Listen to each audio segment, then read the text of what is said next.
Hi everyone, welcome to my live stream. Today we're going to be finishing up some parts, hopefully, of the Link cosplay. So what I'm planning on doing today is working on the hat and the pants. And here you can see this is somewhat finished tunic. So I went around and I did my top stitching all the way around. It's really more like an edge stitch. But I did that all the way around except for this sleeve. And then I did the sleeve embroidery. This sleeve embroidery wasn't done when I did the other top stitching. So I'll probably do that this morning. I'll finish the rest of this top stitching. And yeah, that's what I did on that. And I finished both sleeve embroidery areas here. So you can see that. It looks really good. And then that's it. That's what I've done so far. I still have to do this little sleeve detail here, which I have not done yet. And then I still have to do all of these holes, the eyelets. So let me turn on my machine because it takes a minute to turn on. And then we will do that top stitching because I have to move the needle over and put my edge stitch foot on.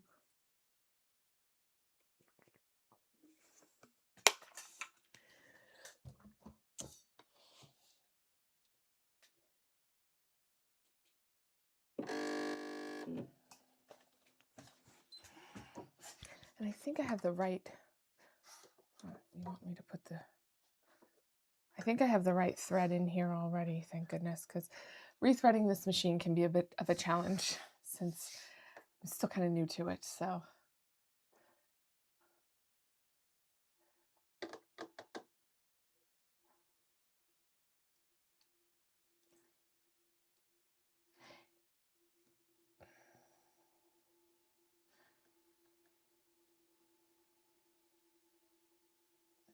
Yes, okay.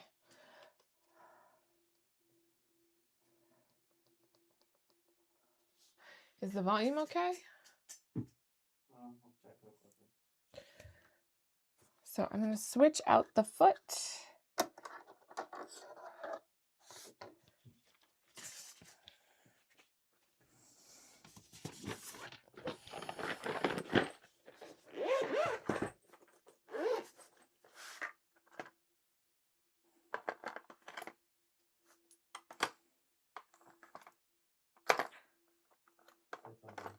Huh? Hello?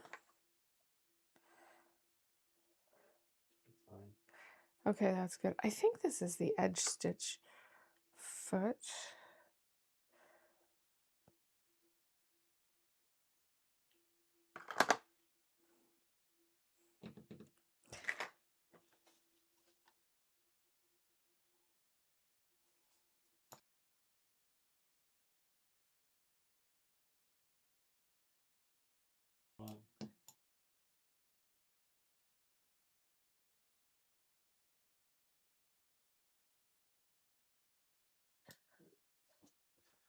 Big pocket, small pocket.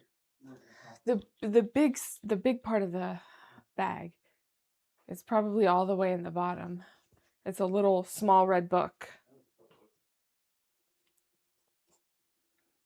I have to go get my book so that I know exactly which foot is the edge stitch foot because I don't remember. And then I have to remember how to adjust the needle position. Ah, it's this one. And I did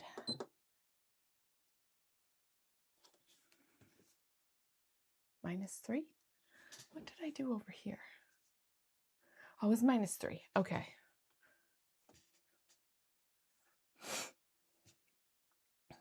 I love this machine. When I was stitching the edge stitching too, it went through it like butter. Not even stuttering at all. Whereas the brother, that would not have been the case. So.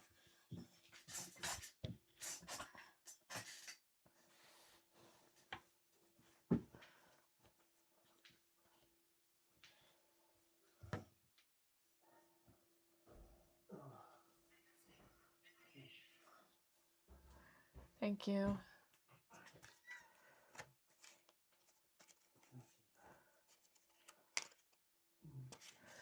what am I looking for here? Number 5 and 10. I need to know which one is which. That's the blind hem foot. Okay, so then it has to be number 10. Yep, number 10 is the edge stitch foot. So this is my edge stitch foot. This machine comes with like so many feet, and they have quite a bit of them over at the quilt shop that I bought this machine at, because this is actually like a quilting machine, but it can still totally be used for like regular sewing. It's just that they designed it for quilters, and for that reason, I think that's part of the reason why it goes through all these layers of stuff, because it's really more for a quilter. And so it goes through the layers like butter. And it's so quiet too. Like this machine, you guys can't even really hear it at all on the microphone, which is nice, because then I don't have to worry about like it being too loud or anything, because my old machine was very loud.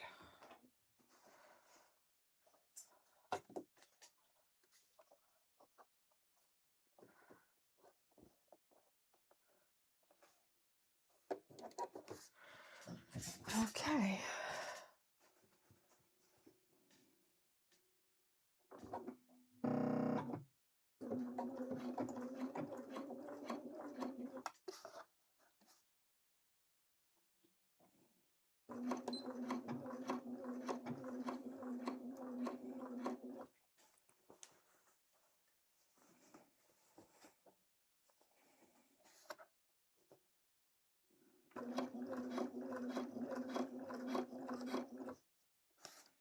Like it might make a little bit more noise when it's going through like really thick layers, but nothing like what my brother would do. It would make a bunch of noise and it wouldn't necessarily always go through it. So, and while at the store they said that that would be the case, that it would go through lots of layers, it's not until you actually get the machine home and start like using it on things that you really see how it's going to work and how it's going to perform for you like every day.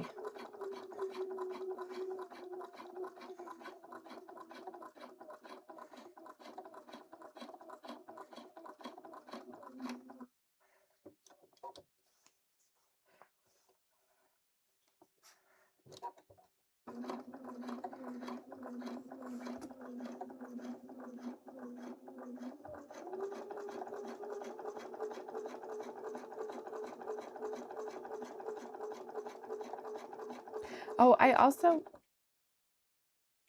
my light sometimes flickers on and off. It's the Wi-Fi and the light. I'm not crazy about it.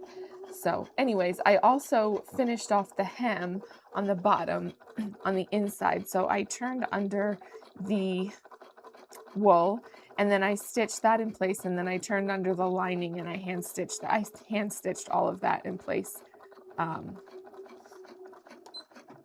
after the last live stream. I absolutely love this scissor cutting feature on it, because then I don't have to cut any of the tails off. It's amazing. It's great. So, except at the beginning, like, so obviously here at the beginning where it started, you have to cut that off. I need my scissors. I don't have any scissors out here.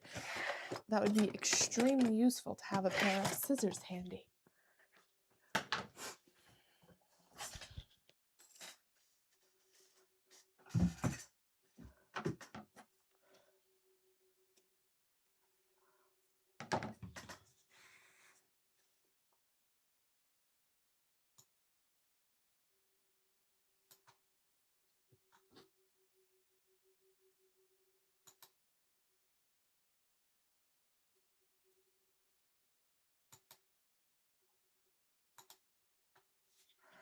Okay, let's do the other part of the sleeve. I'm not really sure if I'm going to do up the sleeve slit yet, but I will wait to see if I want to do that after I get the eyelets in, because I still am not 100% sure how I'm putting those holes in. I did get the drill bit pieces that I was talking about the last time that are supposed to go through lots and lots of layers of fabric, and I have not yet tried them out. So I'll probably try them out like later on this afternoon when I'm done with the live stream and see how they do on my scrap piece of fabric and how big they are and if I like the size, because I got 1/4 of an inch and 1/8 of an inch, but I don't remember if there was anything in between the 1/8 and the 1/4 of an inch, and I feel like the 1/4 of an inch is slightly too big and the 1/8 of an inch is slightly too small. So like if there was a size in between, that would be really great. But I actually don't think they make a size in between. That kind of figures.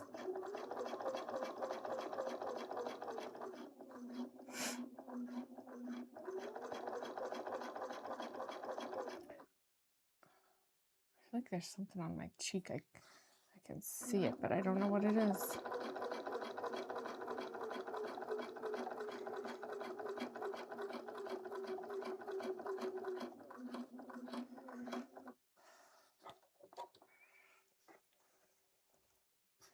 I love how this thing goes around corners too.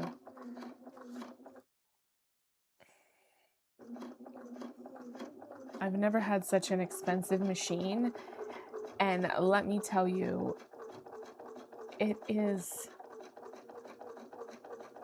was worth the money.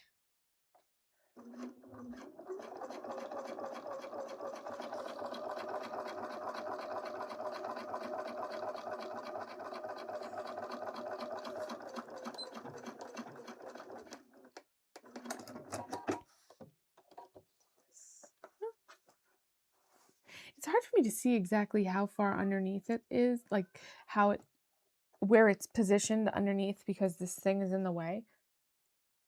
It's on my face. Okay, so let me bring this over here and show you guys what it looks like.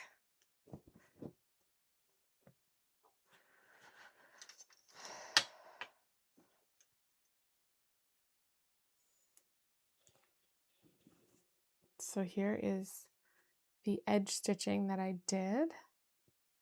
And then let me show you guys the inside. Here is where I hand stitched down all of the lining to the outer fabric. And then top stitched here, which I probably should have top stitched this a little bit closer here because it didn't catch all of the layers. But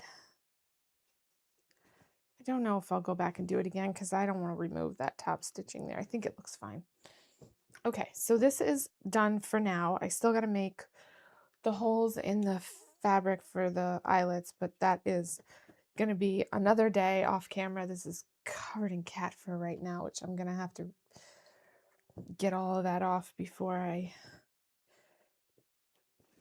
it's all done anyway, but that's for another day as well. So I'm going to put this away, and then I'm going to have to switch out my, no wait, I'm not switching out my thread because I think I'm going to work on the hat first. I don't want to switch out my thread because I want to work on the hat and get that done with before I switch the thread out, because filling a bobbin is a little bit challenging for me since it's still a new machine and all of that. I just want to get everything done with this color that I need to get done with this color. This was the top stitching thread that I used. It's a slightly different color than the regular thread. It's a little bit brighter of a color than the thread that I'm using for construction, just because I thought it looked really nice with it. I had some other thread that I was considering using too, but I ended up not using that stuff because I didn't like it as much as I liked the way this looked. So I'm going to switch out my thread and my foot.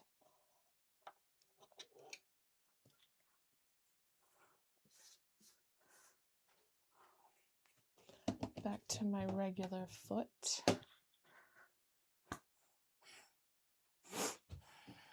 So the bobbin thread is still the same. I'm not switching the bobbin thread out. It's still the same stuff. I never switched it out to begin with. These are really big bobbins, and I don't want to have to rethread an entire bobbin for just a few places that I'm stitching, so that's right. Okay. The first time I threaded this machine, I actually had some trouble with it, but it was, some of the stuff was sticking, probably because it was brand new. But now it's much easier, as with anything, as you learn how to use the machine. When you first are using it, you might have a little bit of trouble with it, but like once you figure it out, you have got it down. And some of it still sticks, like the needle threader sometimes sticks to the hook that pulls the needle through. But I think as I'm using it, it'll get a little less difficult. Okay, so I'm gonna pull up the instructions here on my computer because I couldn't find the printed out instructions that I had for the tunic. And the tunic includes all of the pieces, really. It's all of them. I also need to cut out all the stuff for the shirt. Okay, so here's the hat. I'm going to minimize this so I can see what I'm doing on here as well. Okay, make sure my sound is on. With right sides together, the fabric facing, sew together the cap pieces along the long sides of the cap. Press seams open. Oh, I need to plug my iron in too. I forgot about that.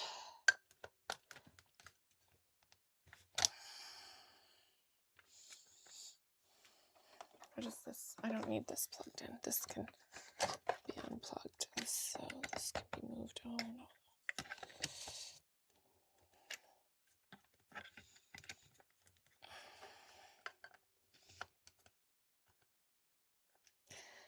I have so many things plugged in over here, and this cord is actually relatively tight, or this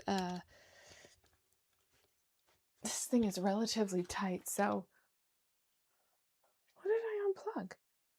Oh, it was that. Okay. Okay.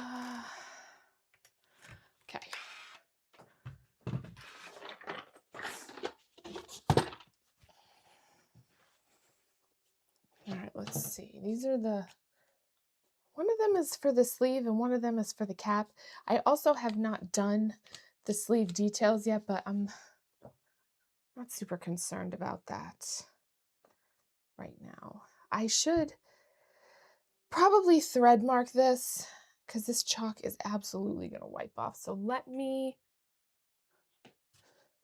get my basting thread really quickly.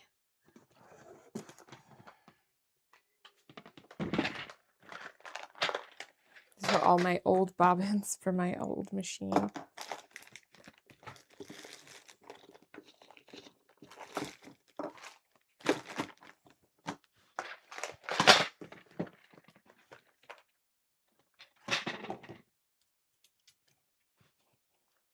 I just want to quickly hand baste these because I have to make eyelets on here as well, and I'm not going to be able to see them if I don't hand baste, or at least thread mark rather. It's not really hand basting. I'm thread marking it because it will absolutely rub off of this fabric. So I did that at the beginning of the last stream, but I thought that might be okay for this one. But this, I know that if I don't, I'm not going to be able to know where the markings are. So I'm absolutely going to have to.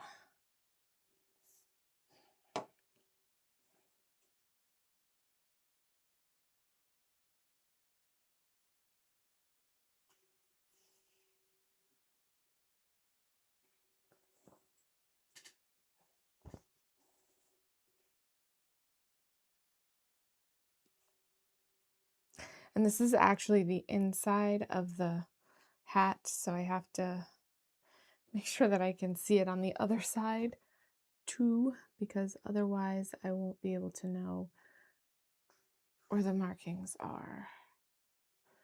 see. Yeah, okay. And I'm just going to leave them connected with the thread connected because it doesn't really matter that much. I will still be able to pull it out once it's done being stitched.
I don't want to rub it too much because this I think is just chalk that I have here marked on this. So I got to be real careful or else I'll rub off the marking,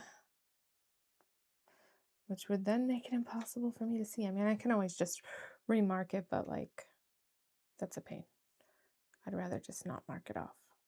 Rub it off rather.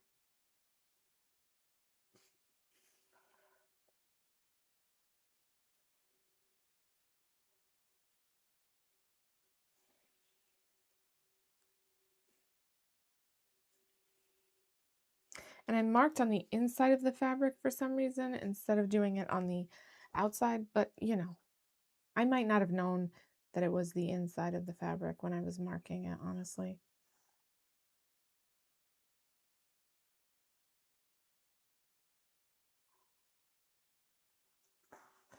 Okay, so both of those are marked. Let me do this other side now. I think I'm going to start on the top, from the top and go down.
It's kind of gloomy outside here today. It looks like it's about to rain or something. I can't tell if it's already raining or if it's just looking like it's gonna rain.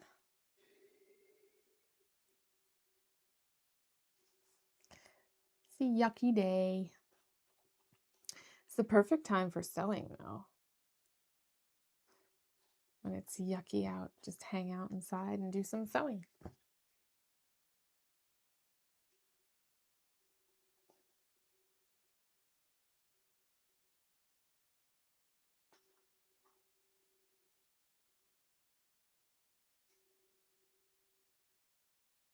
So I know some people had complained about like my sound on my edited videos, and I did some research because I think that it's mostly just the editing software that I'm currently using sucks, basically.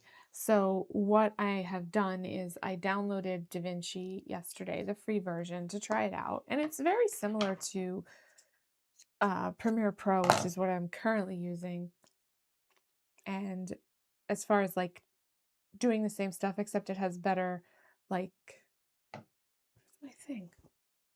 It has better audio tools in it, which I haven't really had a chance to mess with too much. But that being said, I did have a video that was ready for this week.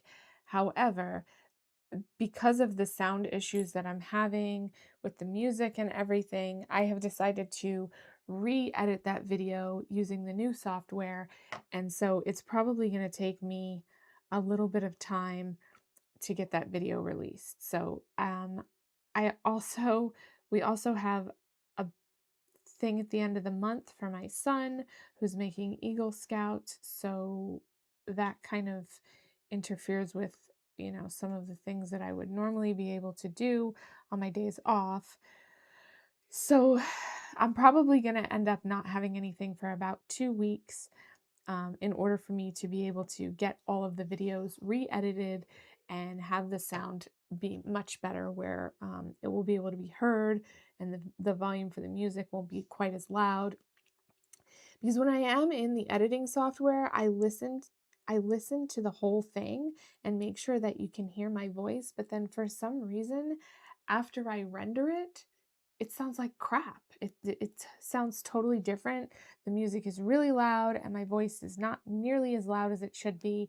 And even though I've done some adjusting in Premiere Pro, it's just not the right program for doing that. So I'm gonna have to relearn this new software and figure out how to make it work, because the Premiere Pro is not working. Also, it's expensive. It's $30 a month, and you can just pay for, I didn't buy it yet. I'm just using the free version of it, but the free version actually has like quite a bit in it for the DaVinci. And so I think I'm going to try that out for a little while and see if I actually want to purchase it, because it is like a $300 program, but that's it. You never have to pay for it again. Whereas you have to pay for Premiere Pro every single month. And I think that's a total ripoff. But it was good to start with, and it was good to kind of learn how to edit and stuff with it. But I just don't think it's the right program for me to be using for what I'm specifically doing, and all of the voiceovers that I do in my videos and stuff. It doesn't do a good job of that.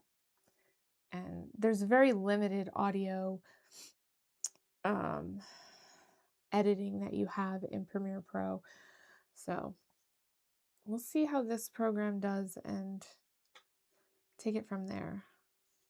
I'm always looking to improve my skills and especially my editing skills, because I am still quite new to editing and I don't know exactly what I'm doing. And um, so, things are always on a learning curve for me. So I appreciate the feedback that everybody has given about like the sound issues. I didn't realize that it was that big of an issue. My boyfriend had said something about it a couple of times, but I had listened to the videos in Premiere Pro, like I said, and they sounded fine. So I was confused, but I don't know. It's just different once you render it, and I don't understand why that is. So, like, I will watch my video from start to finish after I've edited it and added all the music in it and everything, and make sure that it sounds good. but what I'm hearing in Premiere Pro is not what it ends up rendering out. So we shall see how this new software works. But like I said, it's probably going to take me a little bit of time to get used to it and to be able to figure out how to edit everything and have it ready. Because they don't figure anything out for you. Premiere Pro kind of really walks you through the process, and they, as far as rendering it and everything. And I think I'm going to have to do some of that figuring out on my own, because I have to look and see what my settings are like in that program and put them in the new program. And it's going to be an interesting learning process for me.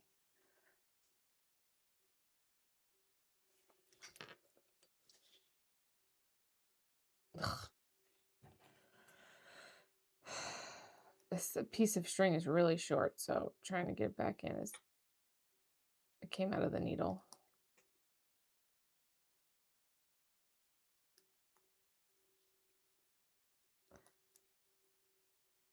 I just have like 1 or 2 more stitches on this side. I just need to make this one work.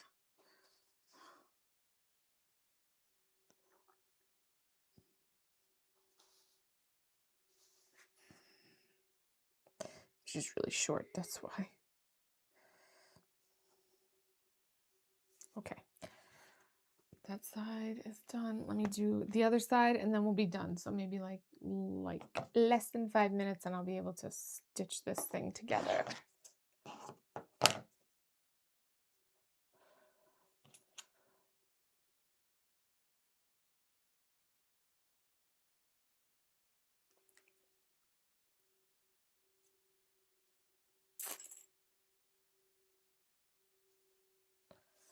Okay.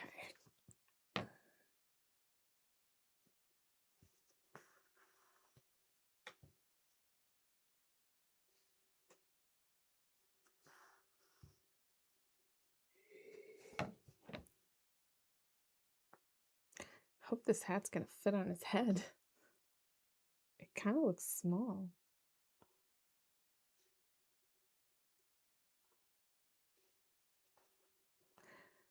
Well, if you see the picture there, he doesn't really have it completely on his head, so we might be okay. And I also have to get him a wig and style it and all of that. I haven't even thought about that yet.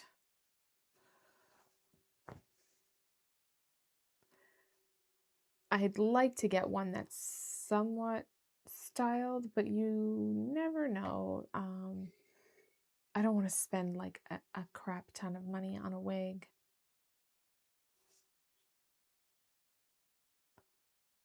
And if you want it pre-styled, you're always going to pay for it, so.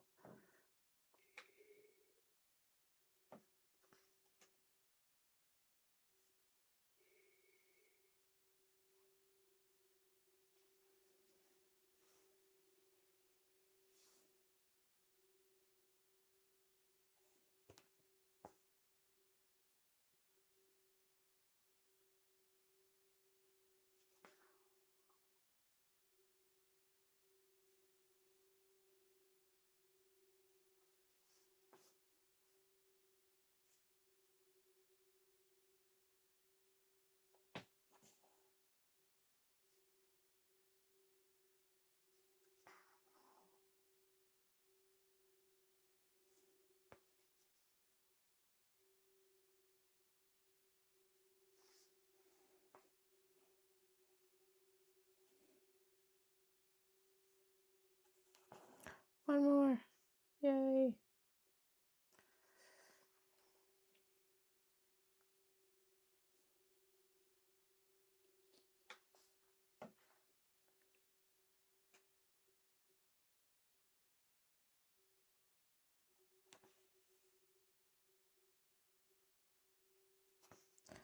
Okay.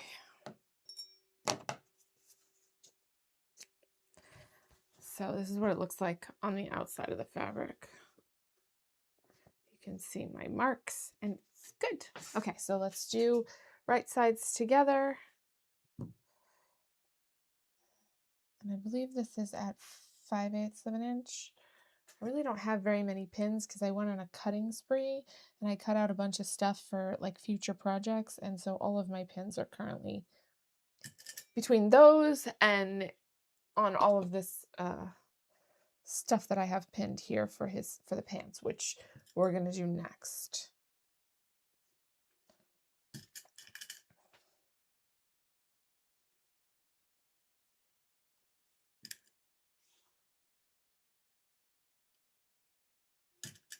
The only other thing I'm going to do before I start stitching is to mark out the seam allowance on this top portion here so that when I go to spin it, I will be able to see where exactly I'm supposed to do that. So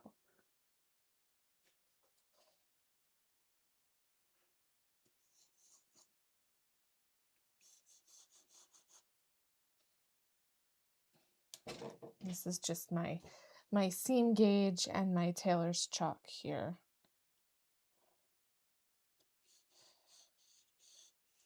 So like that. I don't think I cut this very evenly, but it's good enough. Okay. I do have the needle position at 0. Yep, perfect. I just stick this back on here.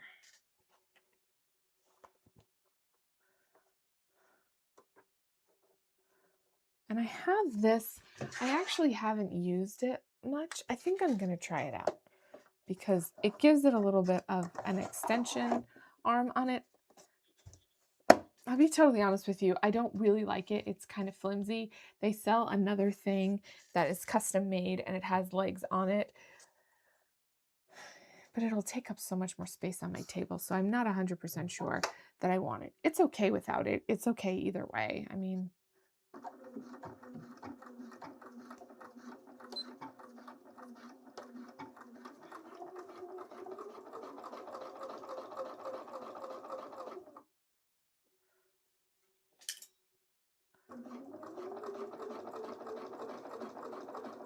my other machine had that thing that I had stuck on here that I would just put, it was magnetic and I put my pins on. I don't know what I did with it. I pulled it off the machine before. I don't know what I did with it. It's in here somewhere. But I don't think I can put it on this machine. So I might get like a pin cushion for my wrist or something instead. Maybe I could put it on the machine. It is smooth plastic right over here. I just don't know if I want to. This machine is so pretty.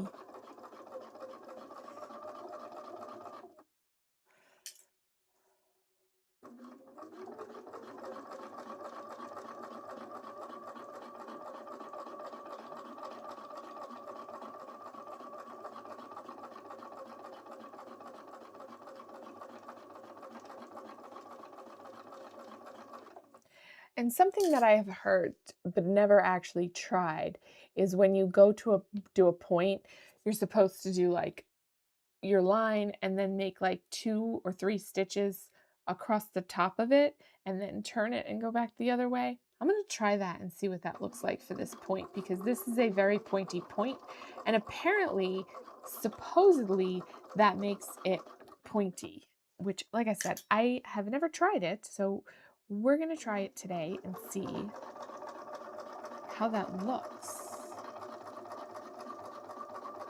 And if it does, in fact, make it more pointy.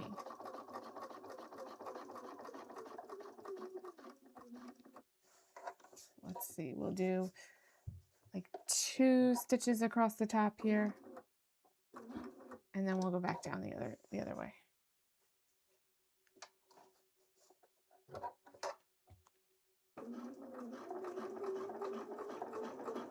And then we'll see how it looks when we turn it and see if it is actually true or if it's not.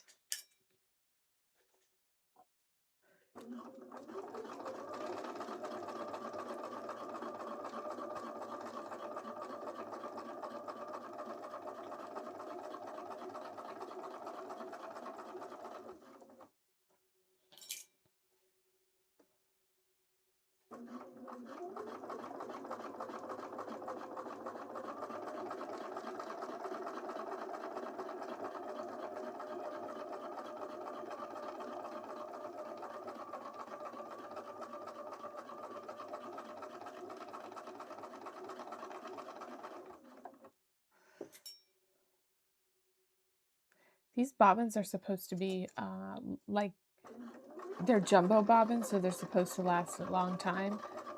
I'm just not sure how much is left in my bobbin.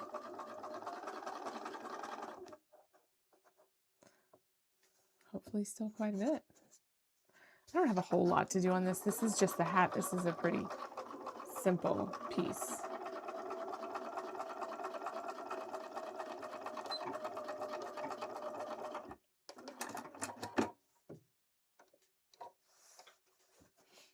Okay, let me see. It says, press the seams open. I guess I can use my sleeve thingy to hold it open. And my clapper for sure, because I know this is wool and sometimes it doesn't press great.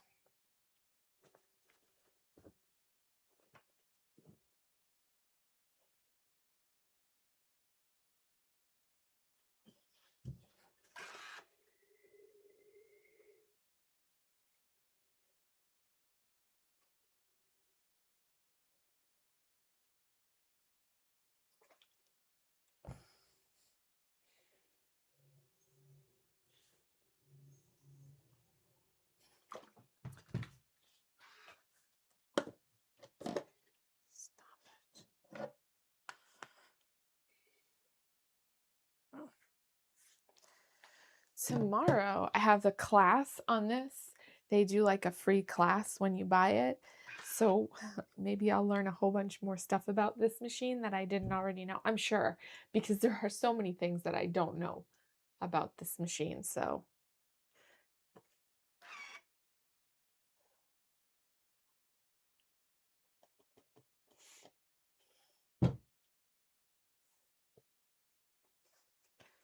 I will press this open as much as I can, but this thing doesn't fit all the way in here. It's a little too big, like especially up towards the point. It's not going to fit in there.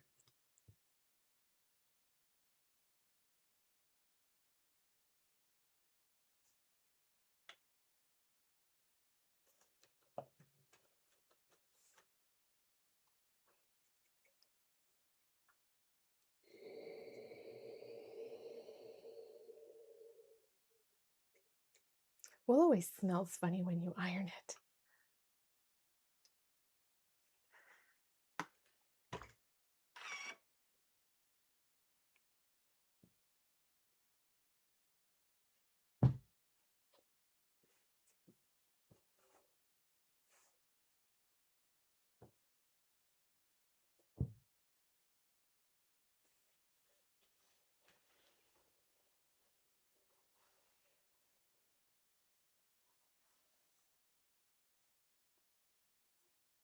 I'm going to try and do it from the inside too. Maybe that will work a little bit better. Just shove the iron in there. The iron's not going to fit all the way in there, but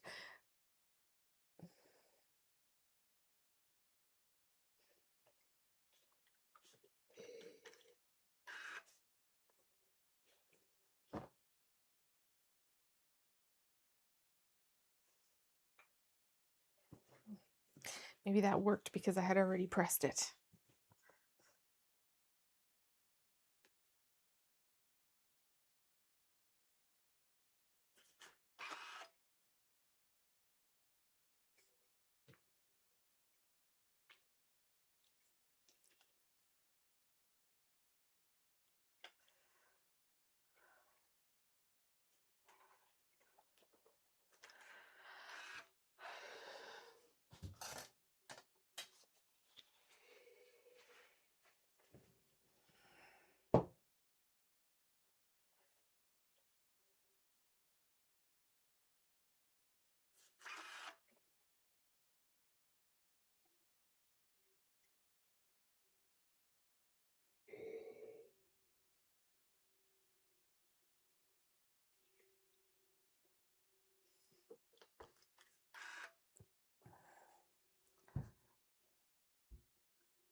Let's see.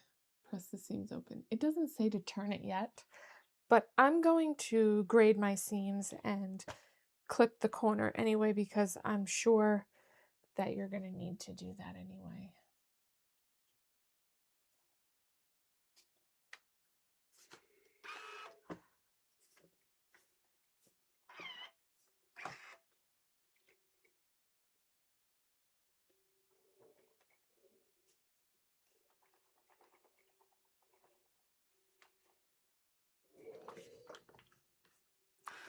Okay, so I'm going to clip this corner here,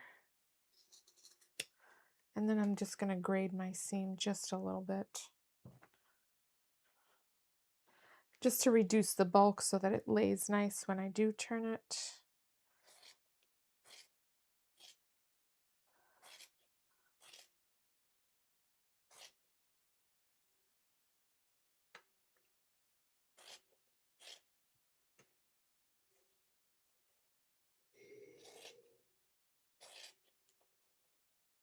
They don't always tell you to do this, but like if you have a really bulky material, it obviously makes sense for you to trim it back a little bit because otherwise then the seam is just really bulky when you turn it around. I'm just going to trim the one side. And this fabric, this wool does not even like fray at all. I feel like it's more of like a felted wool than anything else because it's very like if you were making something that you had to finish the seams on, you wouldn't need to finish these seams because it's so like it doesn't fray at all. I'm going to turn it and press it even though it's not telling me to do that right now.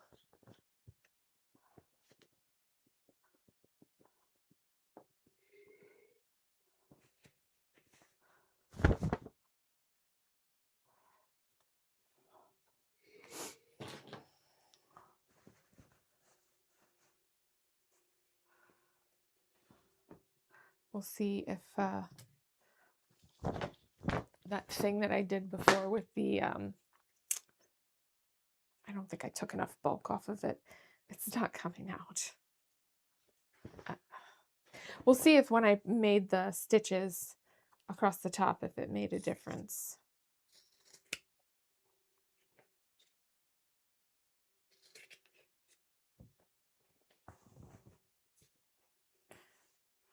It's bulky regardless because this is a bulky fabric, but like maybe it'll be a little better.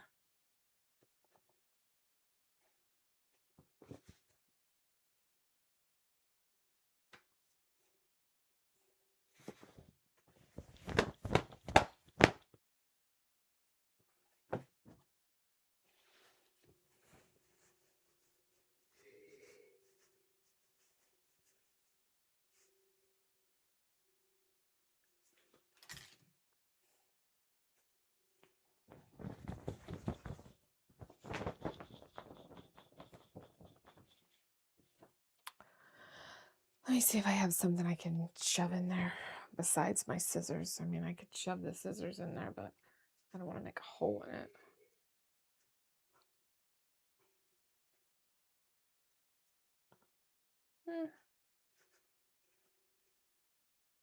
Might be okay.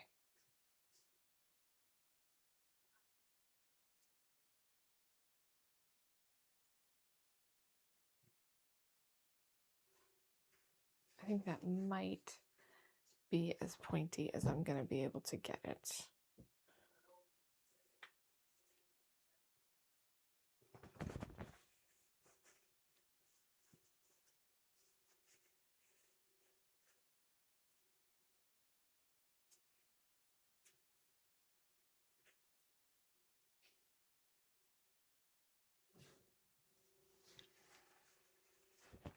That's probably as good as it's going to get.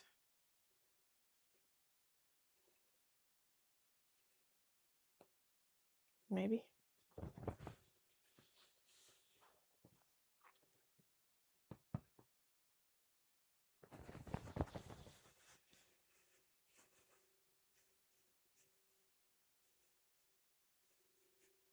Yeah, I think that's it. Okay, so let's iron this.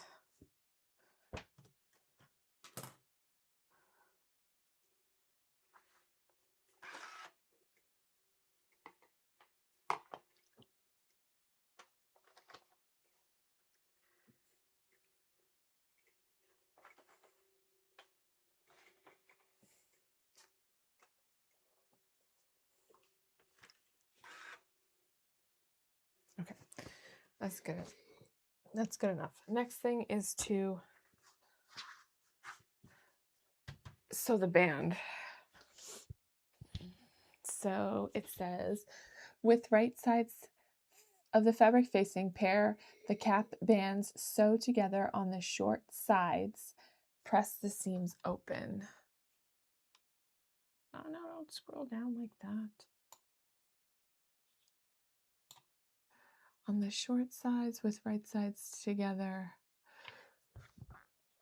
sew together the two assembled cap band pieces. Huh? Let me see. Let me get rid of this. Okay, so it wants you to sew the two short sides together first.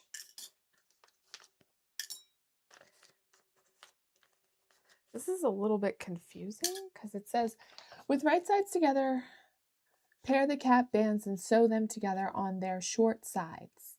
Okay, so two of them get sewn together. Well, there's four, so two each get sewn together on the short side. And then with right sides together, sew together two assembled cap band pieces along the bottom seams, leaving the opposite end seam open.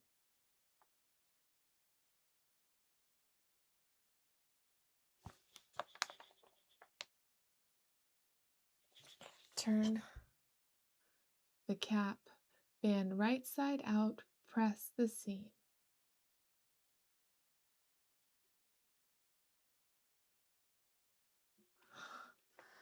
I'm a little bit confused.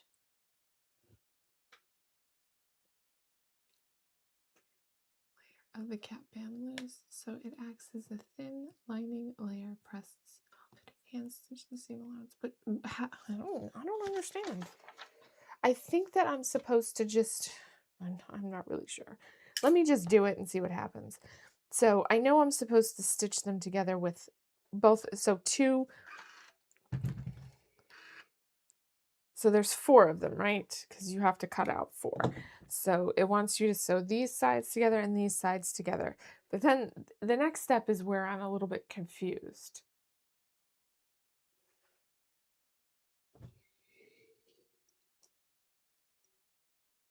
Because then it says, with right sides of the fabric facing, sew together the two assembled cap band pieces along one of the bottom seams. Leave the opposite.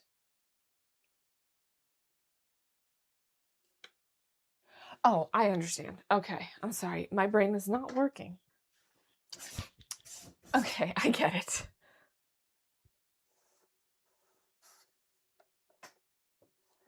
It was not making sense, but now I get it. Okay. I was probably making it slightly more difficult than it needed to be.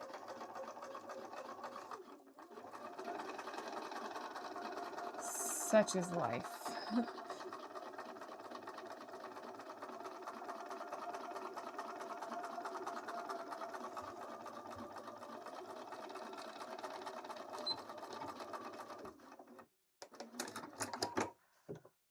Okay, same thing on the other side. So I'm going to do this 4 times and then I sew them together on the bottom, I think. I'll read it one more time and make sure that I'm doing the right thing because I was getting quite confused.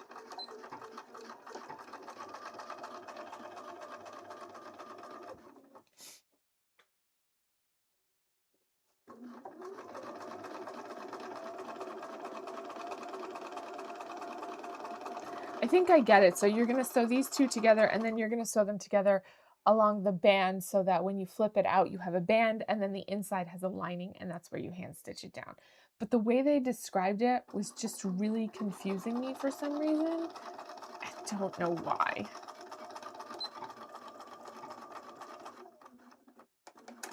My brain was just not, I don't know, maybe it's too early in the morning. My brain was just not processing the information correctly. I don't know.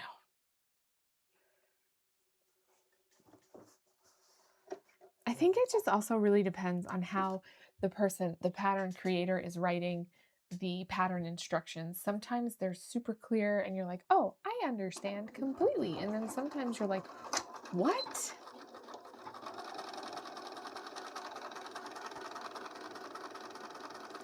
That's why sometimes I like it when they have an option for like a video tutorial as well. Like if they have a tutorial on exactly how you put things together, because sometimes it's very confusing. Even sometimes when you've done things before and you're doing something that you've done before, but it's been a while, like sometimes you just get confused and you're like, I just need to see what I'm supposed to be doing. And you know, we all make mistakes.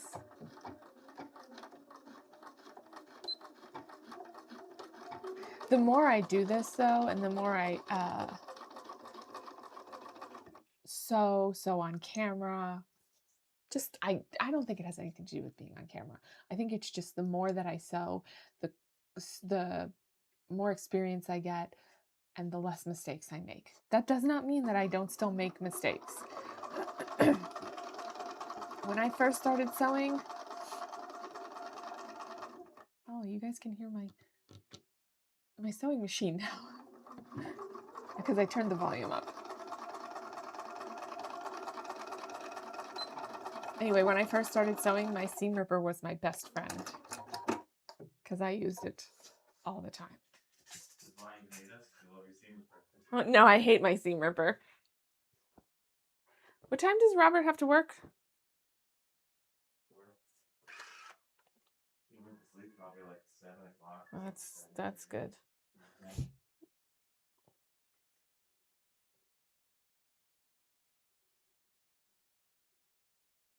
The volume is okay? He went in the other room.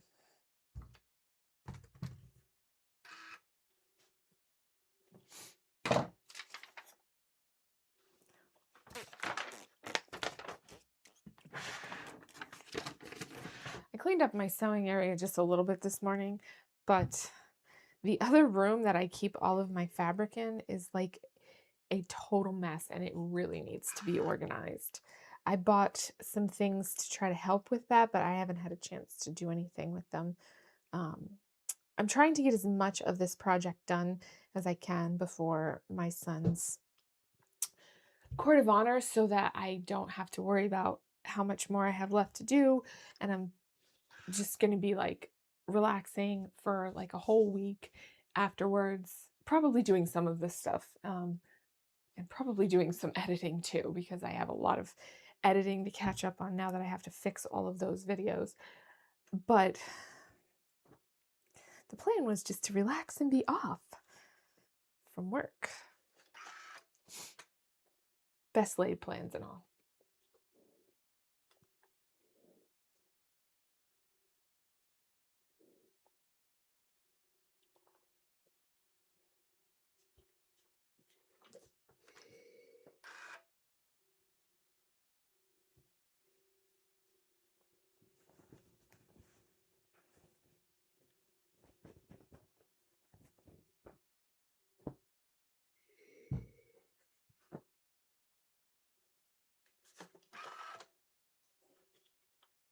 Now I'm just pressing the seams open and using the clapper because for whatever reason, you don't usually need to use this with all fabrics. I just got this one off of Amazon. It's just a block of wood. If you have like some leftover wood at your house that you wanted to use as a clapper, you could totally do that too. Just make sure it's not going to catch on your fabric. But with wool especially, this really helps to keep those seam allowances pressed open. And I'm not 100% sure exactly what it's doing, whether it's trapping the steam in there or it's helping it to cool faster while holding pressure. I don't honestly know like the science behind it. I just know it works. So now what it wants me to do is with right sides together, I'm going to put one inside the other and stitch along the bottom so that it creates a little lining. And I think I'm going to have to take the arm off of my machine because this is almost like a sleeve.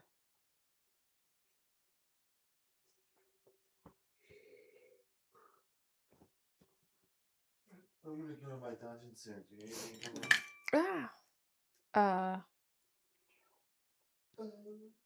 So helpful to be staff, drink, cats. I definitely don't need cats. We got enough of those. None of the cats are up here actually. There's three up there right now. Well, not in here. Where's Nightmare? Downstairs sleeping. What a He was turd. downstairs sleeping a minute ago. He followed me. They're all sleeping on the couch with the windows open. So Oh. they're like the warm air that comes and they go, oh. Yeah, it's like that. No, I have my water and I have some Reese's over there.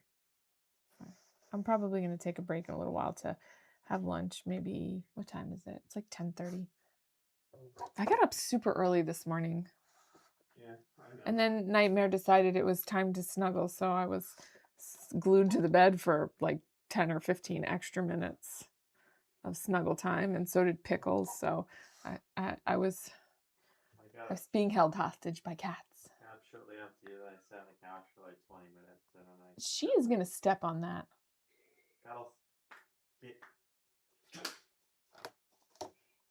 How'd that work out for you?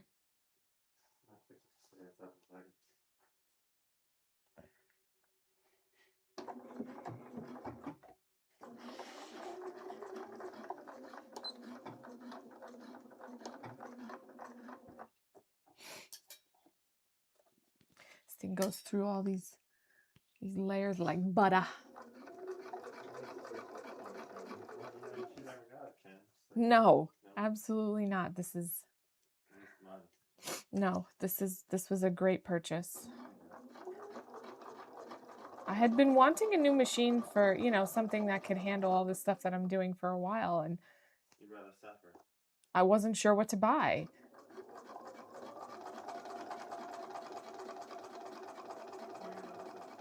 What? Or you'd rather suffer? I mean, there was nothing wrong with my other machine. It just didn't perform as well. This thing doesn't perform well, right, Maurice?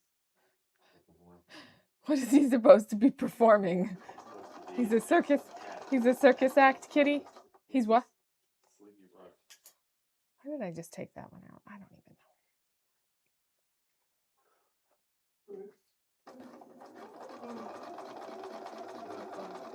Oh, I'm sure that I will.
Okay, so now I'm going to attach it.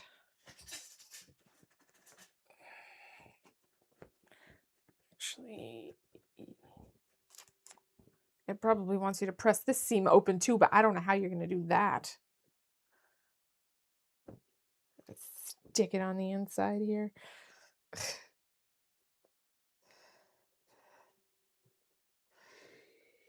Okay, I mean, I probably could. Maybe. Can't see what I'm doing, but...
It doesn't tell you to press it open, but I'm just doing it anyway because I think it will help it lay better when I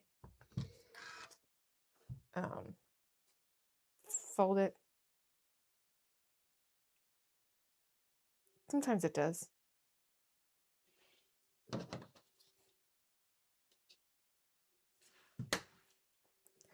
Okay, so then the next thing is to right side here, put this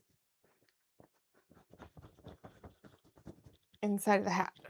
Put the hat inside of this, whatever. So we're gonna match up the seams on the right side here and stitch this all the way around this cuff on it.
All right, now I'm going to stitch these two together.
I already trimmed back the seam allowance, and I clearly shouldn't have done that on the inside of the hat here because I think it's messing with how it's laying a little bit, but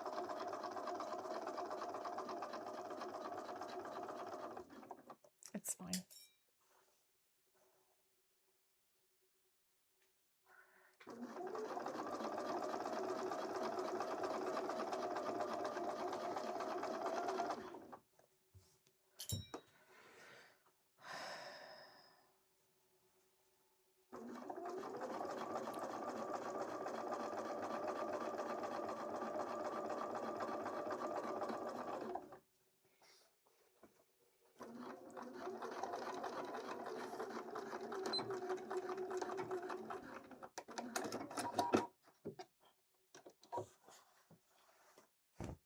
Okay, so now we just flip it out, press it all into place, and hand stitch the lining piece, basically.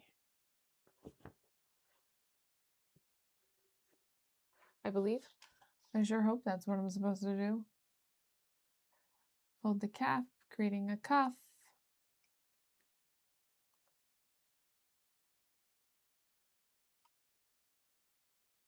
Oh, the next thing is the detail piece.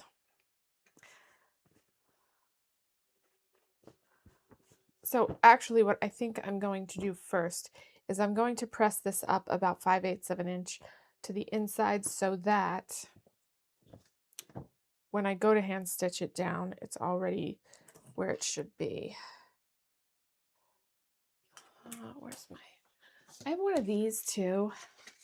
But it doesn't have 5/8 of an inch marked on it. I wish that it did.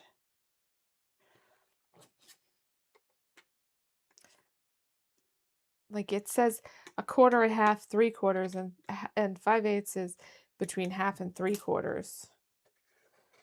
I don't know if I can use this on this because I think it might be a little bit, it might not fit in here. It does. But I could also turn it the other way.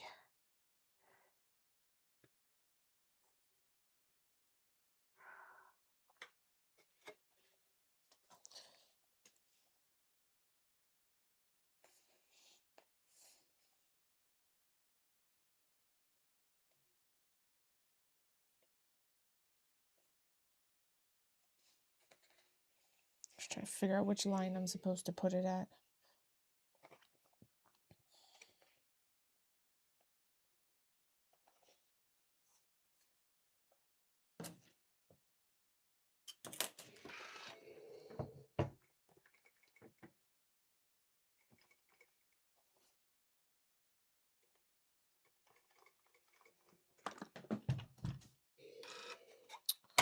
Sometimes I don't like using it. It makes it harder sometimes. It's a good tool when you're doing like a hem or something like that, but sometimes it's just more in the way than it is helpful.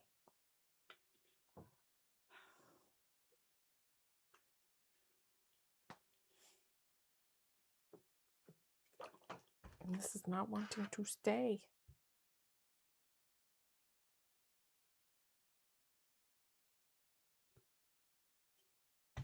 See, it don't want to stay.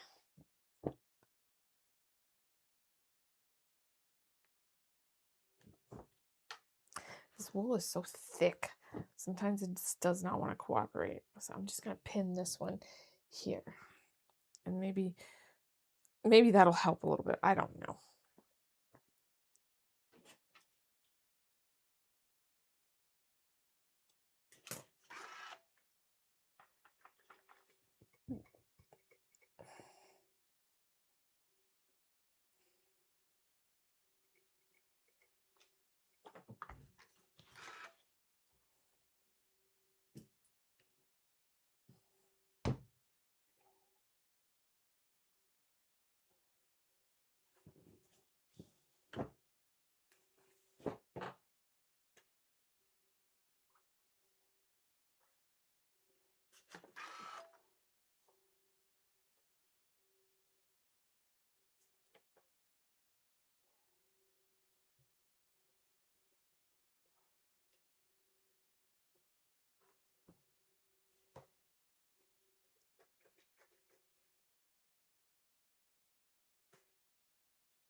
Okay.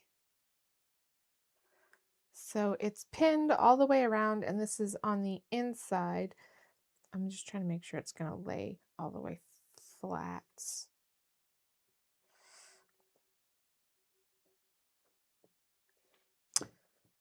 Oh, that has to come out. covering up the seam allowance, and all of that. Okay, so now I'm just going to hand stitch this really quickly.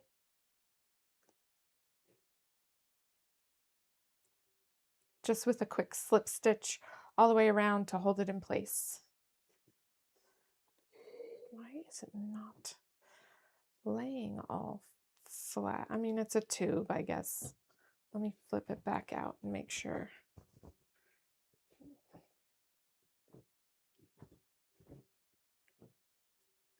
That's okay. All right, so I don't have it all the way inside out either because I don't want to have to redo the point, mess with the point again like I was before. It's not really that pointy anyway, but okay, I'm gonna grab my needle real quick.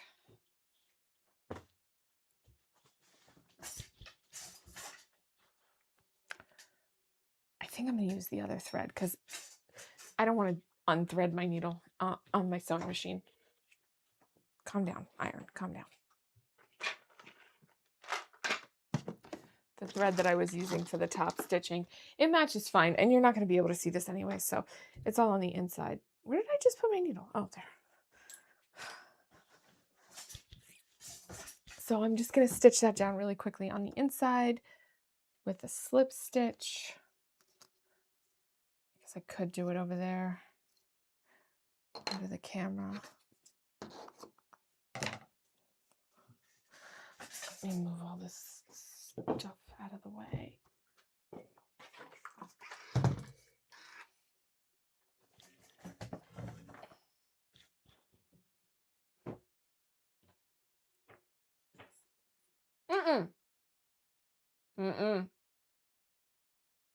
Wolverine.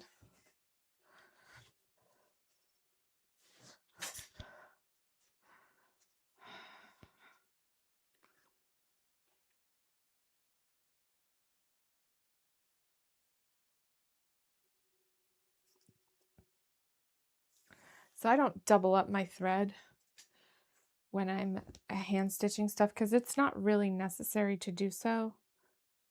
I'm just going to anchor it real quick here. Actually, I shouldn't be using this thread. I have some silk. This is polyester. I forgot about that. Let me get the silk thread. It doesn't, the silk thread is specifically for hand stitching, and it does not get knotted nearly as easily as like a polyester thread. But I have to figure out where I put it. Oops.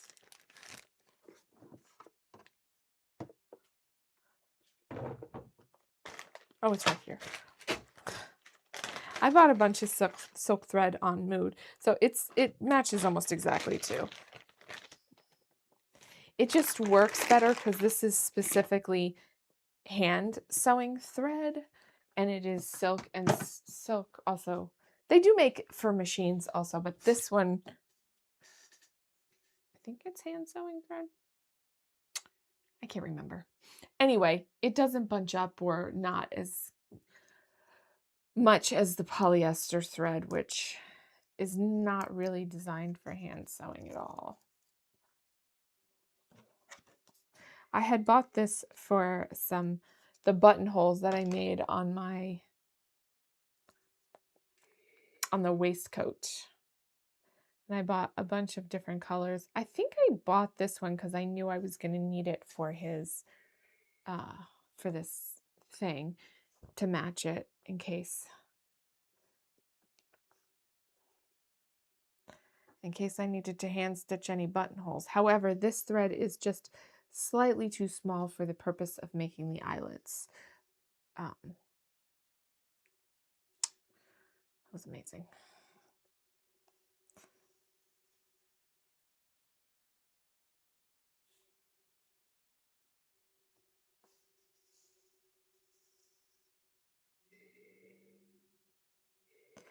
So I probably won't be using this. I'll probably be using like a cotton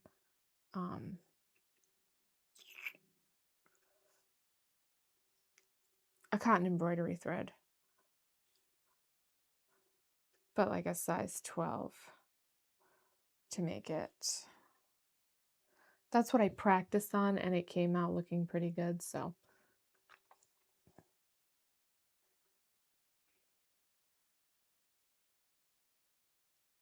Why isn't this lined up?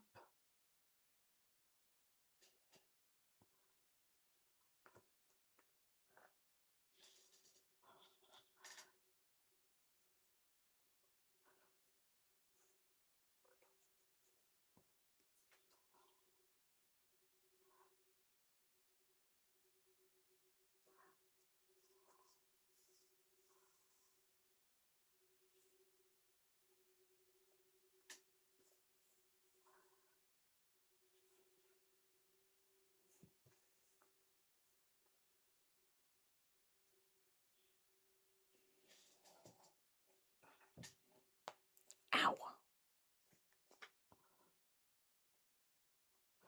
I am forever stabbing myself.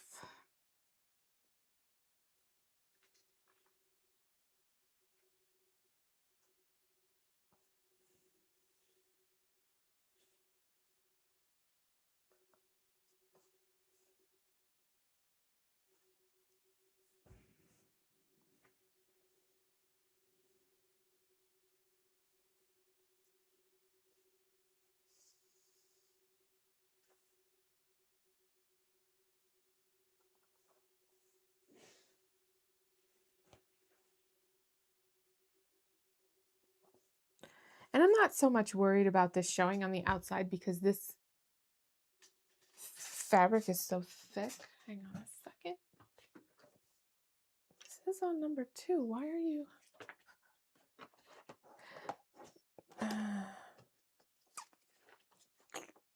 My this camera over here is getting a little bit hot, so I'm going to turn this fan on real quick if I can get to the outlet. Oh, I can't. I have to unplug something. No, I think I can plug it right here. Okay. It have a fan on it, but it's not cooling it as much as I would like for it to. That one over there is fine. Yeah, it's cooling good. I think I need to change the settings on this camera so that it doesn't get hot as quickly, because I think it registers as being hot more quickly than the other one. That's the one I use all the time. I don't use this one all the time.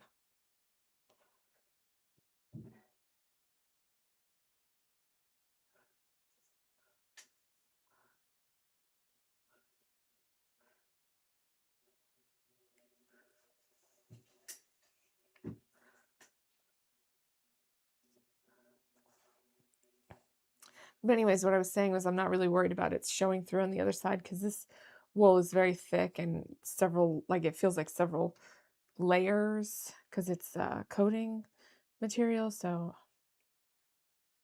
I don't really think it's going to show through.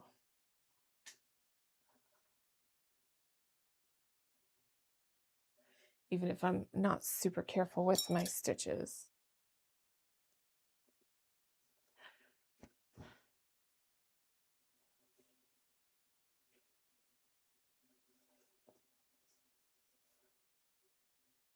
This thread was what I used for all the hand stitching so far on the tunic, and I forgot about it.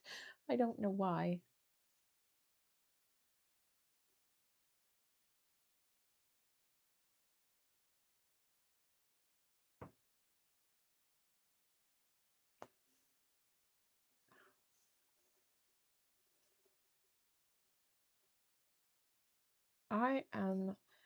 I'm going to step away for just a minute because I need to go get my thimble and it's downstairs.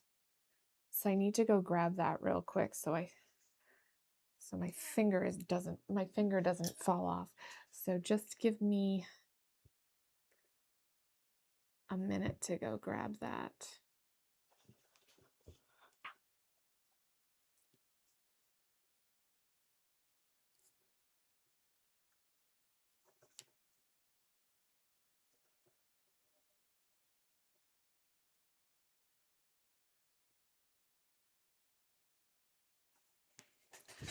So I will be right back.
You see it real fast, spaceship. My computer, my keyboard and everything. Which one is it? This one. You labeled them. I would say 10 to 15.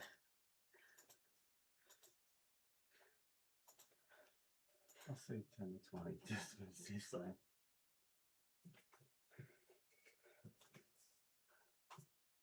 Alright, she's back shortly. How's that sound? Whatever.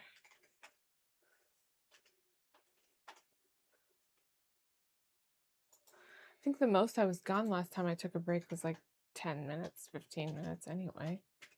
Yeah, this we don't have to worry about. Yeah. It's all lined up. I'm just gonna check real fast. All the That's cats fine. follow you up here. I was put I will turn in shortly, so that makes sense. In shortly. Yeah. Don't sniff my toes. This is simple stuff on how you do it. So I'm gonna do it. Why is that behind that? Okay. There we go.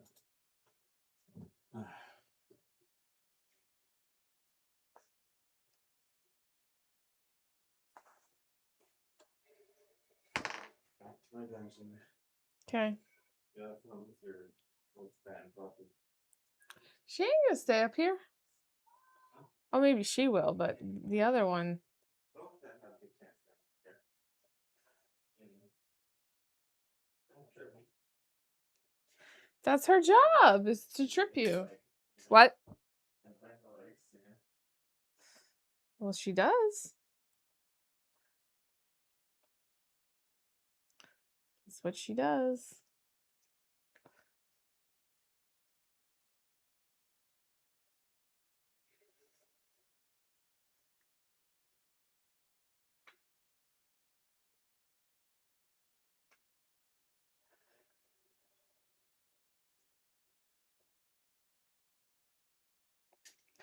That's much better with the thimble. I felt like it was digging into my finger. With the waistcoat, there was so much hand stitching that I ended up getting like a cut on my finger here because I wasn't using my thimble enough.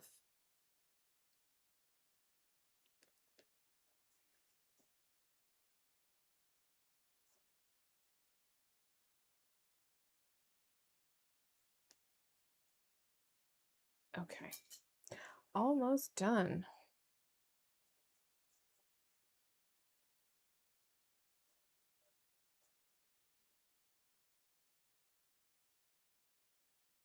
I'm not making these stitches super close together or anything. That's why it's going pretty quickly. I'm making pretty far apart stitches, but it doesn't really matter because this is just holding this little lining piece in place, so it doesn't need to be like super, super strong.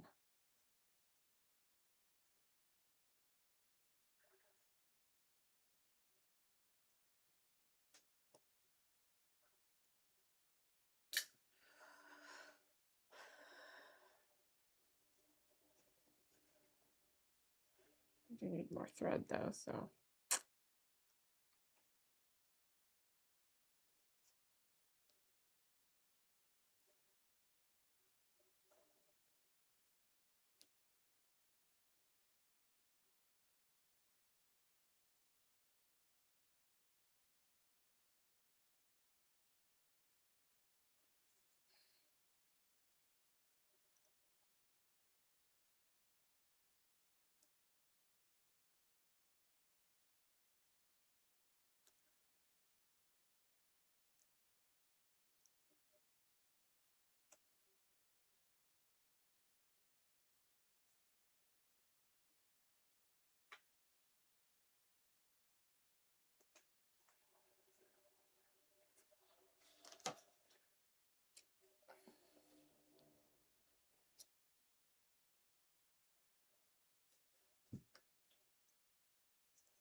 Okay, just about done. I'm just gonna go over this first starting area one more time just to reinforce it.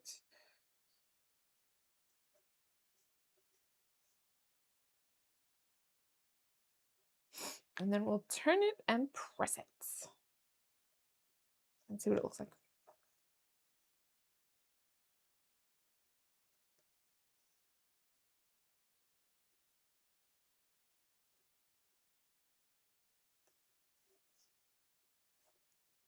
Yeah, I think that investing in some silk thread is definitely a good idea for anybody who does any kind of hand sewing at all. This stuff never gets knotted. Like when you are using cotton or polyester, that stuff always knots up. This stuff never gets knotted, and I really love it. So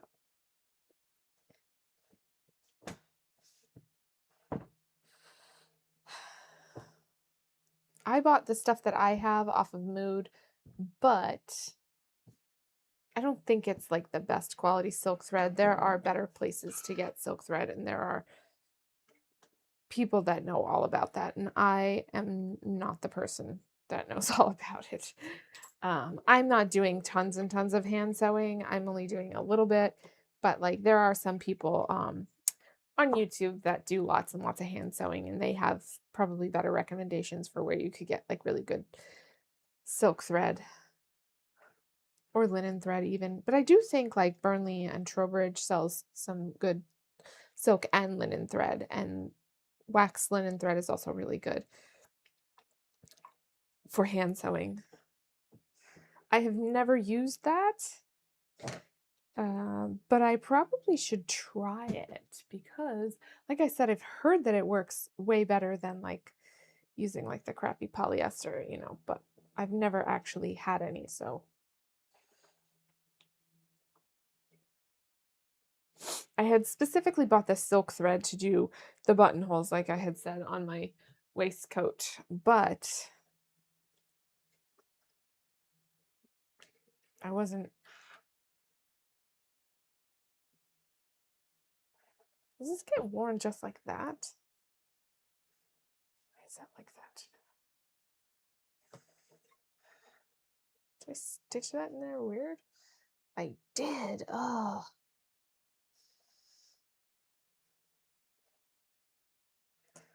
I'm gonna have to go back and fix it.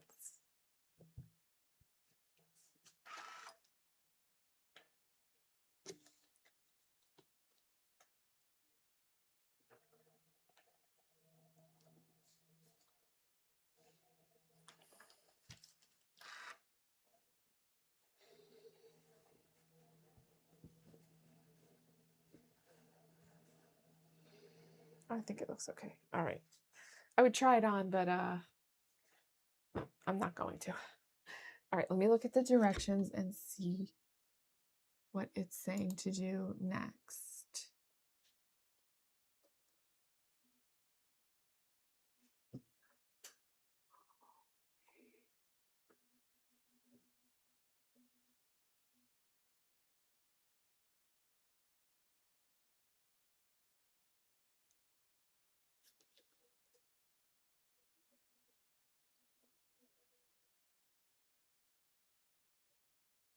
Is that how you wear it? Do you like fold it? Oh, I think you fold it in half like this to wear it. Okay.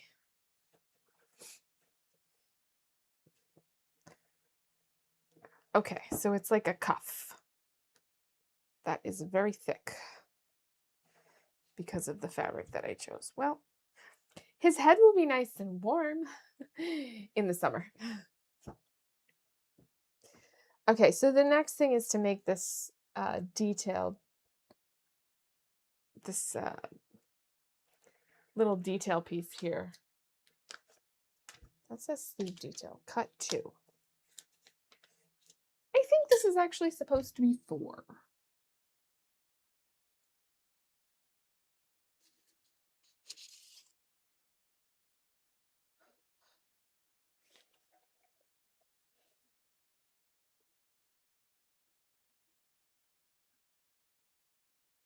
I I think you're actually supposed to have 4 of them because you're supposed to sew these together, and that only had me cut 2, but I have extra fabric. I think for right now, what I'm going to do is I'm going to go take a break because I'm a little bit hungry. I got up really early this morning, and so I'm a little bit hungry right now. So I'm going to go take a quick break and eat something for lunch. Right now it's like 11:15, but like I said, I was up at like 5:50 this morning for some reason. I woke up super early. I don't know why. But I'm going to go eat my lunch, and then I will come back and cut out those 2 pieces, and then we'll do that cap detail. Then after we do that, what we'll do is we will move on to the pants because I have to redo the bobbin because I have a full bobbin from my other sewing machine. So I have to take this bobbin and fill a bobbin for this machine in order to be able to sew on this machine. I don't feel like pulling the other machine out to use it. I like this one better. It's nicer. So I have to do that after I come back from lunch. And I'm going to turn off my camera so that especially that one over there can cool off a little bit because it's hot. And I will turn them both off so they can charge a little bit too. But we'll do that when I get back. So I'll be back in a little bit.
All right, guys, I'm back.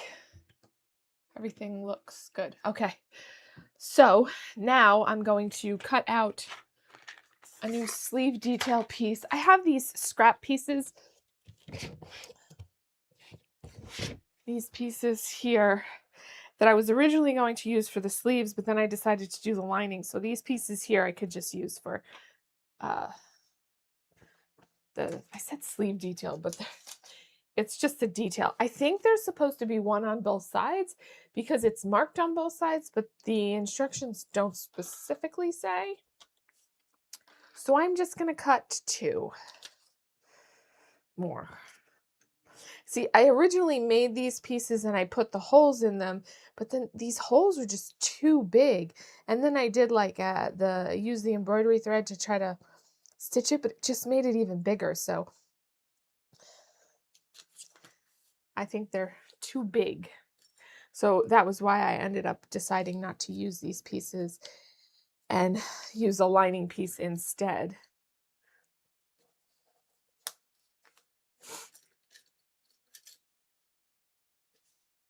So maybe I will, and I'm trying to think in my head, like I will probably just do like the 1/8 of an inch size hole and see if that is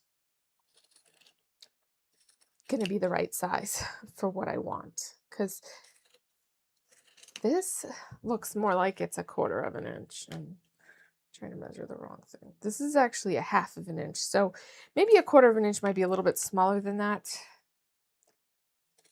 We'll do both and figure out which is going to work. But now this is just extra scrap fabric that I have from that material.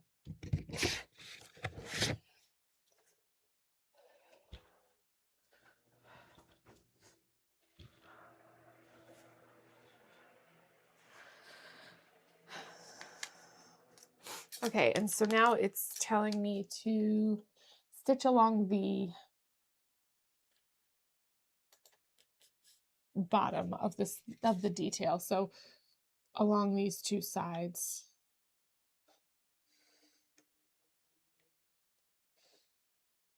Okay. I like how I can turn this machine to eco mode. So when I want to walk away from it, I don't have to turn it off and then wait for it to turn back on. You just turn it into eco mode.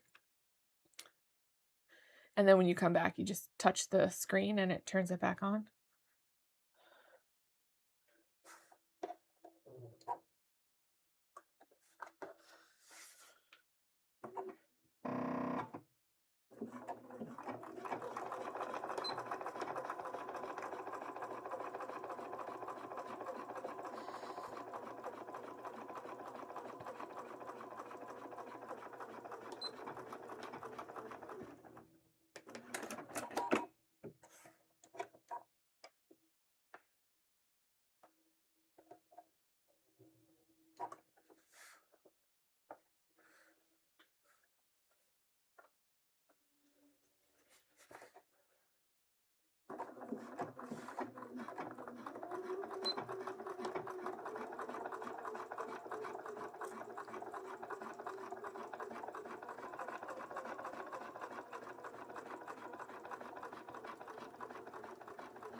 And now we're just going to turn them.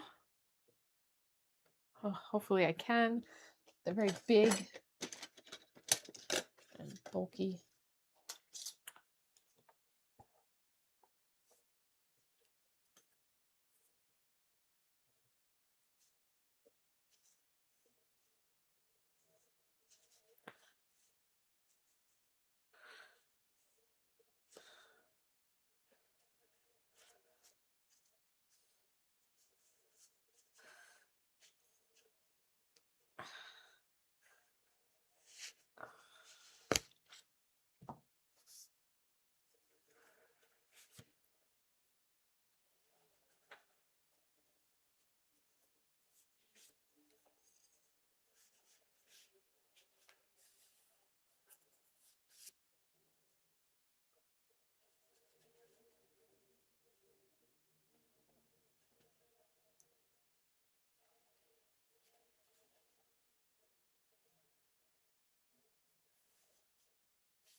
I decided to grade it this time because I had a really hard time A, turning it, and B, pressing it just now. So I think that maybe that will help a little bit.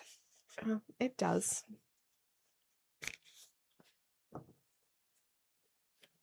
I'm not going to turn the other one back out so that I can fix the seam allowance because that's kind of silly.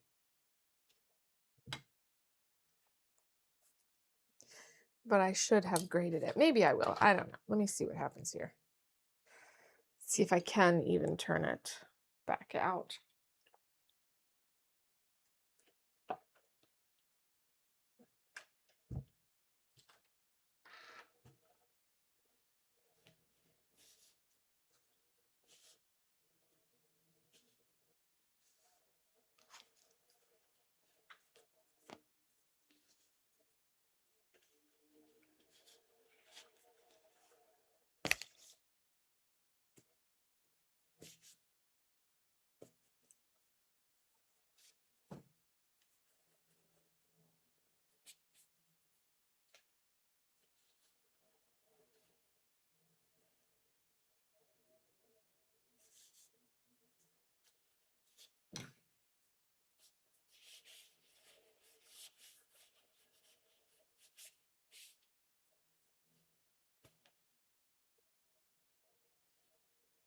This is too bulky. Like this one feels much better. I'm just going to cut 2 more of it because I still have plenty of fabric because I don't like the way that it came out there. So I'm just going to fix it. Because it needs to be a little bit like thinner. Like this one. This one is like really bulky. So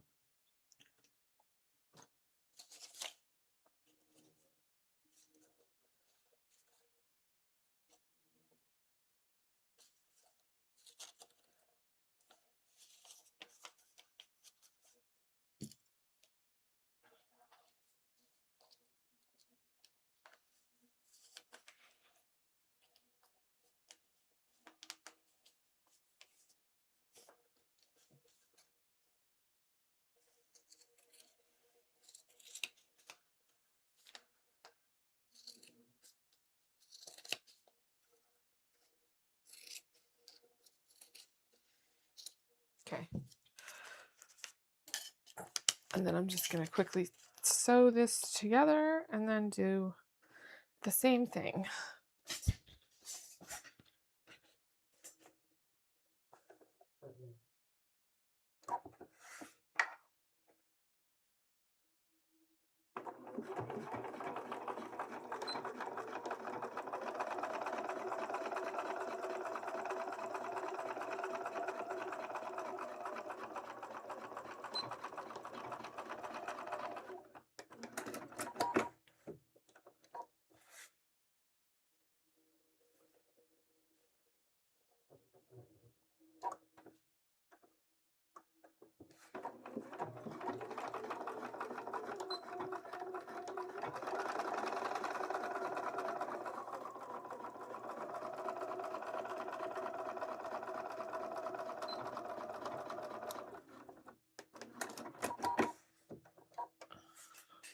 Okay, now I'm going to grade the seam allowances. So this one being shorter and then the other one being just slightly longer than that.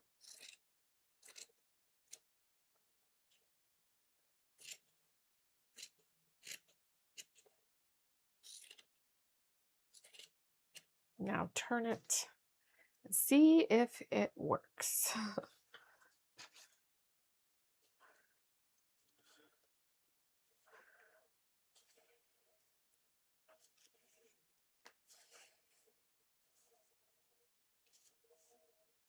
Oh my God.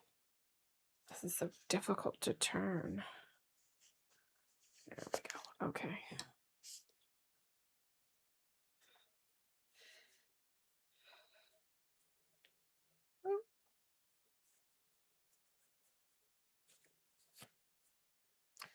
Okay, and now I'm going to press it.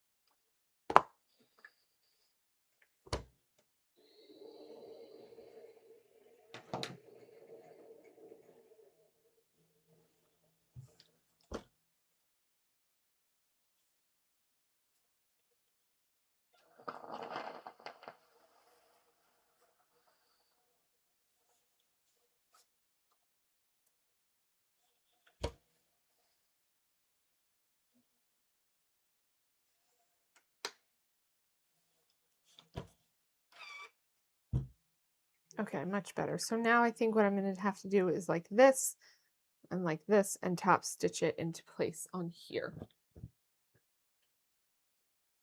kind of feel like they should have had me do that before I put both pieces, like all of these pieces together, because it's an exercise in difficulty.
Catch that. Oh my God. This is going to be fun to try to stitch on here. Okay.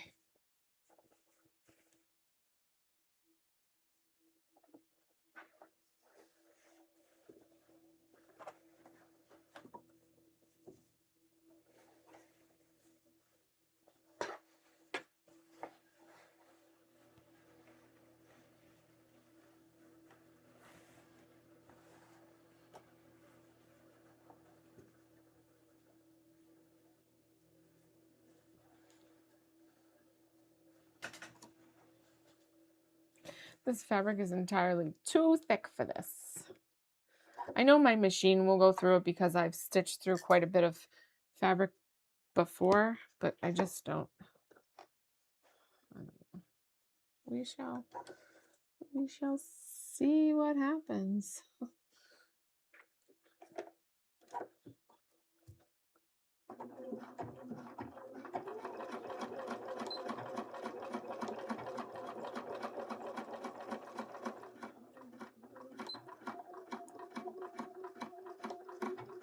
Well, it went through it.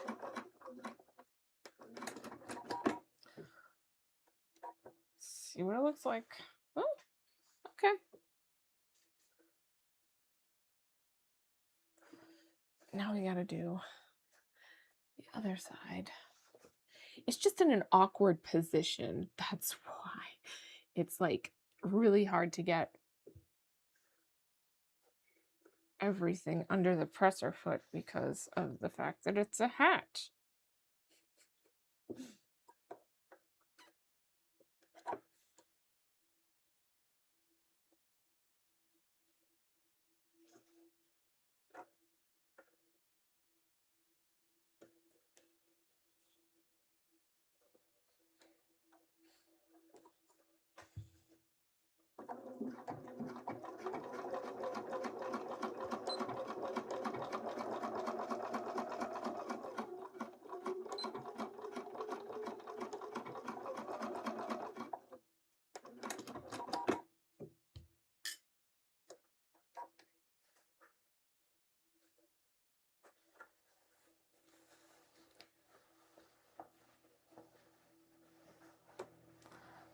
Okay, out, come on.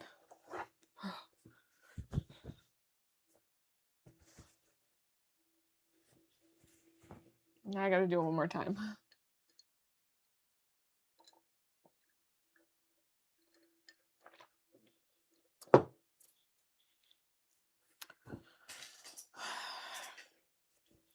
I would say it's not hard to get it to sew on or anything like that because this machine goes through just about everything. The problem is getting everything underneath the sewing machine is difficult.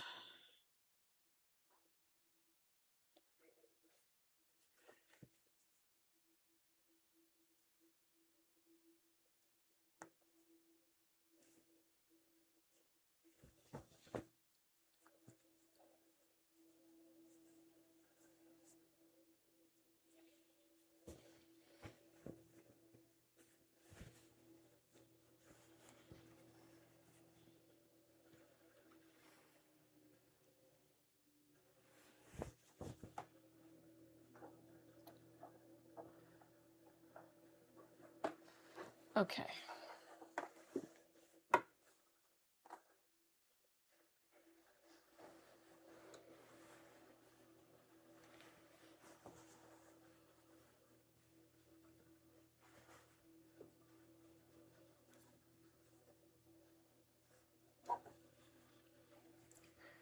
I don't know if you guys know this, but when you raise up the presser foot, so like what I was doing before, the presser foot is up and I'm still having trouble getting it under there, you can usually push it up a little bit more past where it is, and it will push it up a little bit more. Like you get a little bit of extra space.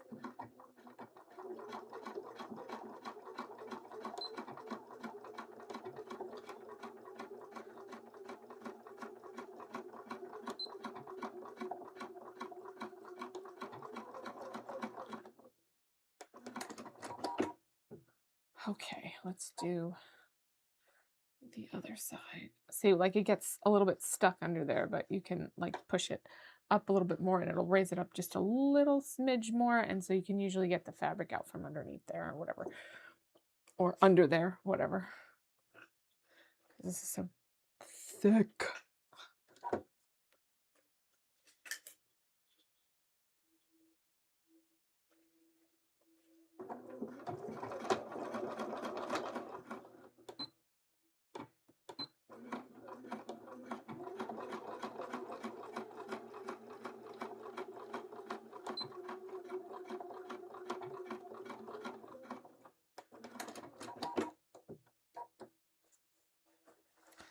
Okay, let's see how I did on this other side. Not too bad.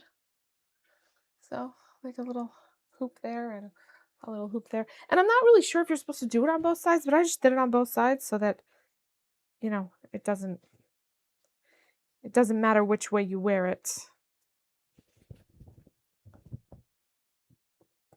So, see? It's not sticking out the way it's supposed to, and I don't know how to fix that yet, but I'm just gonna leave it be for now. It's good enough.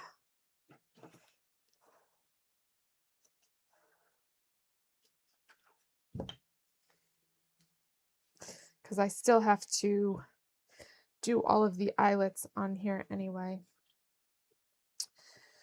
When I made this for my son, I think what I did was I stuffed the hat. I will have to see how it looks on my boyfriend's head first before I do that or decide if I'm going to do that. First, I want to see how it sits and how it lays and if it needs to be stuffed with anything to help it kind of be a little bit stiffer and stick out the way it's supposed to. Because I don't think it's a floppy hat in the game. I think it sticks out at least just a little bit. I don't remember.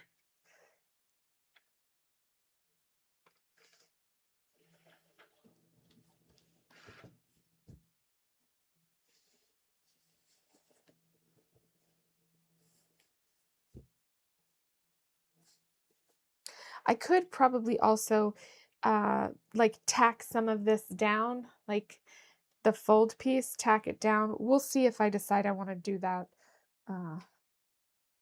to keep it like folded over and in place, because it's otherwise not going to stay. I mean, I might do like a couple of tack stitches like here and then like here just so that it kind of stays. But for right now, it's okay. And I'll come back to these eyelets also because I haven't done any of them yet. It's on my list. Okay, so now what I'm going to do is I'm going to change the thread on my machine and get ready to start stitching the pants again. This has to go. This is the sleeve detail for the sleeve, or the detail piece for the sleeve, which I don't know when I'm going to put those on. I'm not really sure. I don't think you guys need to watch me do that, though. That was enough.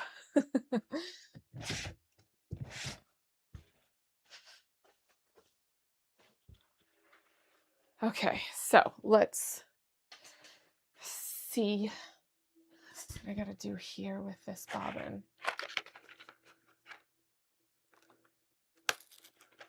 I got some Reese's Pieces. I love Reese's Pieces. I'm very limited on the kind. I know this isn't really chocolate, but I'm very limited on the kind of chocolates that I can eat nowadays, so.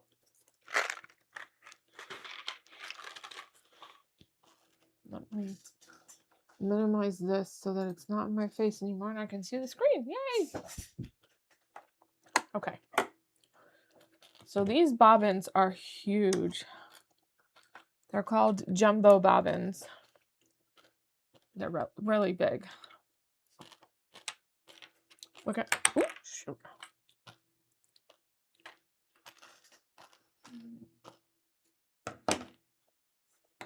Look at how big that bobbin is compared to this bobbin. They're huge. This is about half a bobbin's worth, so they said that I need to oil the machine after one full bobbin, so I haven't actually used a full bobbin yet. So once this bobbin that I'm going to fill up is empty, because this is probably only going to be about half a bobbin. So this is about half a bobbin. This is probably going to be about half a bobbin.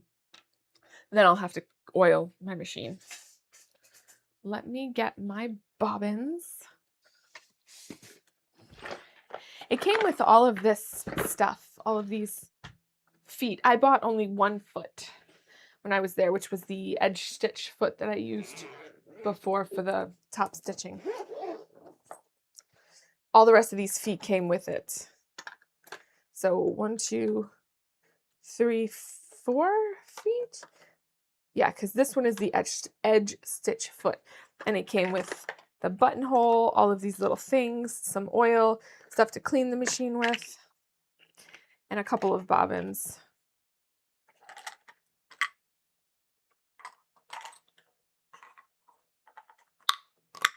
And I also did buy like a case, and I think it came with like 10 or 25. I don't remember how many bobbins.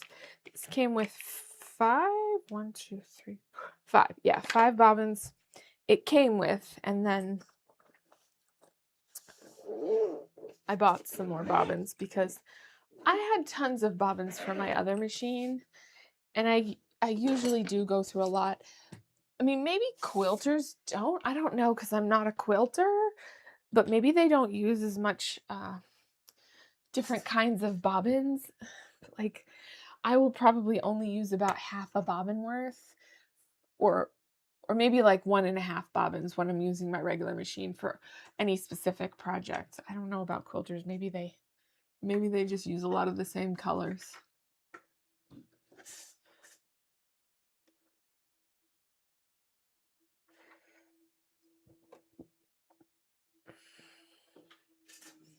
Now,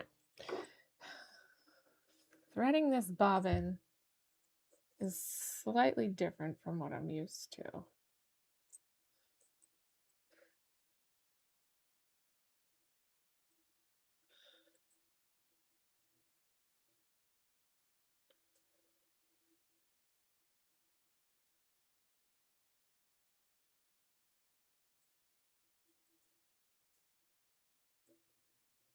I think it's supposed to go this way.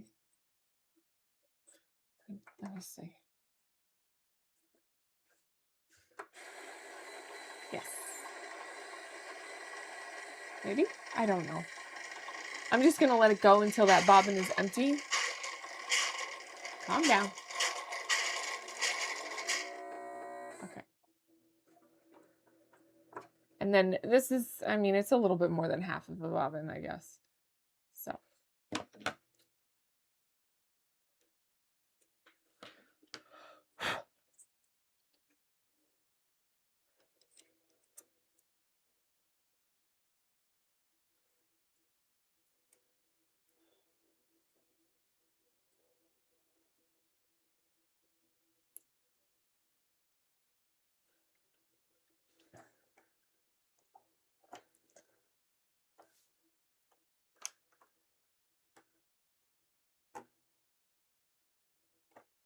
Yay. Okay, so that's done. Now I'm going to put my thread on here. Take this off. I actually think I need the tiny one for this because I don't want it to get caught up in this one.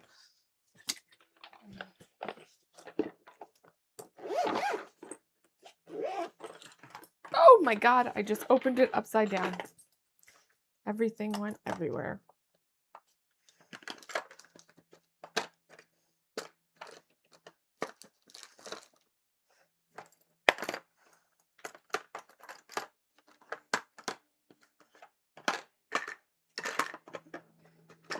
This is what I'm going to just put on it. Here's this spool cap.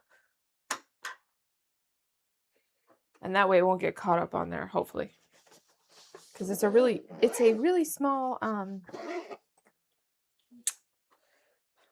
spool of thread. I hope it's enough to finish up this project.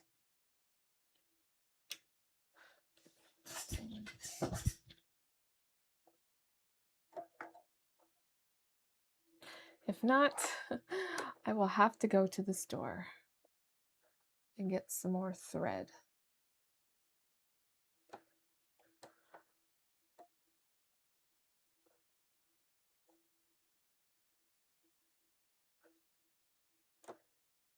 Come on, get out.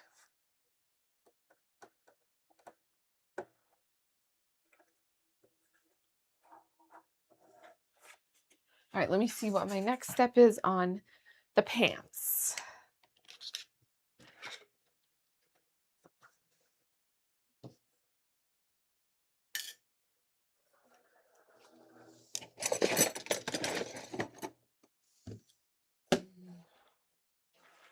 Clean up my mess real quick.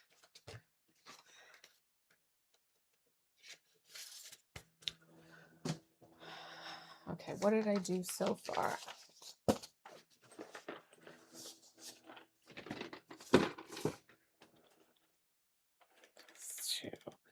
Cotton. I don't need that right now. I don't need this right now. I don't need this.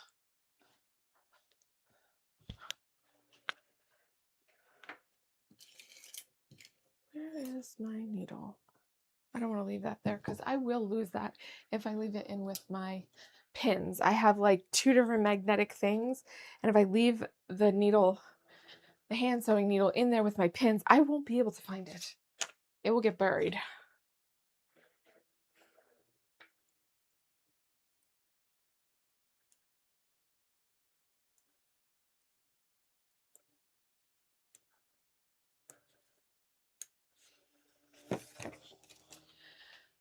All right, so far I think we just did the 2 front panels. We did the front crotch and the 2 and the side front panels here. Oh, that's right. I used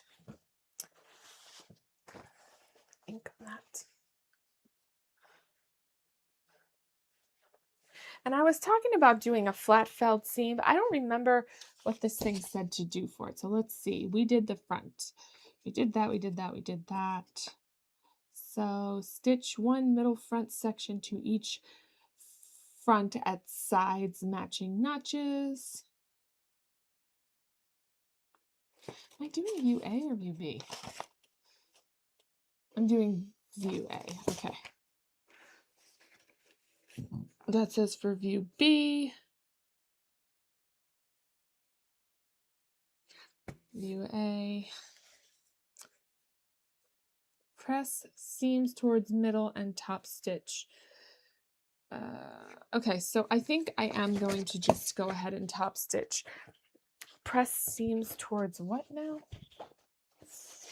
Middle front. Because I'm not going to top stitch, I'm actually going to fell them down because I do have my serger back, but getting in here to serge this would be a pain, and I think the top stitching detail, it looks better anyway. So we're going to press them towards the middle.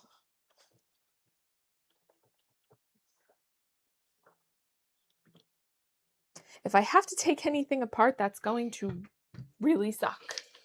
But hopefully I will not. I'm making it based off of his measurements. It should fit him, right? Right? You would think. But I always think it's going to fit, and it always ends up being too big. I don't know. And maybe sometimes that happens, but you know, honestly, I would say that for anything I make for myself, I always end up making it too big. But anything I make for my boyfriend or my son, unless I wasn't really following the instructions as far as the sizing was concerned, I usually don't make it too big. I only made Rob's pants too big that one time because I made the wrong size. If I had made the correct size for him based on his measurements, they would have fit fine. So I just made more work for myself by doing that. I am pressing it towards the middle, right? Middle front top stitch.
Okay, so now what I'm going to do is I'm going to trim back the seam allowance on one side and fell the seam down. And in order to do that, what I'm going to do is I'm going to trim this back by about half, this seam allowance here by about half.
And then I'm going to fold this over so that it encloses all of those raw edges. I'm going to press it down and then I will stitch it down.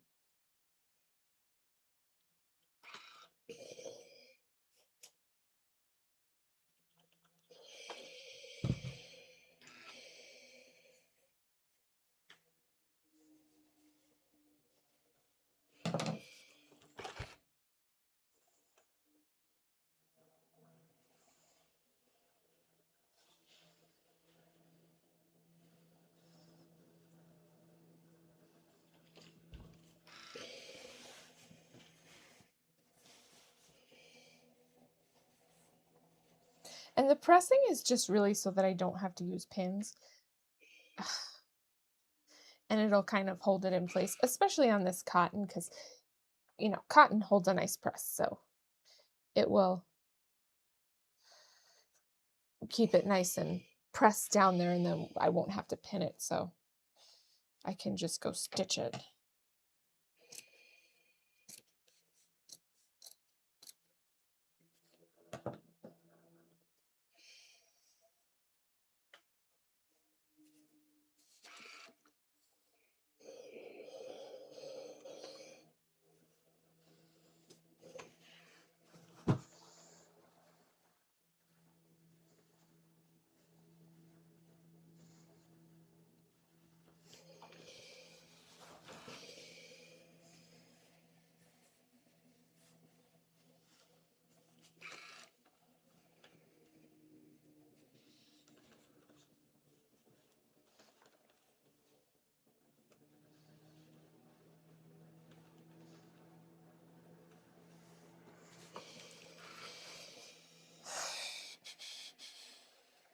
And then I just do the same thing on the other side. And this way I don't have to worry about serging it. These seams will all be finished that way because all of the raw edges are enclosed. And this is how they do sometimes on jeans. You could do it like where you kind of hook them together like this, which is basically what I'm doing here, but like, I don't know. I don't know exactly how they do it in the factory, obviously. I have a pattern to make jeans, and I have some jeans material, and that is probably going to be one of the patterns that I'm going to test out, and I will absolutely be felling these seams of the jeans down also, because it also adds to the strength of the seam. It's not just one seam, it's two seams, so and all your raw edges are enclosed.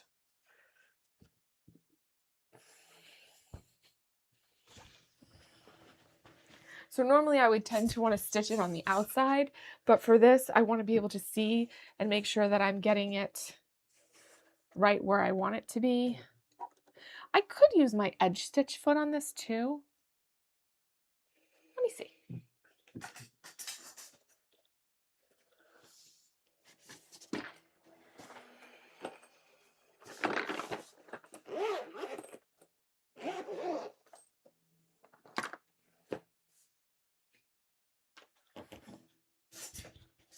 I'm going to get the most out of this foot.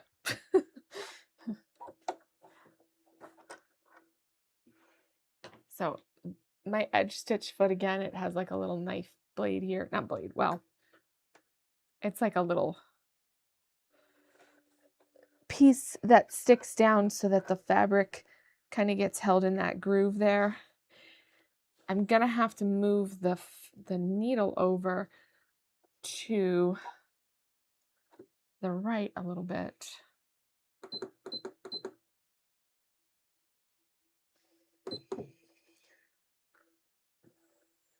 Let's see.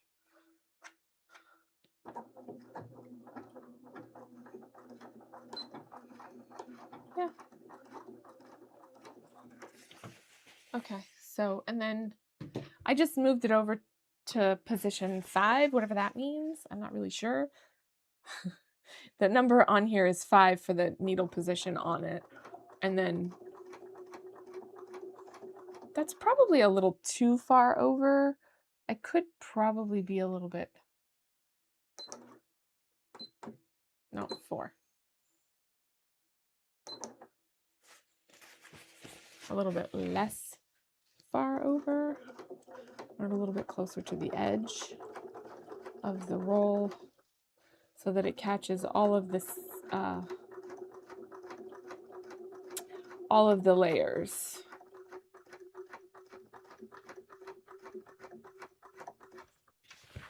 Let's see.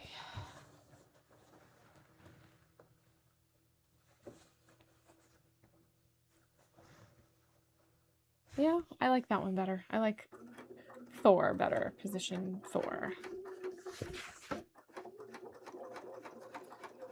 And I never really thought about using edge stitch foot that often because I guess I had a blind hem foot, which is a similar foot on my other machine, but I rarely ever used it.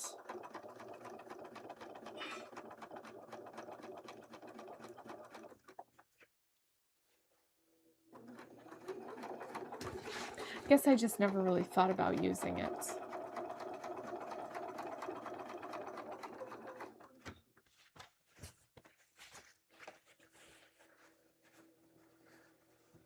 Calm down, iron. It keeps like going tss, tss, tss.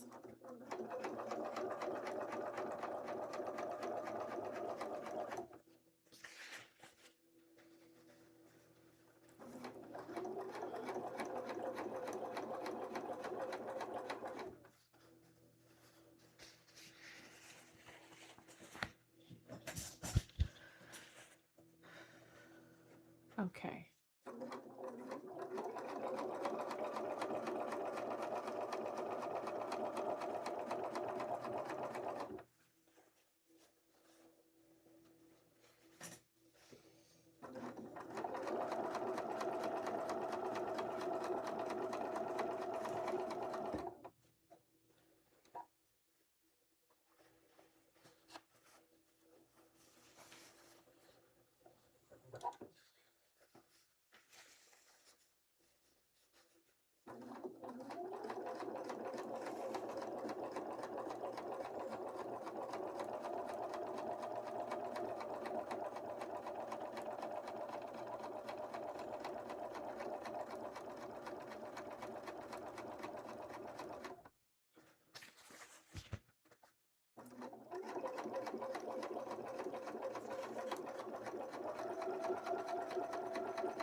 I mean, so like if you're making a pair of jeans, you don't have to do it like this.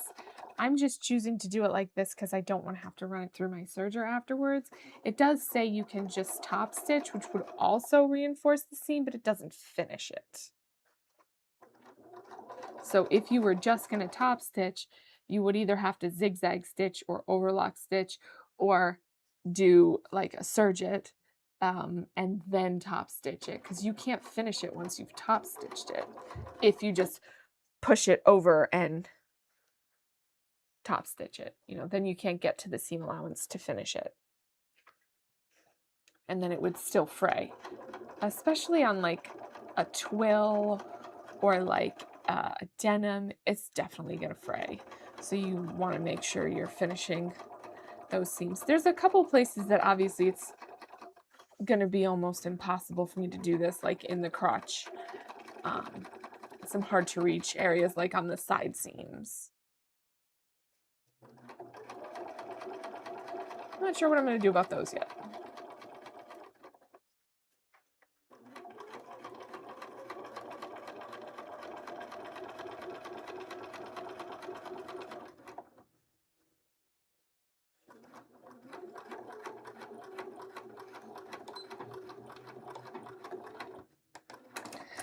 The stitching even looks so much nicer than the other stitching from my other sewing machine.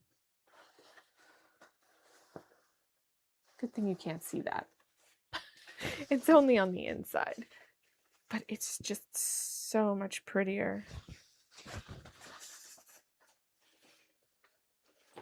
All right, iron, calm down. Okay, so now I'm just gonna do, oh, why is that wet? Oh, I think there's a wet spot over there on the table where I had my soda is wet here.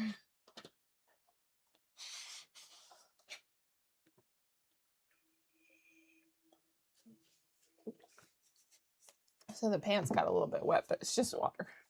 It's not the end of the world. So now I'm just going to do the same thing on the other side. So I already pressed the seam allowance over here towards the center.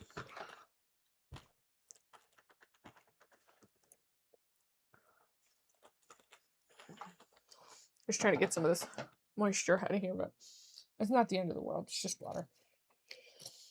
So I'm just going to trim this back by about half.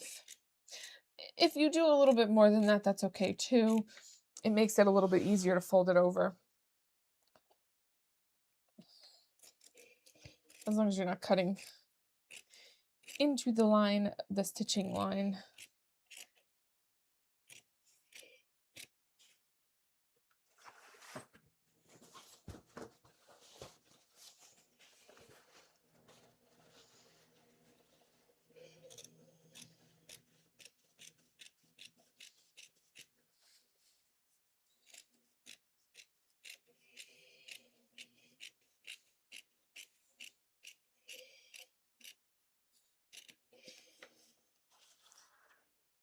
What are you doing?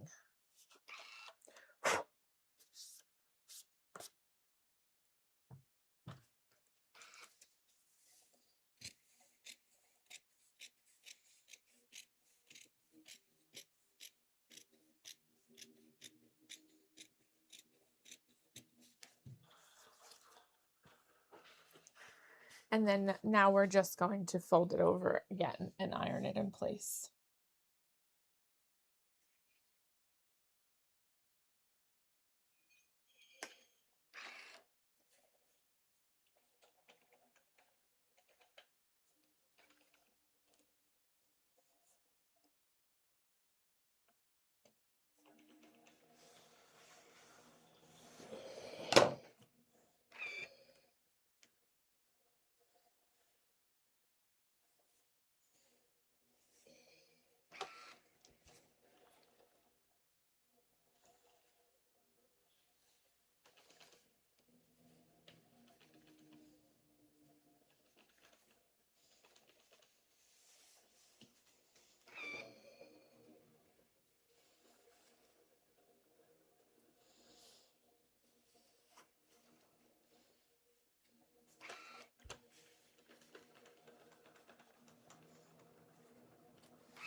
hot.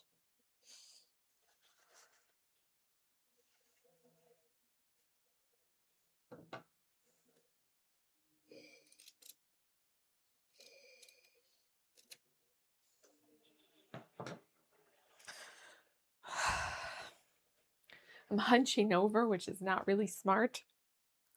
This table goes up and down, but I unplugged it because I was running out of plugs.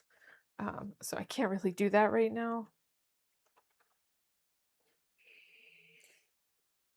It would be smarter if I had it raised up a little bit more, but then I can't. Then it's too high for my sewing machine, like for my chair for my sewing machine. So I generally don't do that unless I'm like cutting something or whatever. Then I'll raise it up and then I'll lower it back down when I go to sew. Okay, so now we're just going to do the same thing on this side. And the needle position is still good, so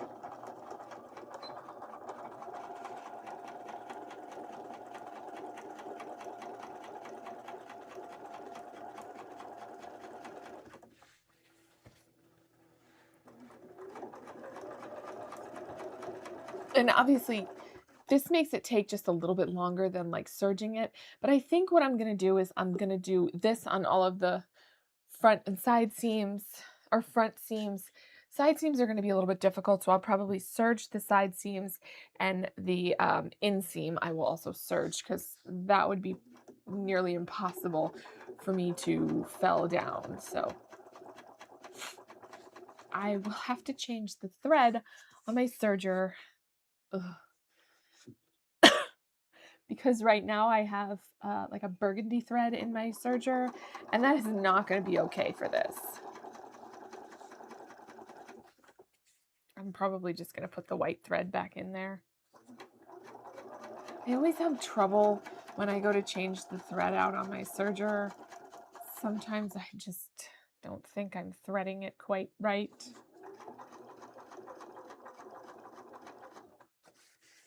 If you have a serger and you have to change your thread, I'm sure you can understand. If you know, you know. When I bought the serger, she tried to get me to buy the more expensive model that had like a button you pushed and it blew all the thread through and you didn't have to thread it, and it was a lot more expensive, but I didn't want to buy it. If I ever get a new serger, I will be getting one like that. I could have traded it in for a new one, but there's nothing wrong with my serger. I just need to learn how to use it better.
This piece does not want to stay.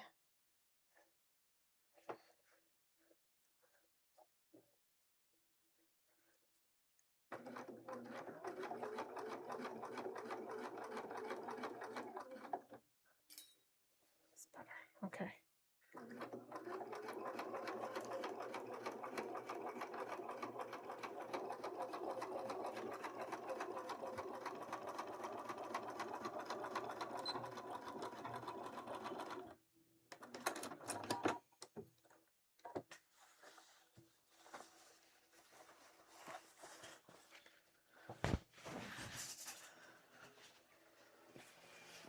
All right. Here's my, that's hot, top stitching.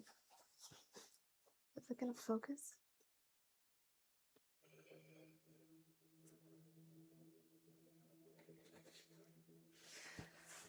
I don't know if you guys can see it. I tried to get it to focus. I can't tell. I'm looking through this tiny little viewfinder. So, all right, let's see what the next step is. Calm down over here. Stop. You're wasting all my steam. Okay, side pockets. Let's do the pockets.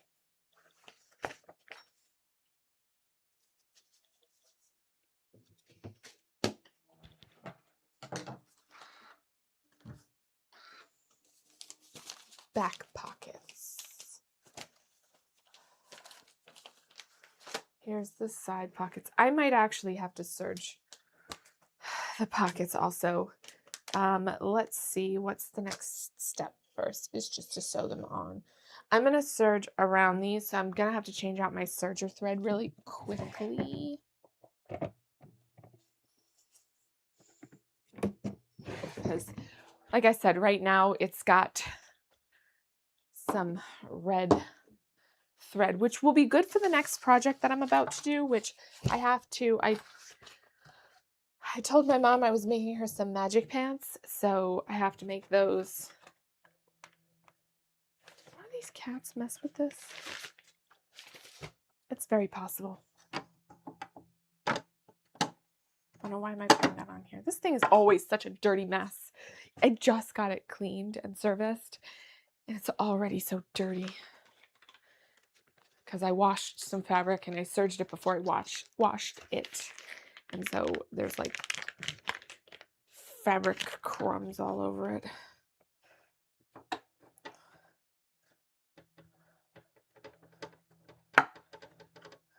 What?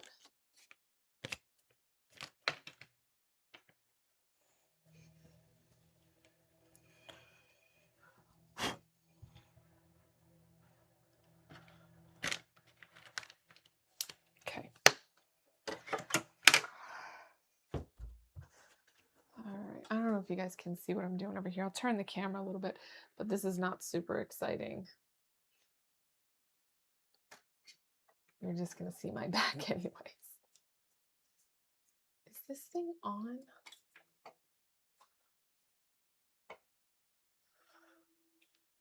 I got to check something real quick, guys. Give me 1 second. It is on. Why is it so warm? Anyways. Okay, so I'm changing out the serger thread to this. I just had that little thingy. Here we go.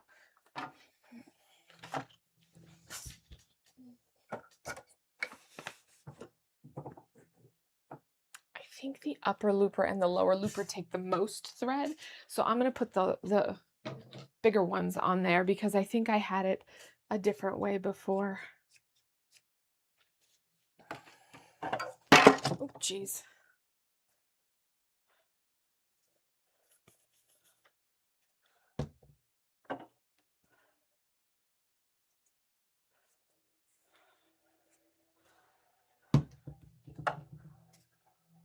Like, oh, I cut that. What happened there? I guess I didn't cut it. I think that I had I have 2 big rolls here and 2 rolls that they're the same exact size rolls. I shouldn't say they're not bigger or smaller.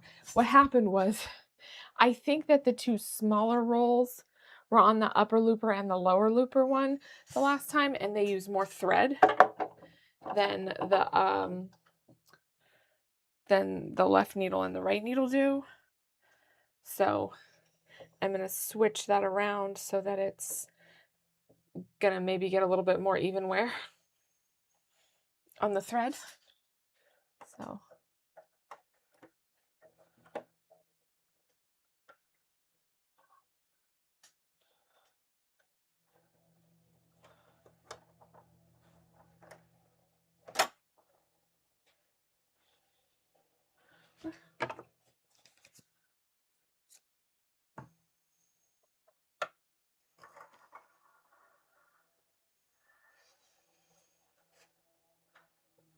this was just cleaned. It's a really dirty mess already.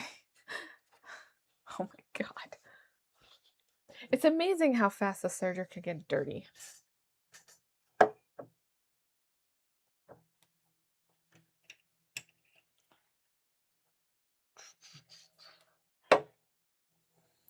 It doesn't take me very long to thread it, but I always have to do a test piece because I'm never quite sure if I threaded it correctly.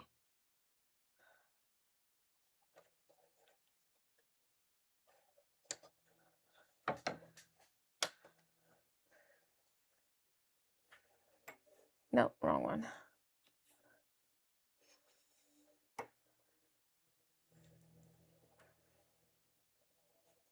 And the last time, I actually didn't thread it correctly, and it kept coming unthreaded, so I know I didn't thread it correctly. But I couldn't figure out what I was doing wrong until I took everything out and then totally rethreaded it again.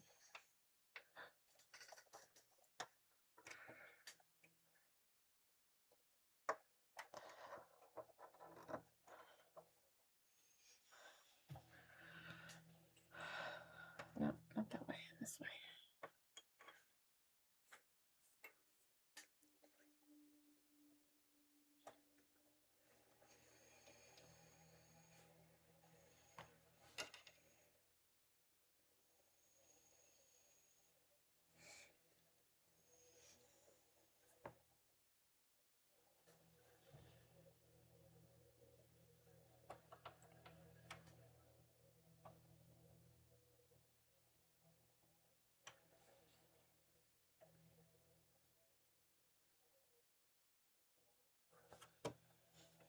Okay.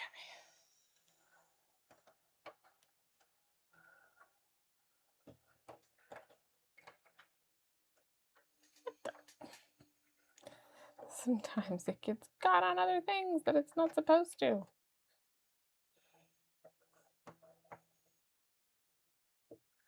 Right needle, left needle. I just did this the other day. Every time I do it after I haven't done it in a long time, I have to look it up. And I just did it the other day, so I know exactly how to do it now because I completely remember. And now I have to get the needles threaded, which is always so much fun. I can't see what I'm doing. There's not enough light on this serger in general, and so it's too tiny. I have a needle threader. I wish it automatically did it like the sewing machine does.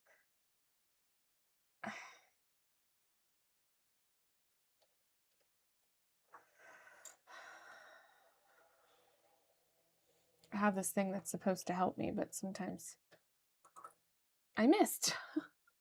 I missed. And sometimes it doesn't help. I still can't see.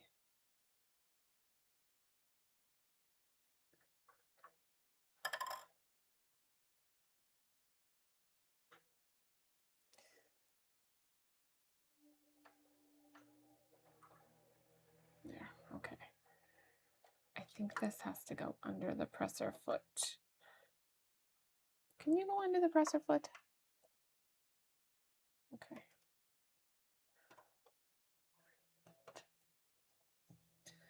Okay, one more needle. Like, I don't understand why they don't have a light on both sides of this serger, because like this side of the serger is almost completely dark. I can't see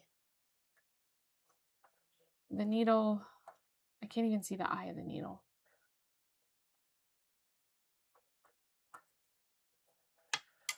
Okay, now I'm going to get a test piece of fabric to make sure that I have it threaded correctly. Test that out and see if it's, because it looks like it's threaded correctly. However, famous last words. Well, it looks good.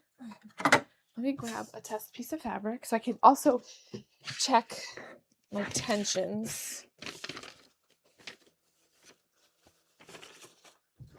to make sure that that all the tension is correct on it and make sure that it's working right.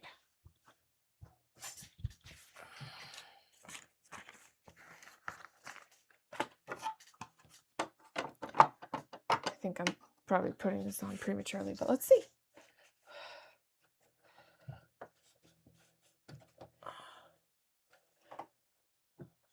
The pedal.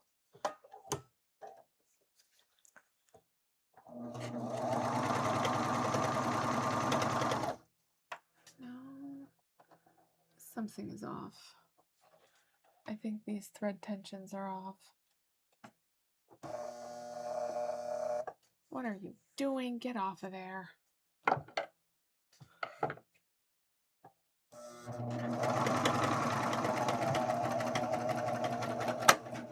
Oh.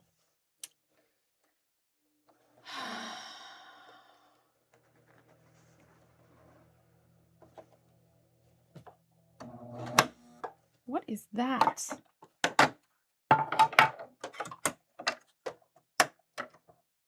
Uh-oh. Something is getting caught. Oh, hardcore.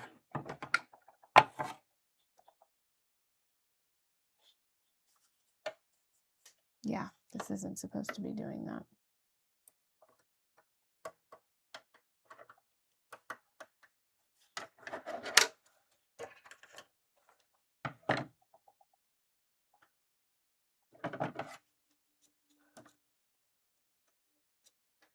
See, without fail every time. Oh.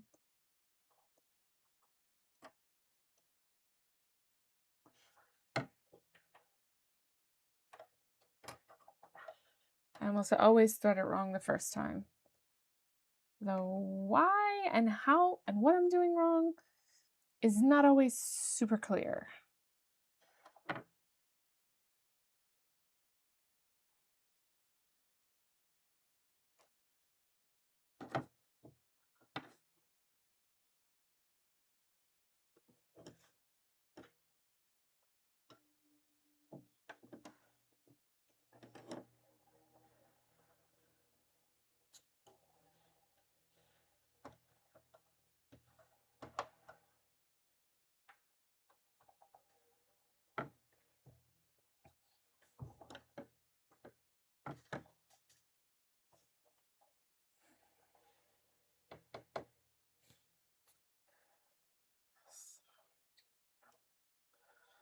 This is the left needle thread.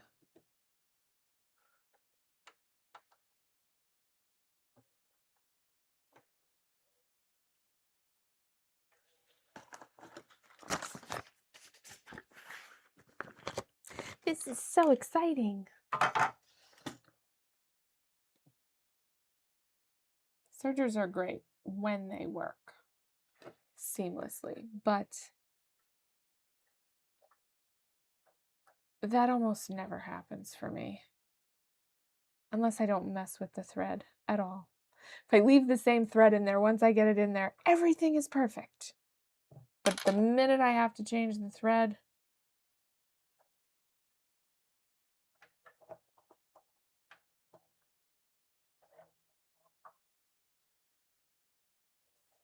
this way.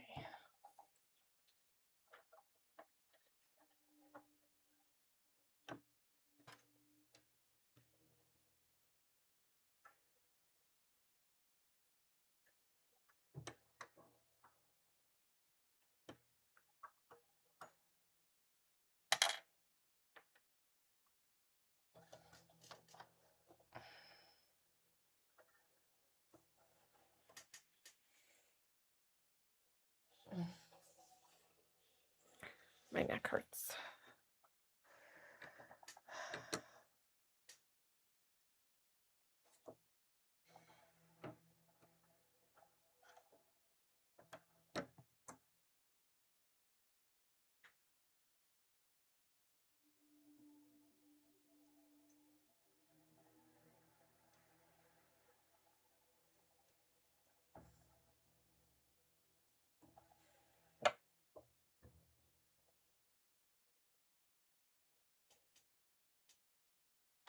Okay, let's see if it is correct now.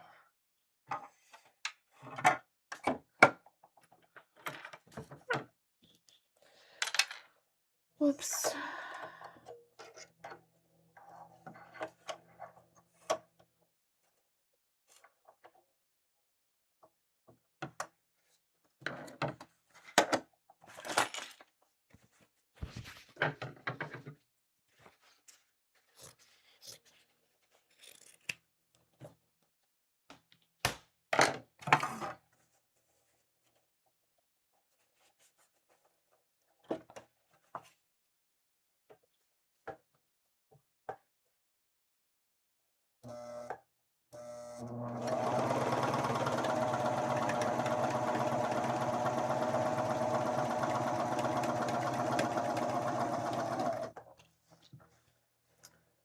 Better. The tensions are off though.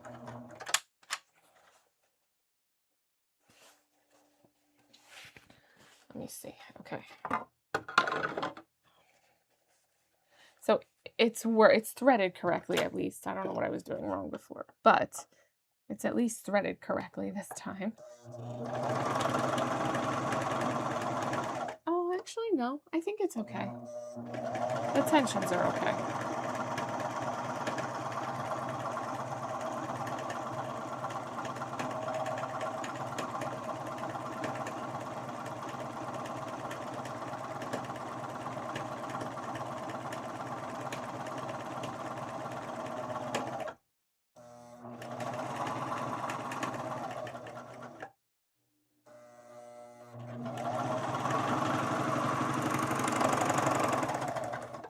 Okay, so now, yeah, actually it's good. Okay, so it is threaded correctly. The tensions are good. I thought I was gonna have to adjust the tensions.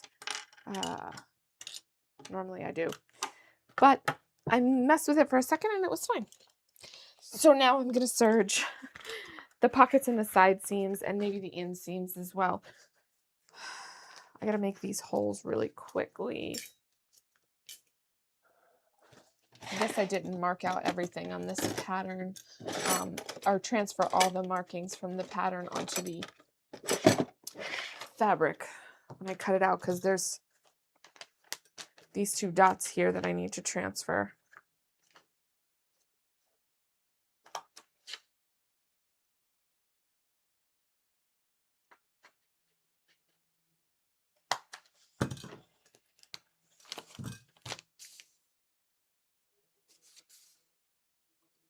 This one is just a water-soluble pen, so meaning that after I sew everything up, I will have to wash these pants in order to get rid of them, because it's water-soluble, obviously.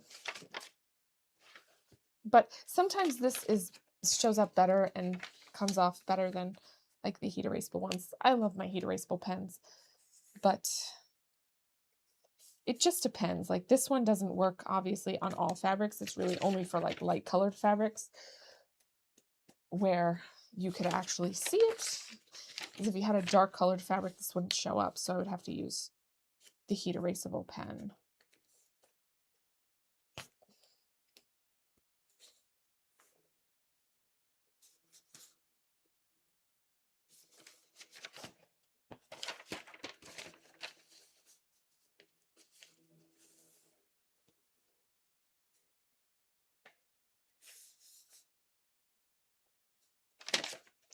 Okay, so now I'm just going to serge.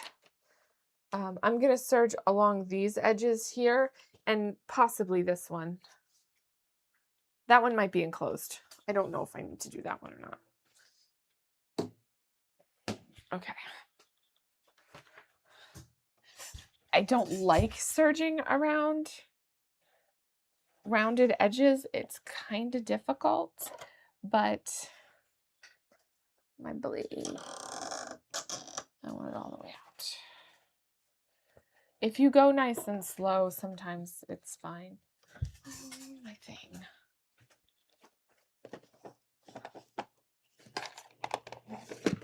This is like a stitch guide that came with my serger, and you just put it in there so that you know how, like, how much it's going to cut off. It helps so that you don't cut too much off your fabric.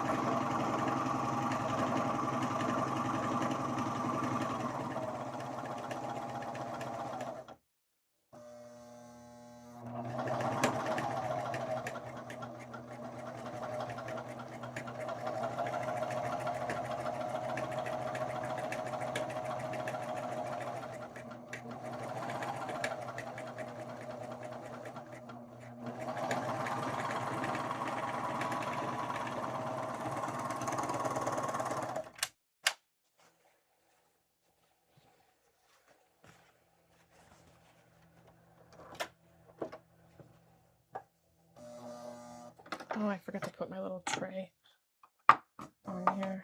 You don't have to. I just like to use it so it catches all the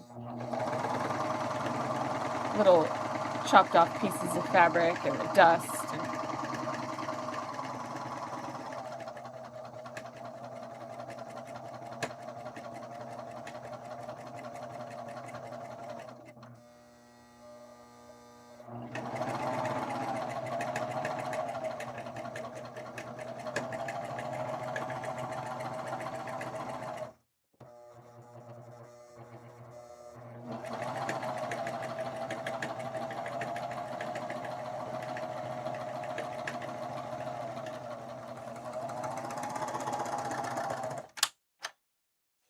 Some people like to weave in their serger tails, but to be honest with you, this is going to be caught in the seam allowance, and this is going to be caught in the seam allowance, so I'm not really worried about it.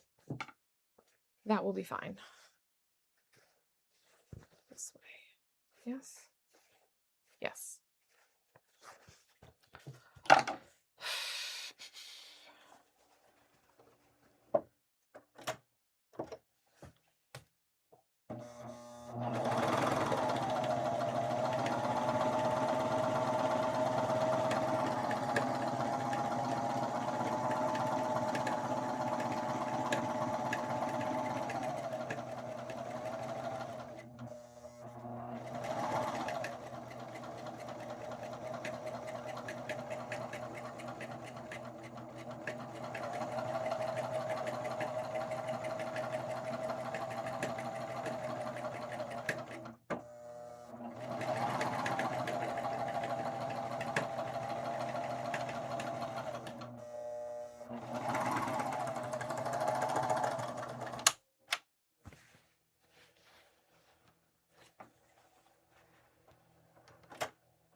No, don't do that.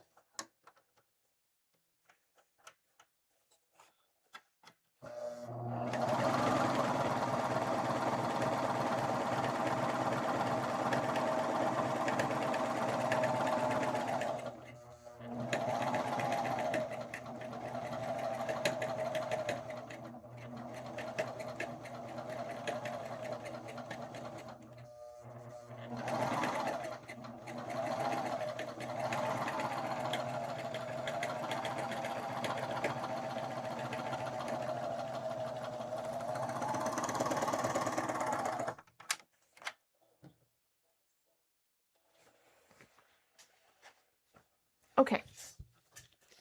Now then, back to the fun stuff. Oh, I need to do the side seams too. That's right. And the inseam. Poop. Okay, so I'm just going to do the side seams and the inseam here too for the serge that to finish it off. Because now would be the best time to do it since I have access to those seams, whereas if I sew any further, I will not have access to those seams.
think I need this a little bit further over.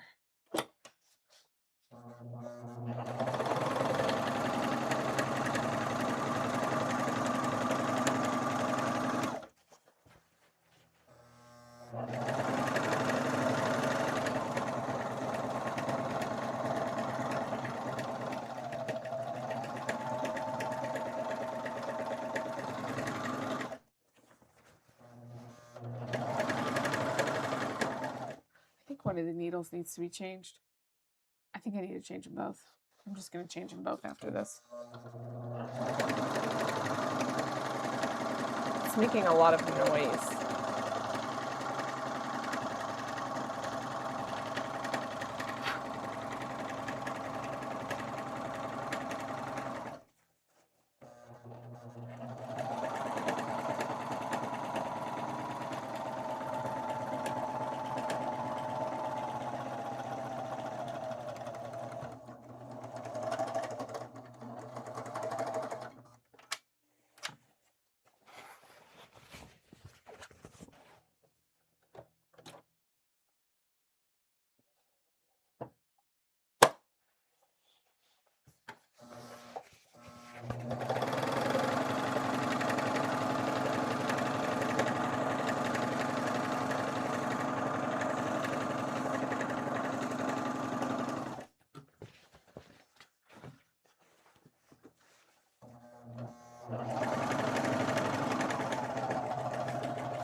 Okay, I think I got to do one more piece, or two more pieces rather. But first, I'm going to pin this in place here.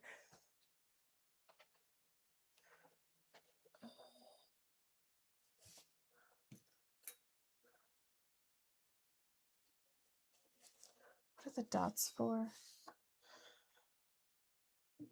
Apply pockets to middle and side front as follows. With right sides together, pin one pocket section to each middle front, matching large dots having raw edges even. Whatever.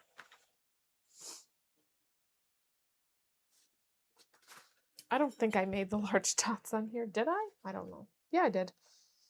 So it's right there. Yeah, they match.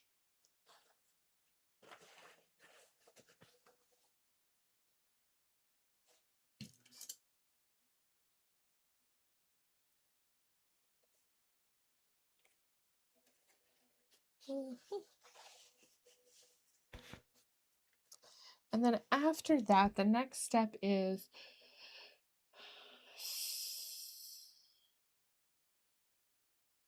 stitch remaining pocket section to side, front, and side back. What? 4. Number 4. This is number 3. This is number 4. So this one I have to finish.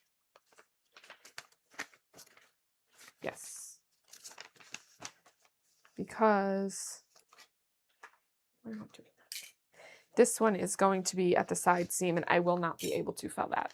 So this one I'm going to have to just see which side it goes to finish that side. I believe it's going to be the one with one notch because I think the side with 2 notches attaches to something else. Oh no, I could have top stitched it.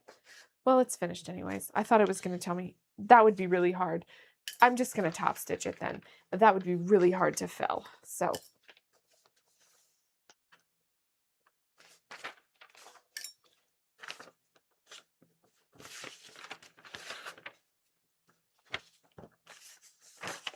but I am pretty sure that it is the side with one notch, because the side with two notches is going to attach to the side seam. Oh, the pockets are like in the middle front. I'm talking to you guys like you can see me. So I think the pockets are like here, not side seam pockets.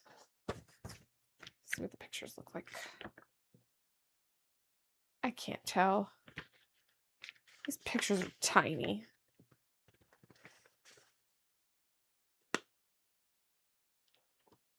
No, they're on the side seam.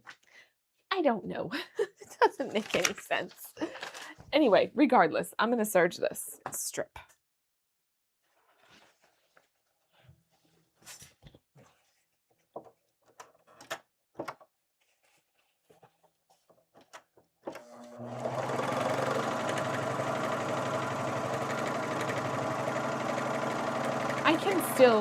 I can still top stitch it anyways afterwards. It just means I won't fell it because there's no point.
Okay, let's stitch the pocket on. Okay.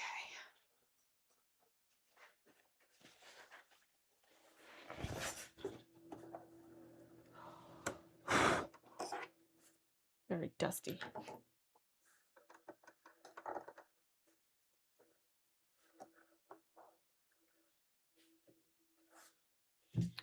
Okay, let me change the camera angle because wow, it's like right in my face.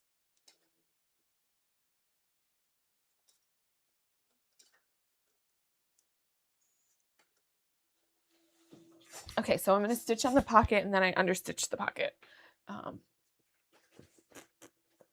to make sure that it is easier to find when you try to stick your hand in it. This needle position needs to be back at 0. Okay.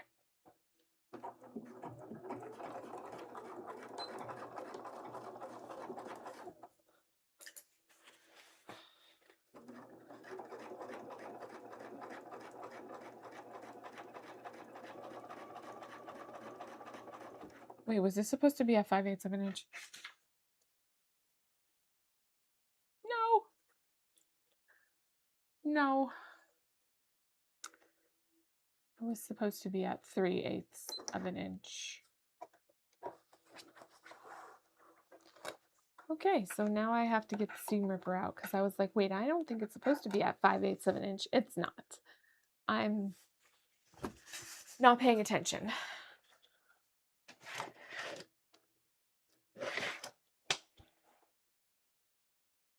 Where's my seam ripper? Awesome. Well, I have this one, but I actually don't like it that much. At least it wasn't too much. It wasn't too much of the seam that I have to rip out. It's not the whole thing. It's not a very big seam anyway, so even if it was the whole thing, it wouldn't be that much. See? Sometimes I make mistakes too. I wouldn't say sometimes, I would say I do it a lot. It's part of the process. It's how we learn, by doing things we shouldn't do.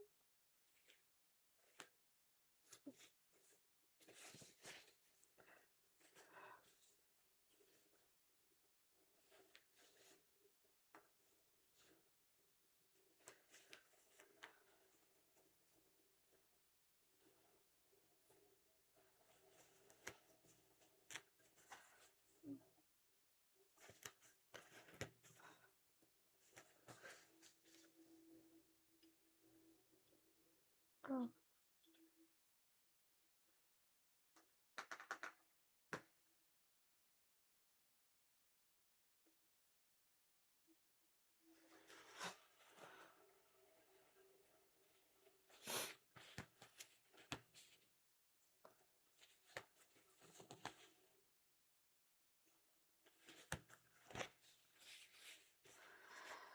Okay, so now I have to figure out how far 3/8 of an inch is on this machine from the needle, because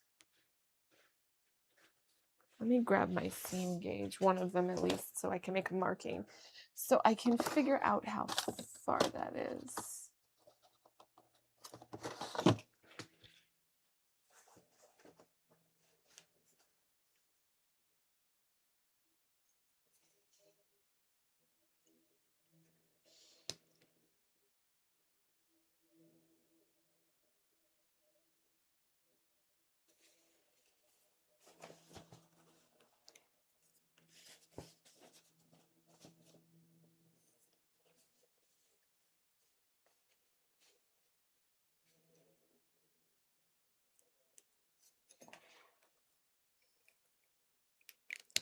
Okay, let's try and do that again. This time without having to rip any seams out, preferably.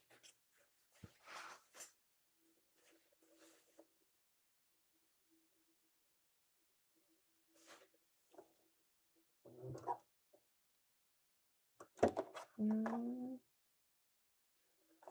7.5 marking, I guess. Whatever that means.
You know, I made a marking here, but I'm not going to be able to see that on the other side where I'm actually going to be stitching because I have to do it this way. I guess you technically could stitch with the seam allowance on this side of the machine It's just weird and I've never done it. Maybe I've done it once. That's only if you knew exactly where you were supposed to be stitching.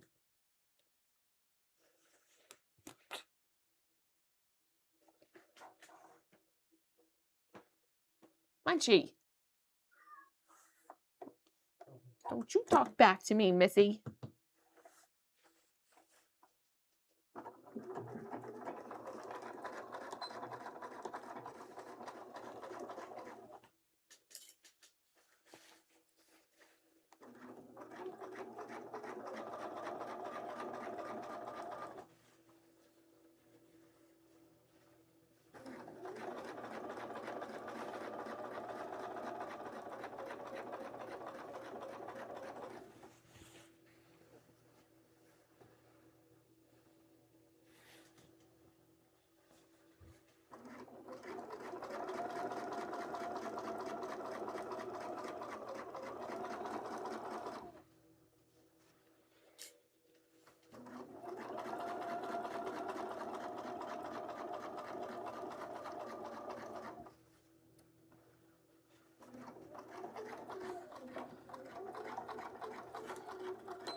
Okay.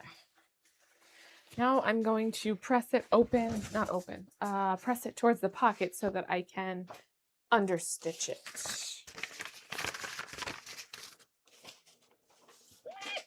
Whatever.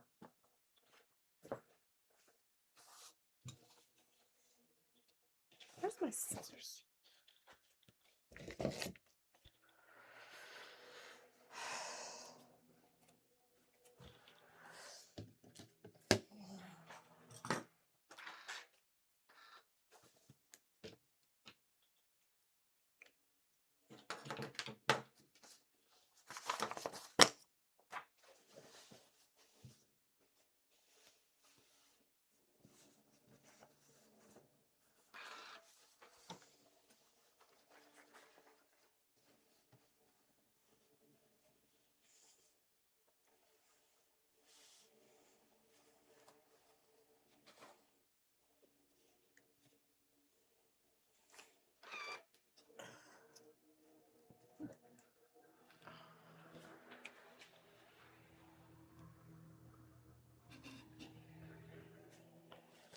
It's kind of dreary outside, but I can't tell if it's raining or not because I actually have tinting on these windows, just a little bit of tinting because it was otherwise just really bright in here and the sun was like, when it was coming in and during the day, it was just really obnoxious sometimes. And it would be too bright with the lights and everything. So I put the tinting on there, but I can't tell if it's raining out. It looks overcast. The window over there is not, it's only half tinted. That one over there has just a little bit of tinting because it was also same thing, very sunny.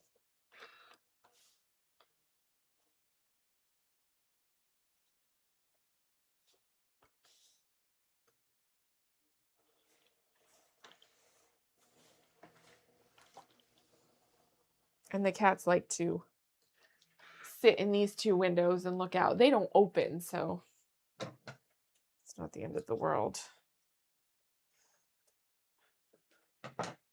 Okay, understitching now the pockets.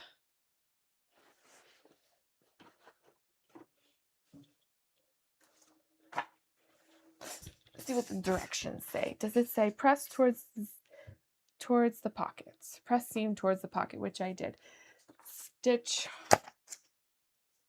remaining pocket section to side front and side back.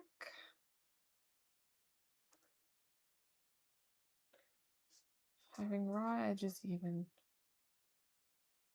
It's the same thing except you're doing it to the side back, which is number 4. I don't know why it says side front. Oh my God. Huh. She's trying to kill herself. She almost burned herself on the iron and then almost knocked over the camera over here. She has a death wish.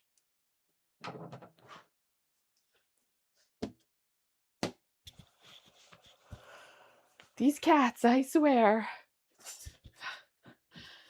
Oh my God. Wow.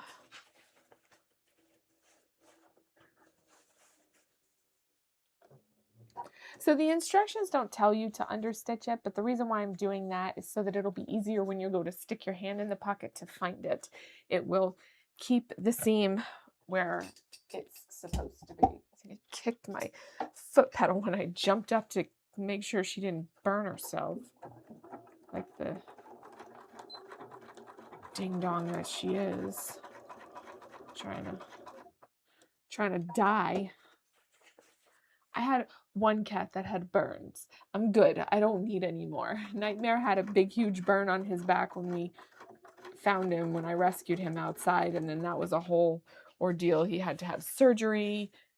They took like a big piece of his, skin off. He had an infection, so he had antibiotics. He was in so much pain after the surgery. Poor little kitty. But, he made a full recovery, obviously, because he's fine. But because of that, he can't jump as high as other cats. So he's a disabled little boy.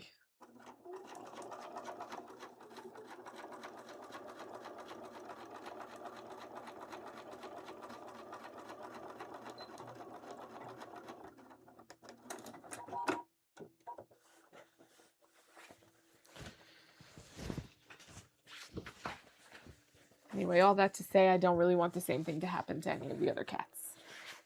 She almost rubbed right up against the iron.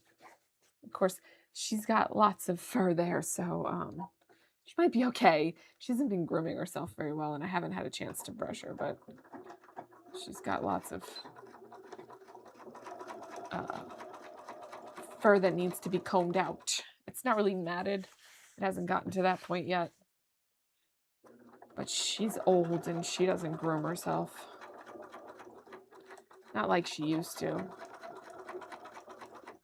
surprised she can even still jump up there.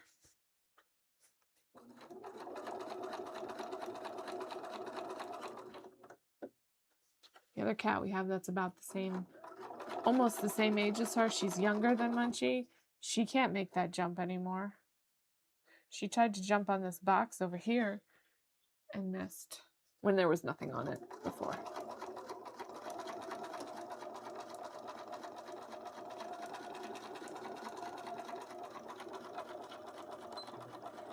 I don't think she's long for this world, though, because she doesn't look very good anymore. She's got a lot of health issues now.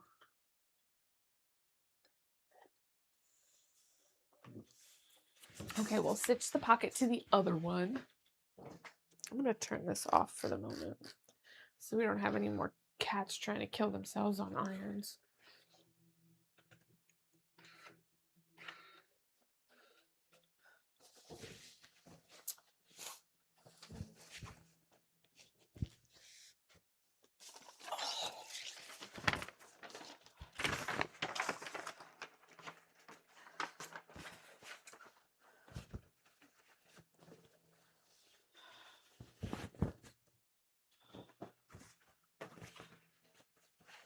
This is the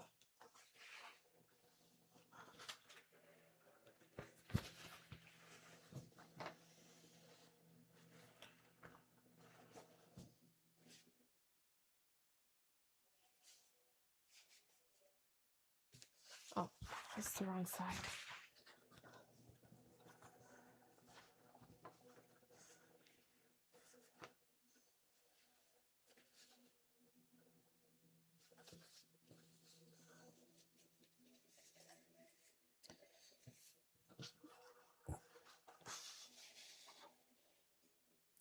So even though this fabric it's hard to tell, probably really hard to tell on camera. This is the right side of the fabric. This is the wrong side of the fabric. So this has more of a textured look to it. So That's why I keep flipping it over back and forth, because it's hard to tell, but you can. There is an obvious right and wrong side. So if you did it on the wrong side of the fabric, if you stitched so that the wrong side was facing out, it would look weird. If you got up close to it, I guess nobody would be able to tell from far away, but.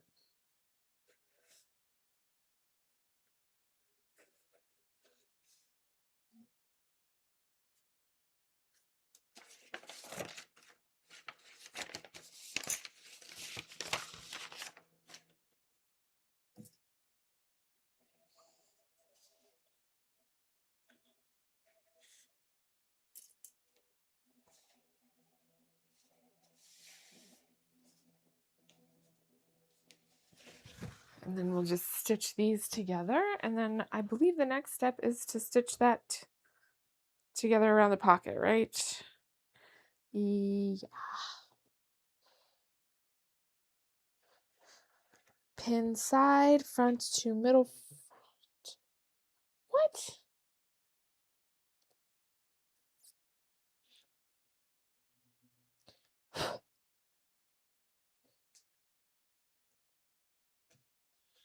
Sometimes these instructions make no sense. So this is number 4. This is not a side front. This is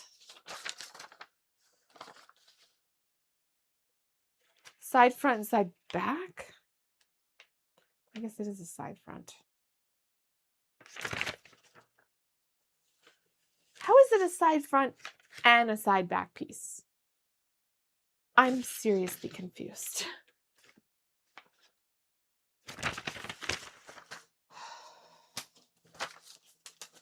This is the casing. Let me just check my other pieces. This is back, middle back. That's why I don't understand. How can this be a side front and a side back piece? That's why I'm getting confused, because it's saying side front and side back. It can only be one.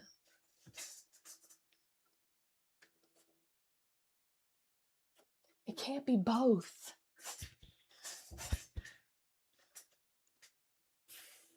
Can't be both right and left.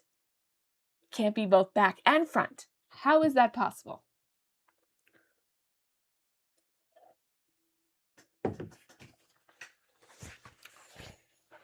Anyway, moving on.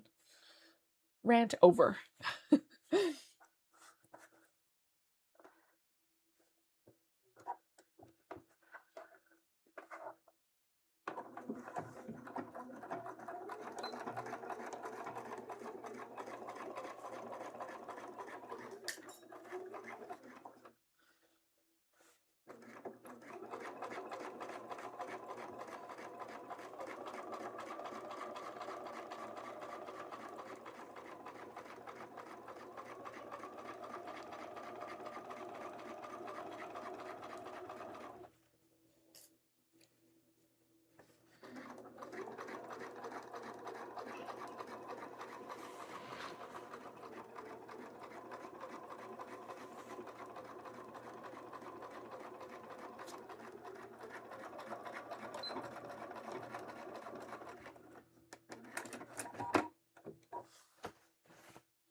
Okay, now I'm going to press it and understitch it.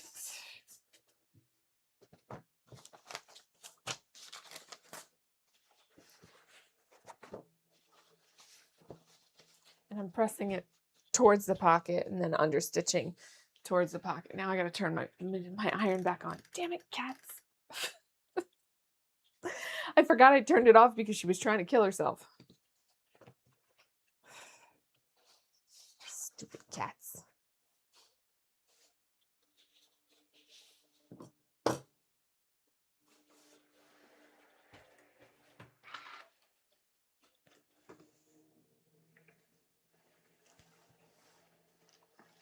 I mean, it would be better if I could leave it like this. However, this ironing board is not that big and I don't have enough room to do that over here. On the bigger ironing board, I should say, that ironing board is not that big either. I can, but I need to get a new ironing board and I need a bigger one, but I don't have any idea what to get. I'm going to understitch these pieces and then figure out what the hell it's talking about for stitching them together.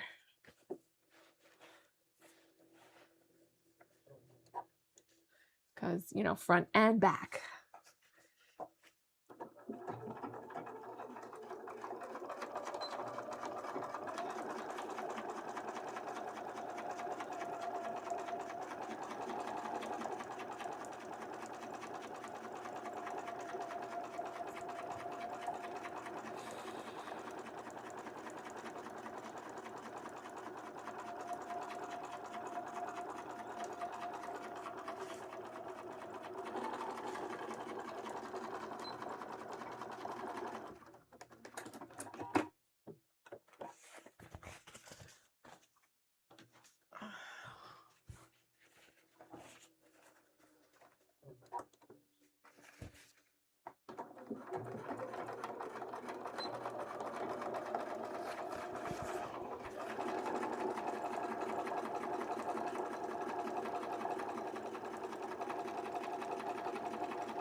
All right, let's see what it's talking about now. Okay.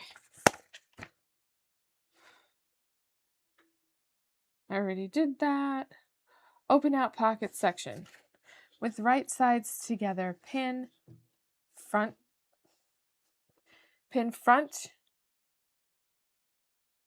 to middle front.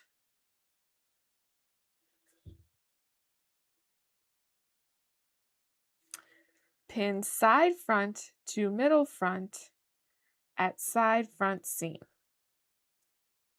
Matching large dots. Stitch seam, leaving an opening between large dots. I can't see this picture. It's too small. I gotta pull it up on my computer. If I have it on here. I don't think it's on here.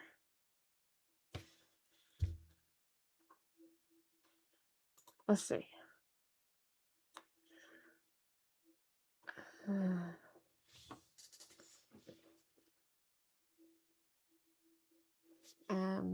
What is this? 8636? Yes. Let's look at the instructions and maybe I could actually see them if I open it in the PDF because I could zoom in and see what the picture is showing because this is tiny. It's meant to be on one of those big sheets like they print it on for patterns, but like on this, you can't see what it's telling you to do. Okay, what is this?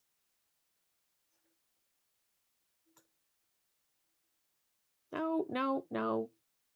No, I just want it here. Stop it. There it is. Okay.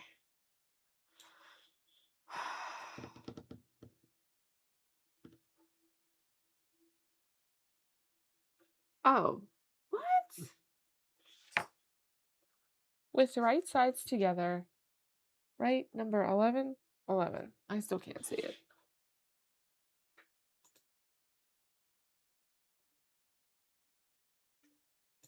So you're not stitching the pocket closed?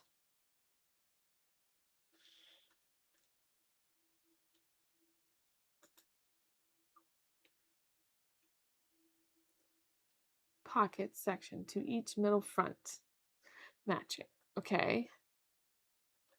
Did that. Next is stitch the remaining pocket section to side front and side back. Piece number 4. Did that. Open out the pocket section with right sides together, pin side front to middle front at side front seam.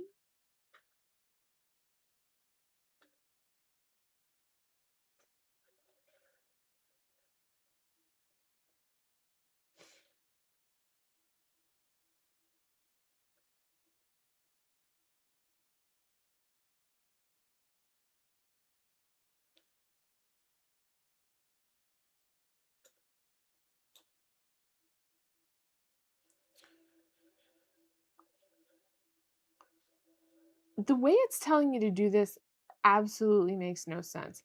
And it never tells you, yeah, okay, you don't have a sewing tutorial for this. It never tells you to stitch around the pocket. Oh, step 14 tells you to stitch around the pockets. No, hold on. Nope, it doesn't tell you anywhere to stitch around the pocket until you get to step 14. Stitch pocket edges together. So, oh my God, this is quite ridiculous. So you take this piece here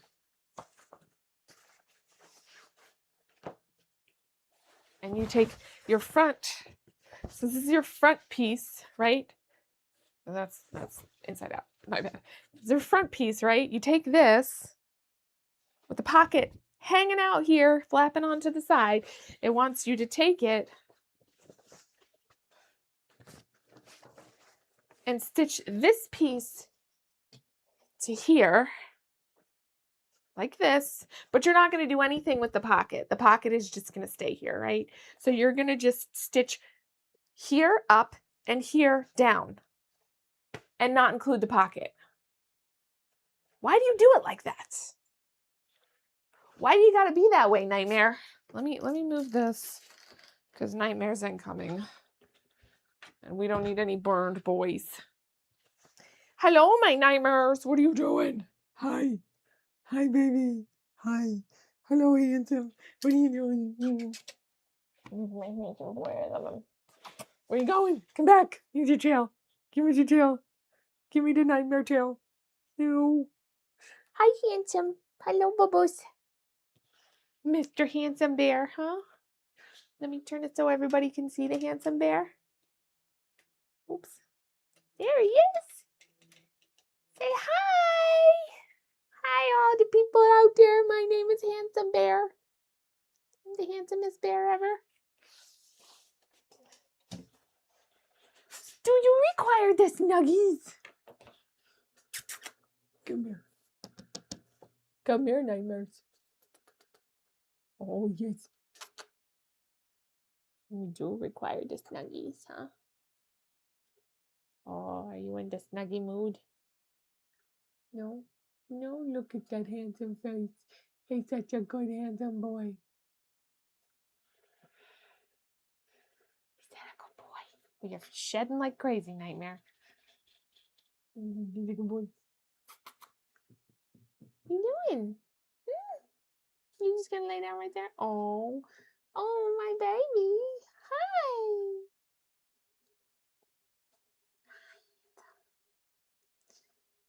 Oh, hi, handsome.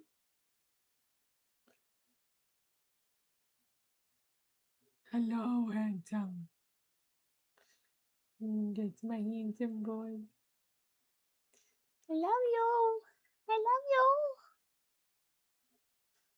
Yes, I do, you stinker. Says I must have mommy snuggles. I must. And scritches. I will allow it. You're so happy right now. Oh, are you so handsome? You don't want to lick my hand. Don't lick my hand. Don't lick my hand, silly.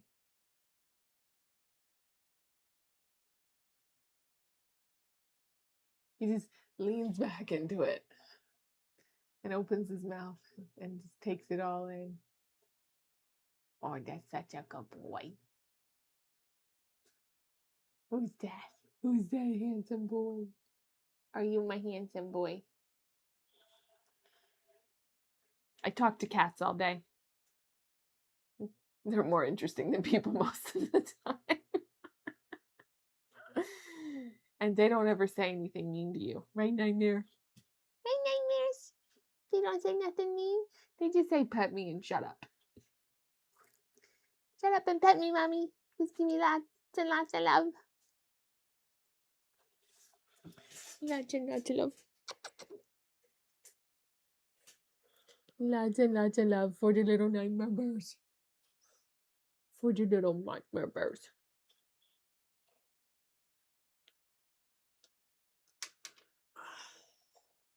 It's okay. Oh, look at that camera. Oh, look at that. Oh, yeah. Now they can see your handsome face. Yeah. Oh, hi. You're so sweet.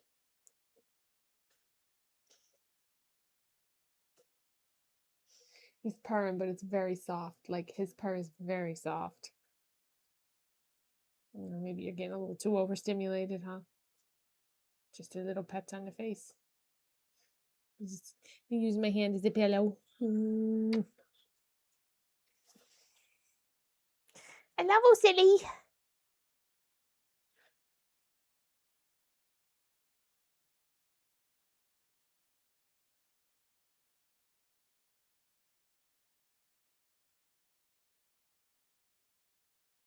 Such a good boy.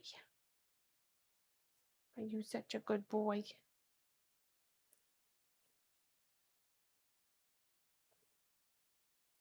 I guess it's shedding season because the cats are all shedding like crazy. Crazy shedding cats. There's fur everywhere in the house, especially on Nightmare. Handsome.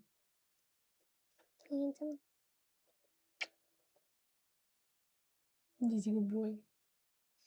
He's a good boy. Is that a good boy? Is that a good boy?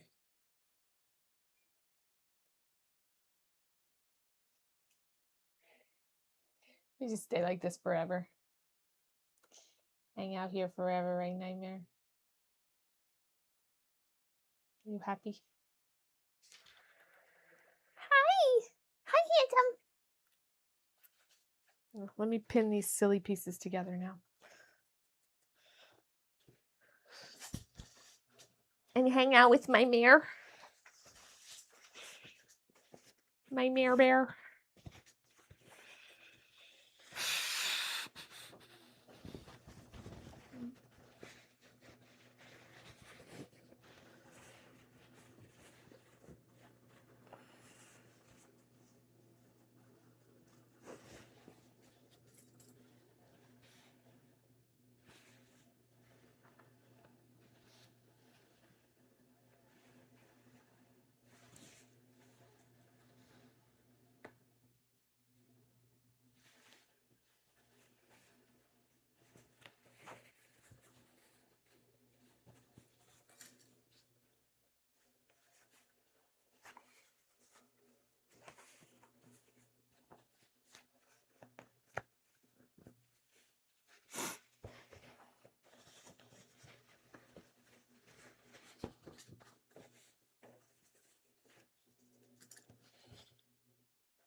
Ooh. I stabbed myself. Okay. I don't think I have any dots on this one. Oops. No, I didn't put the dots on this side. Oopsie. I guess we're just going to have to do our best to line it up. They're on one side of it, but I didn't mark on both sides. I forgot. It's not really the end of the world.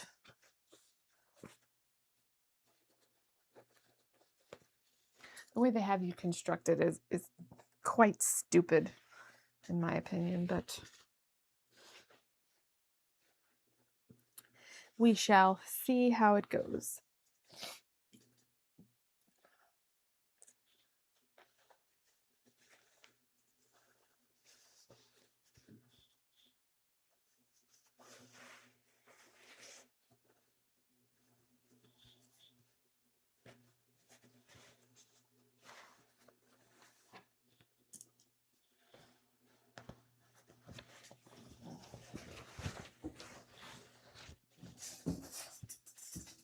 Okay.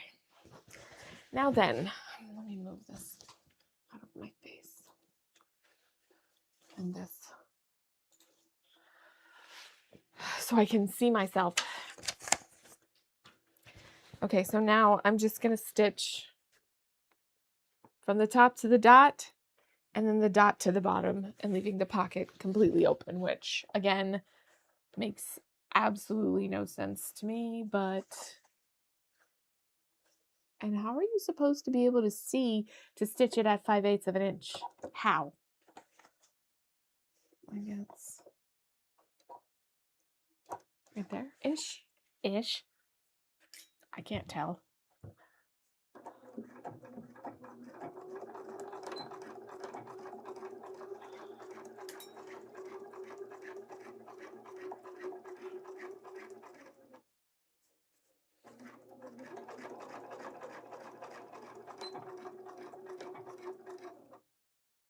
What? Whatever. It's not lining up perfectly, but... Is that even 5/8 of an inch in? Oh, it probably is. I probably made that seem a little too big. Oh well.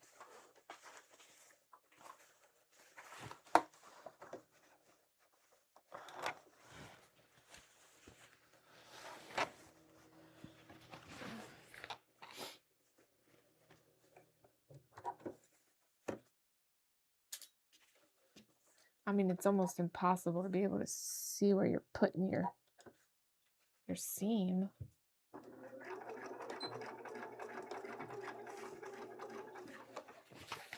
don't understand. This pattern is very strange. I thought it was going to be quick and easy. And they just got some stupid steps in here that don't make any sense at all. I think I'm mostly at 5/8 of an inch, but it's really hard to tell when you're sewing over a pocket. Like the pocket is at the seam allowance side of the machine, so you can't see your markings. I don't know. We'll see how it looks when it comes out, when it's done.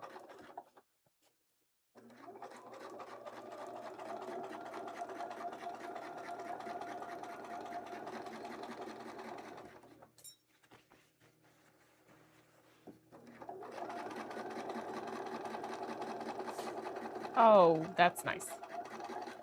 Are you going to sneeze all over everything, Nightmare?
Now it's time to do the other side. I'm going to go from the bottom to the top. Maybe, or maybe not. No, I don't have to. I pinned it on the correct side. But the dot, yeah, okay, because the dots weren't on the other side, so I couldn't see it. So it's on the correct side.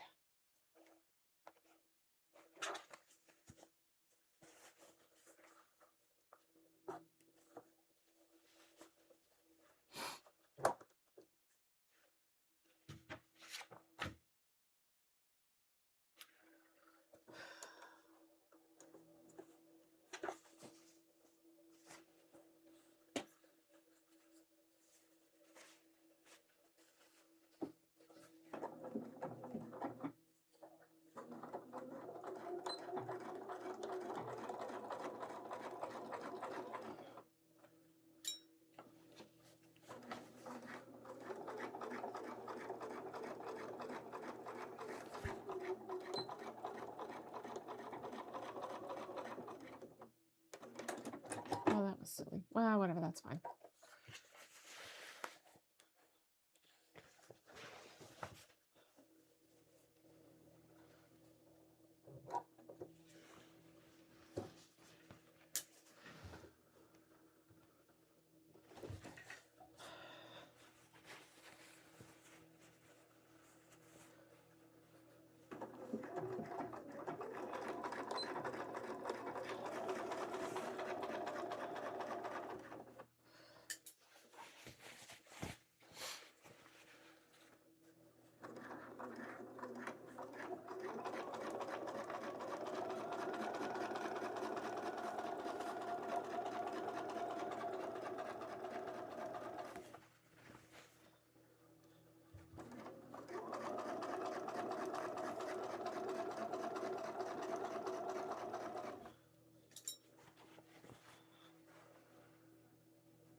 Oh gosh, have you guys seen that?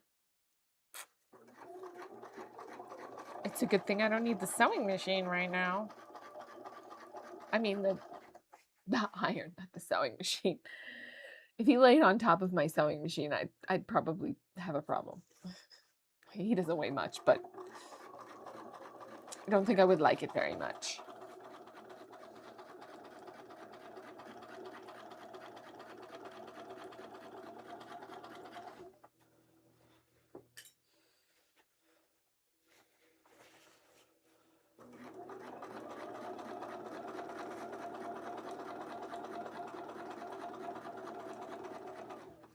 Well, hello, sir.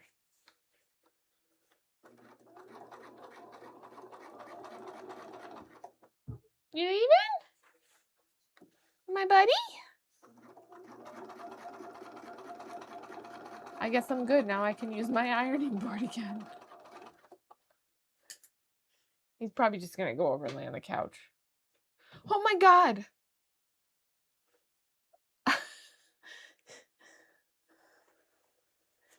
You give me a heart attack all the time, Munchie. Hi. Hello, sweetie. But you cannot sit on my lap. No.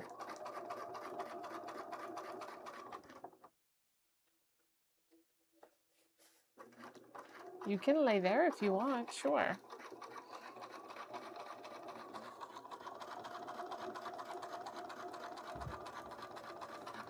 Oh, everybody's leaving me. They said, no, we don't want to hang out with you, Mommy. We're going to go find Daddy. Okay, next step in this crazy ride of life. All right, let's see. So the next step is to top stitch. No, the next step is to press the seam allowance above and below the large dots towards the middle front, top stitch.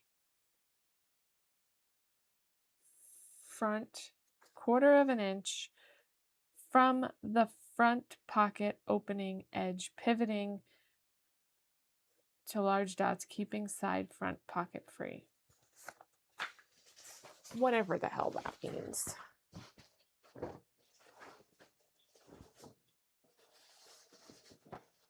So I think it wants me to top stitch here, just on this front one,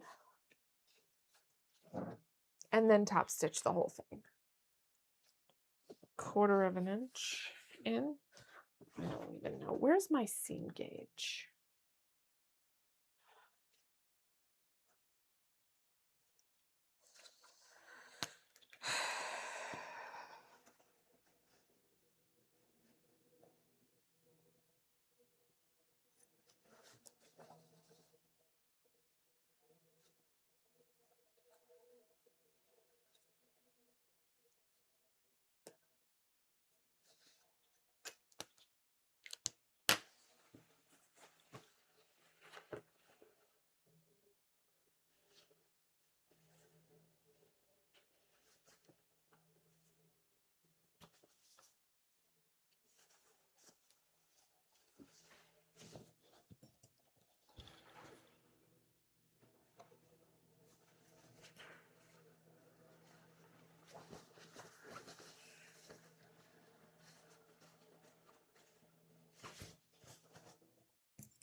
Basically, it's from here to here,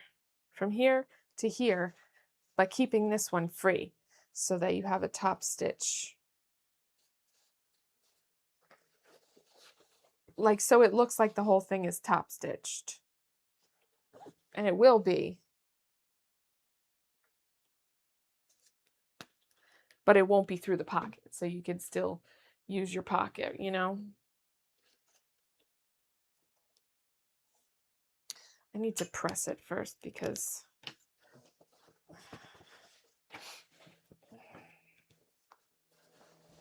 press the seam open really quickly just so that I can see where the edge of it is and then top stitch from that part.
Okay, now I'm going to top stitch that, and then I'm probably going to have to top stitch something else.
This is kind of a weird way to construct a pocket.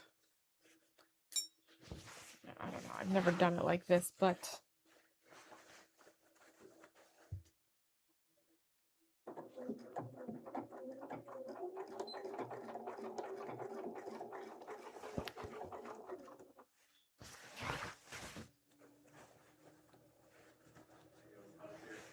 what?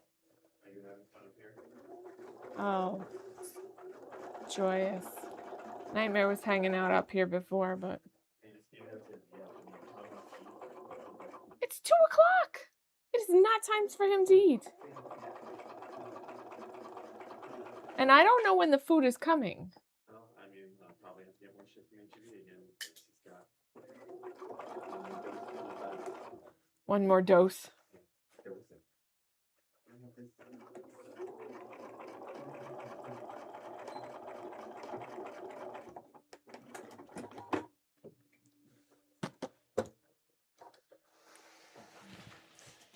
What? All right, what is this telling me to do next?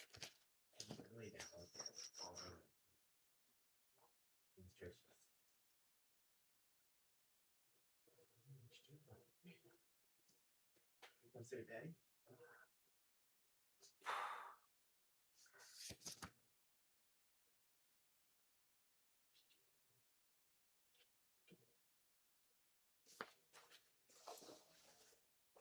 I'll just leave off the HEB.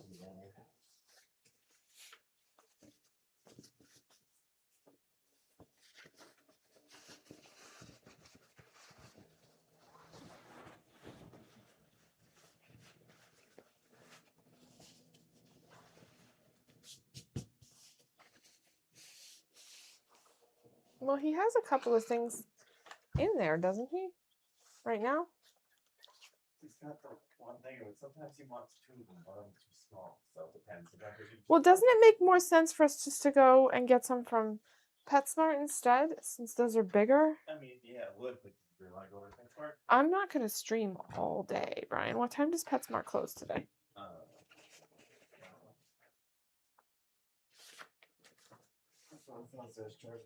What time did I start? Was it like 9 or was it like 10? It was definitely 10. It was not definitely after 10.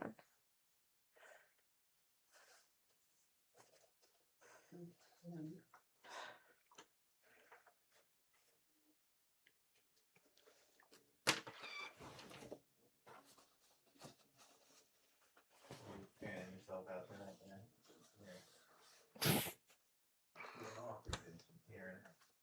He's airing out.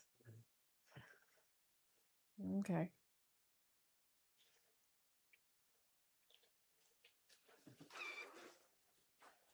So who will friend himself before? That was Munchie. That's good. Did you get? The thing was just sitting there and she came over and almost rubbed up against it. I was like, no.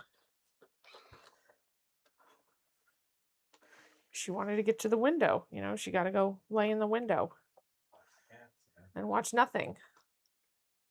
She's sitting behind you. Oh, hi, Munchie. I didn't even know she was over there. I thought she left.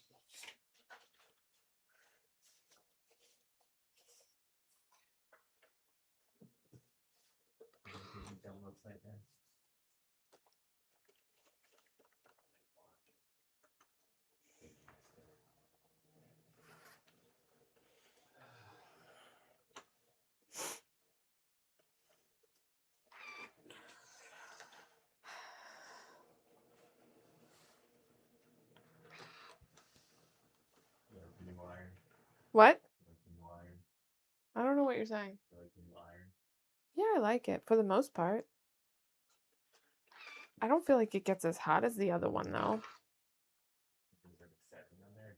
Okay. Yes, obviously, but it just doesn't feel like it's as hot as the other one. I guess. I don't know.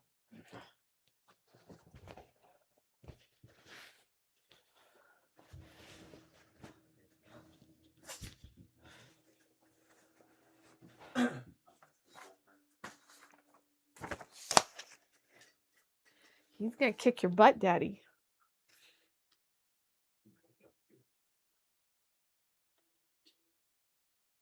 Just kick the butt. Claws out.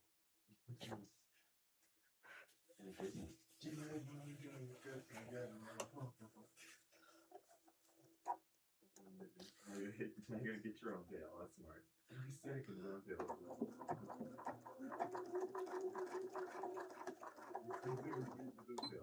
Yeah, I know. He can do whatever he wants.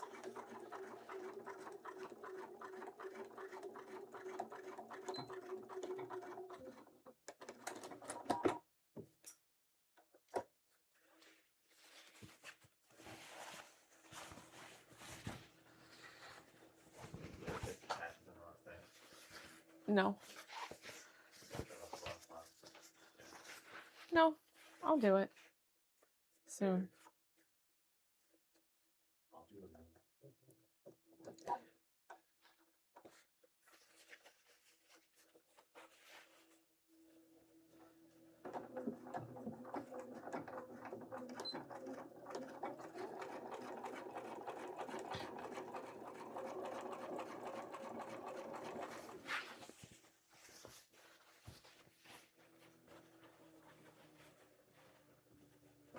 How much longer are you out for? Maybe like an hour or so.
What?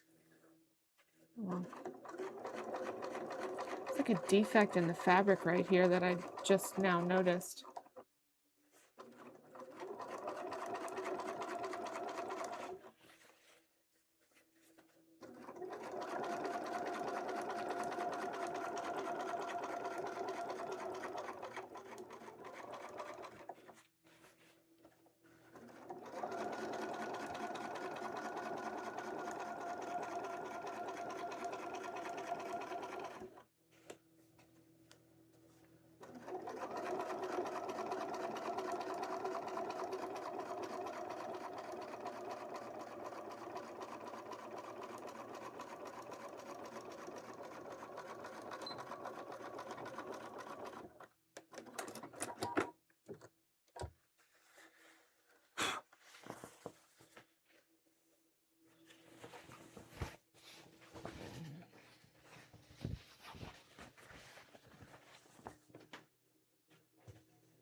Okay.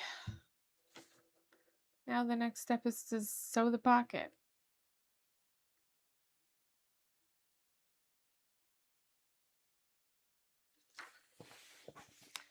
I think this is kind of stupid because it's going to be really hard for me to get the needle in there and make sure that it's sewn. I feel like it should have been sewn together with the side seam. I have never done a pocket like this before, so it's quite strange. We'll see.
Nightmare!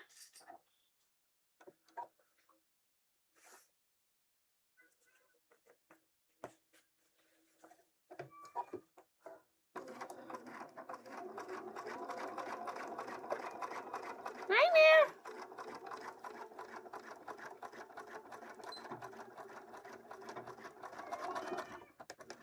What's the matter, baby?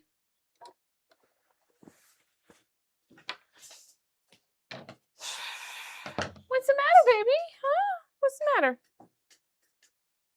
What's wrong? Nightmares. Huh? What's wrong?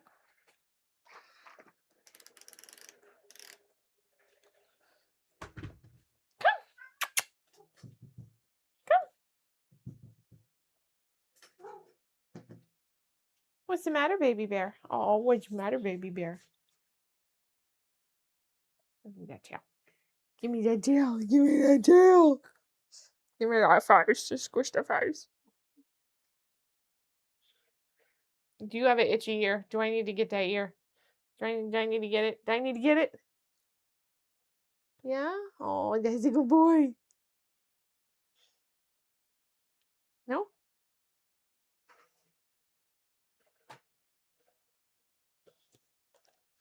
Okay, don't bite me. But I love you. But I love you, you little rugrat. Ow! Don't. Easy, easy, easy, easy. What are you doing?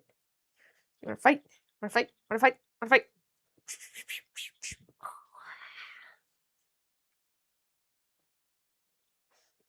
Give me this. Give me this. Are you gonna beat me up? Ow. I love you.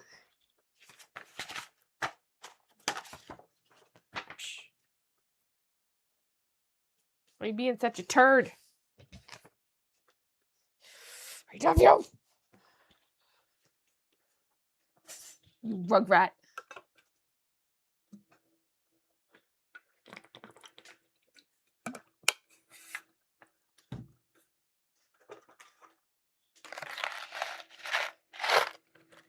I'm being a brat.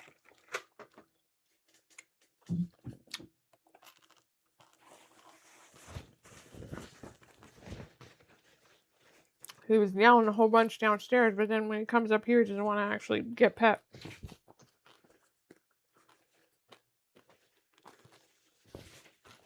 Wants to just be a bad boy.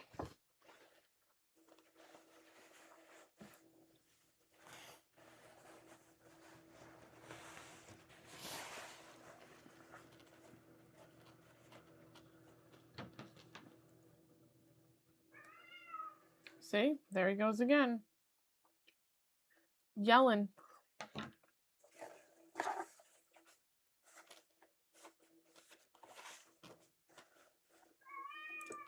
Meow, meow.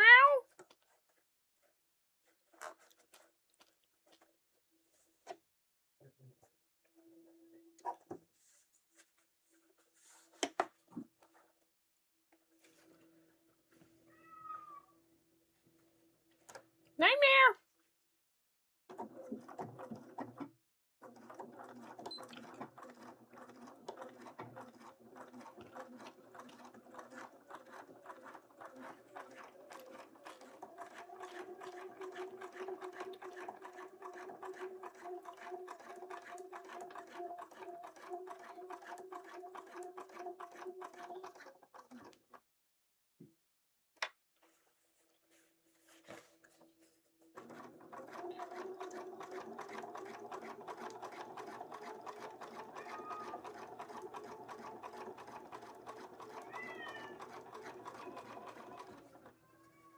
Nightmare.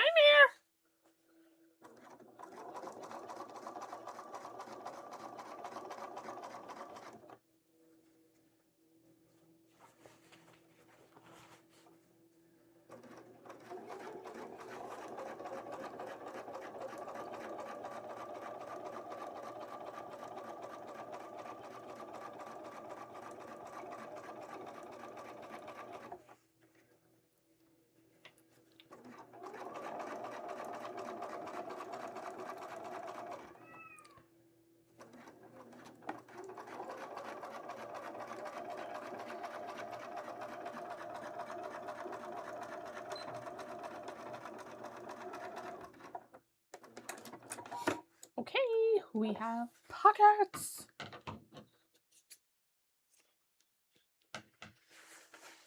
So here's what it's looking like.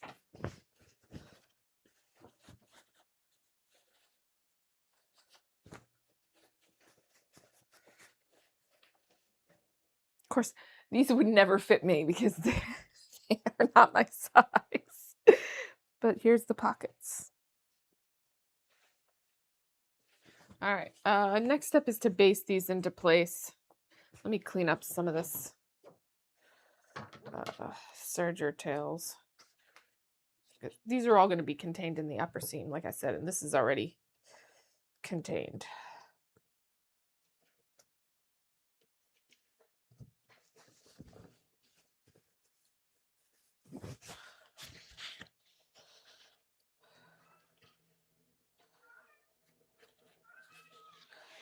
Nightmare.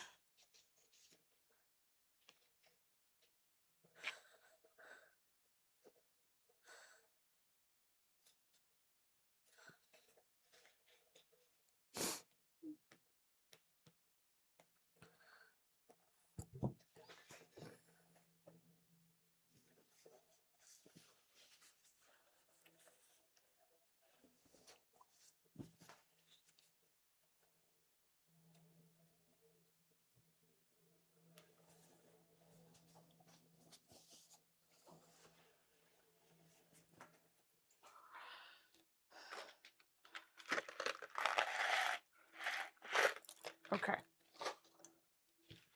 Let's base this across the top here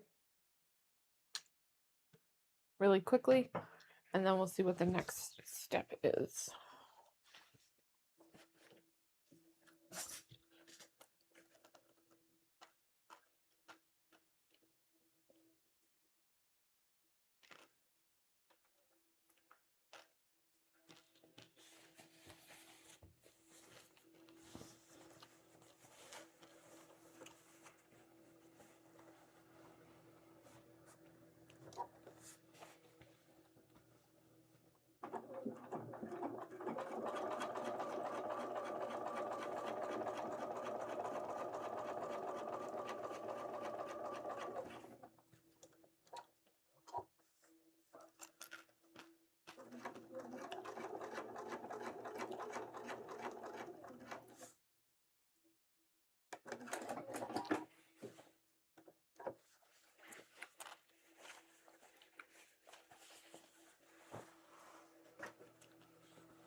Okay, let's see what's my next step.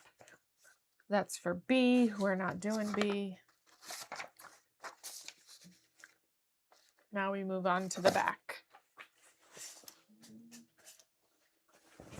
So this is the front. We're going to put this on the side because I don't think I need it for a few minutes at least.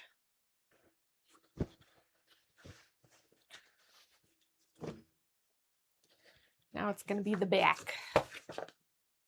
That's upside down.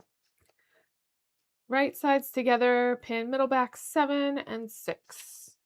Press seam towards middle back and top stitch.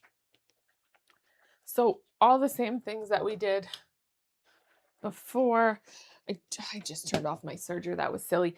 Anyway, I'm going to have to serge the inseam, but I'll do that in a few minutes. I have to transfer all my markings because I'm sure I did not do that. Maybe I did some of it on this one here. Yeah, I did it on the front here, but I definitely didn't do it on the back or on the other piece.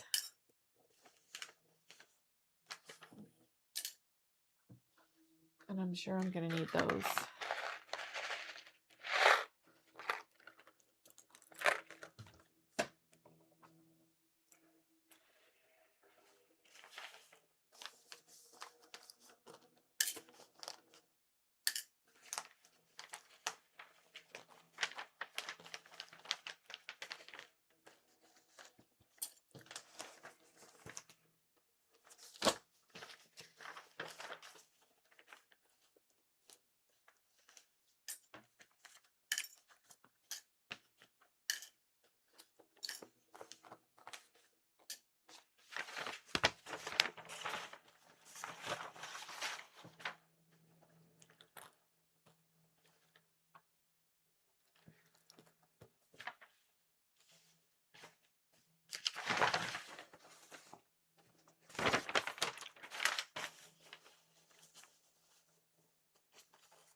I marked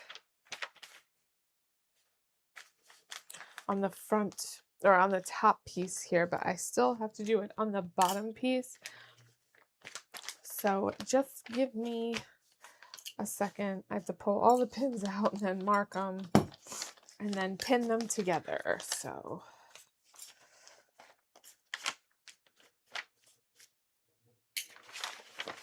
because like here and here I marked, but the other side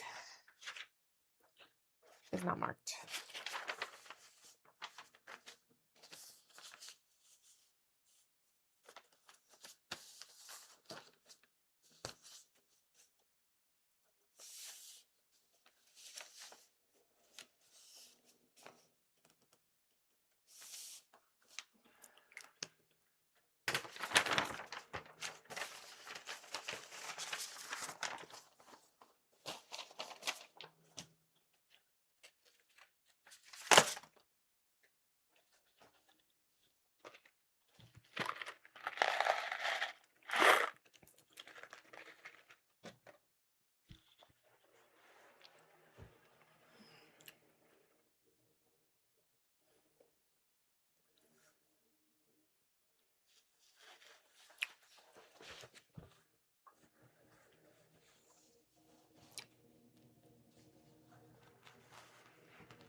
Oh, nightmare.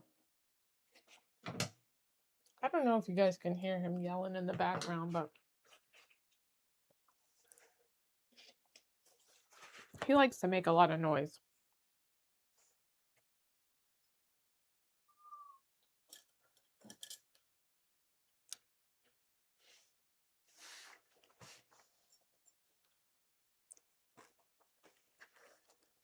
he'll go downstairs where it's really echoey and he'll yell, meow, whatever you want to call it, in the hallway.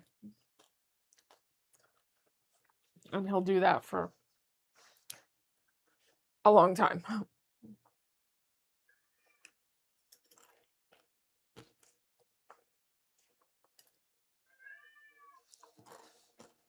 And I was just giving him attention, so I don't think it's because he wants attention. Sometimes it is.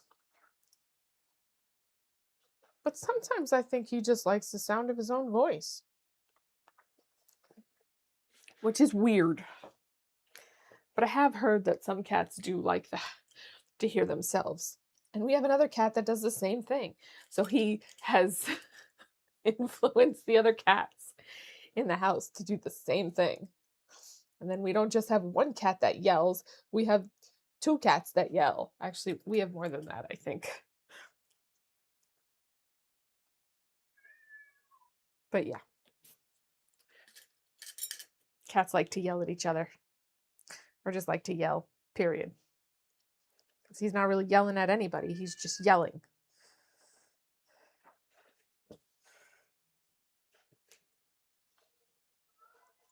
Nightmare!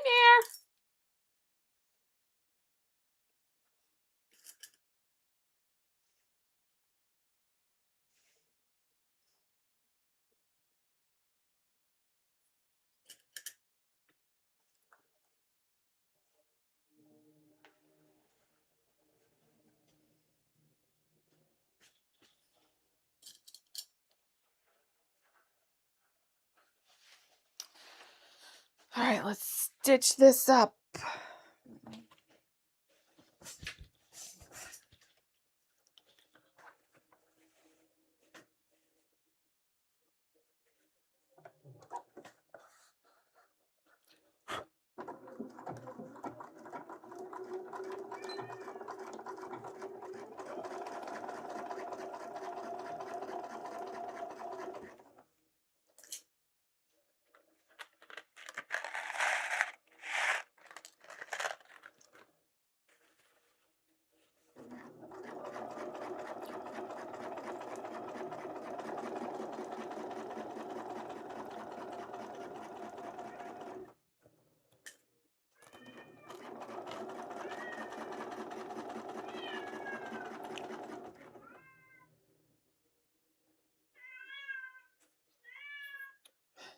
You guys hear him?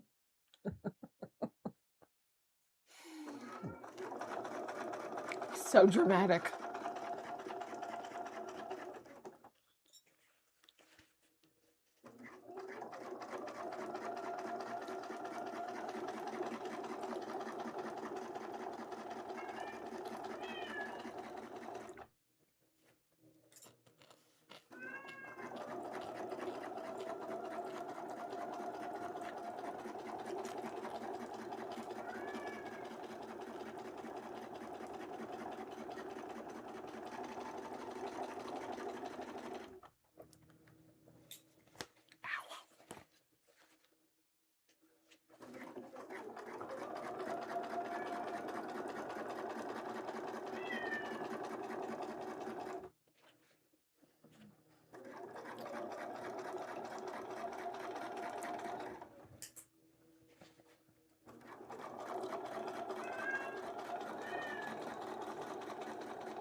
Nightmare.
Nightmare, can you stop yelling? What is your problem? You little monster turd.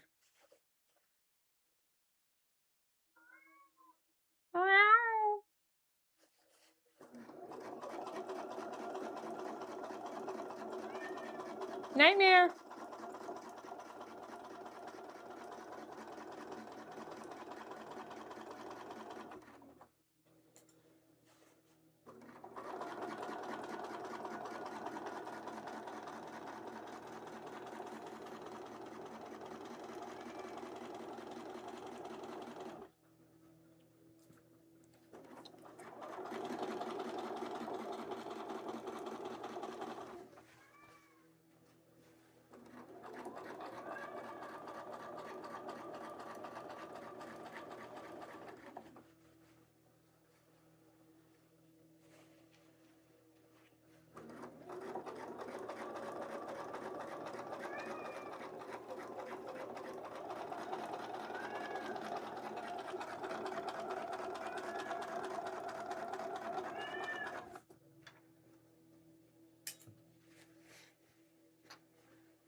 Nightmare, what?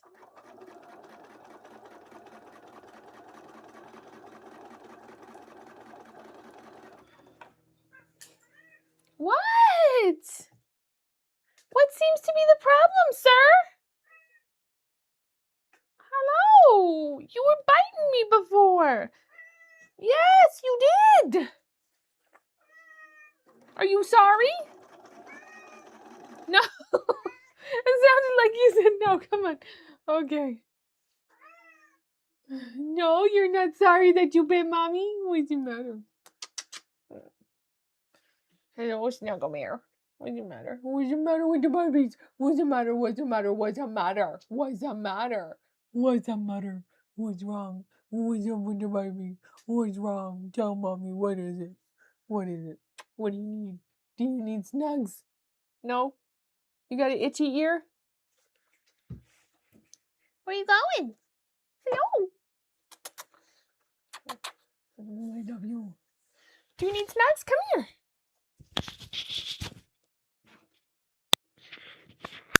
Sorry. Come here. Come here. You need snugs? Bring your Toshki right over here and snuggle mommy. Yes. Yes, yes. You good boy. Is it all better now? Is it all better? No. Okay. Is not all better? Is it not all better? What's the matter? Is it not all better? Do you want snuggles? What do you want, Nightmare? I can't read your freaking mind. You silly kitty. You gonna lay down right there? What are you doing? What are you doing, stinker? What are you doing, Mr. Silly Butt? Do you have demands? Do you have demands? Do you have demands? Do you?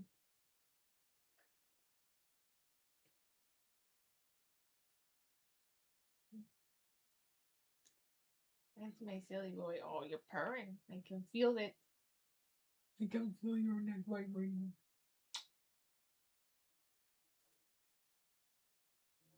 What are you doing? Huh? What are you doing? Huh? What are you doing, little kitty? What are you doing, silly? What's you silly doing? What's you kitty doing? Your breath stinks. You got stinky fish breath.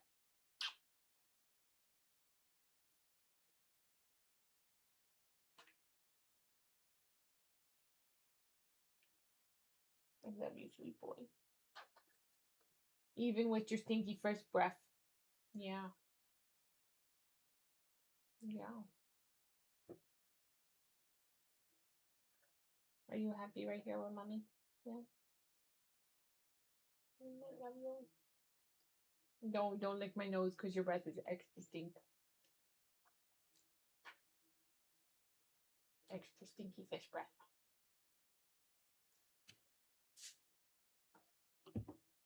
I'm being held hostage. Nice food corn.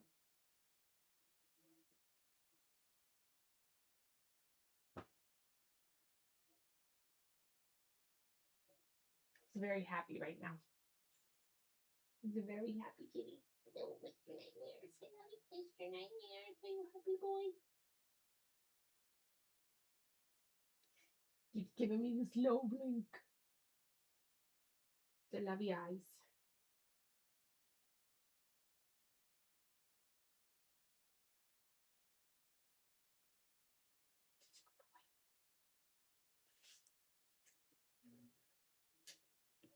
What's wrong? Why are you so needy right now, huh?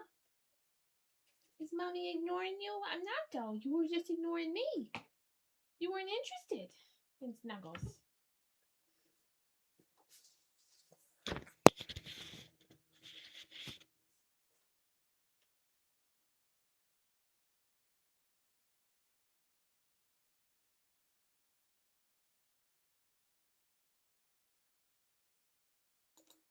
Okay.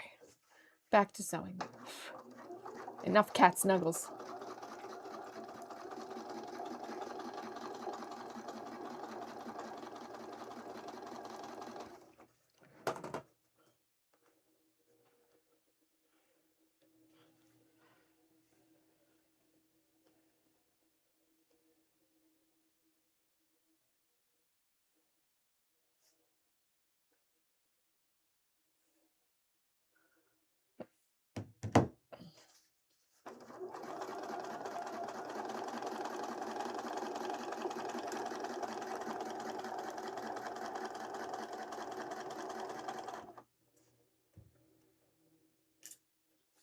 Minute.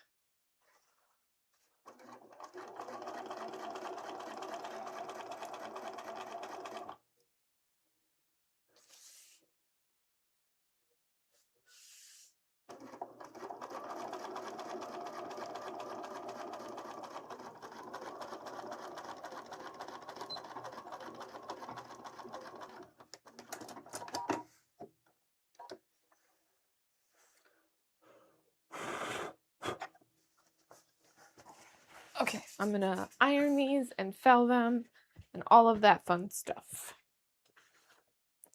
And I think once I'm done with this seam, I'm probably gonna get off because I gotta go get the monster cat food.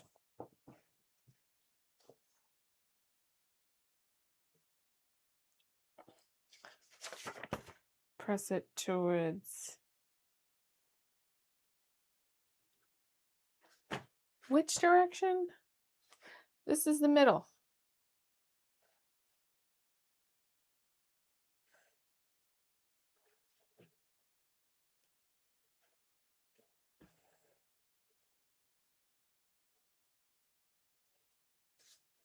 Middle back? Wait, is this is the back, this is the middle back? Okay, so no. It wants me to press it towards this one.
Uh-huh. Nope.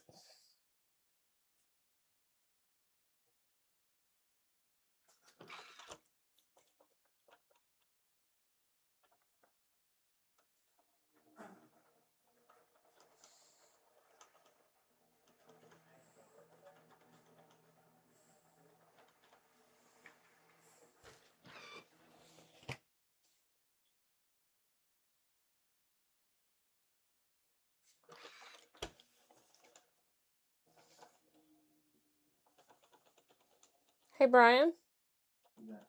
Oh, right. why don't you come try this hat on? You want to try something? Huh? I'm just trying to bug me for food stuff is relevant against me. This is the front, this is the back, I think. It doesn't matter, honestly, but the It's gonna fit my big head. it's not supposed to go on like that, I no. know it's supposed to go like this. Yeah. Kind of, Yeah. Interesting. Okay, well, it fits. But you're also going to have a wig on. It's a little tight, but it'll probably like loosen up a bit. It's after wool, wearing it. it'll loosen up. I'll pin it down anyway to your scalp. Just kidding. Like, pin nightmare down. I'll pin it to your wig.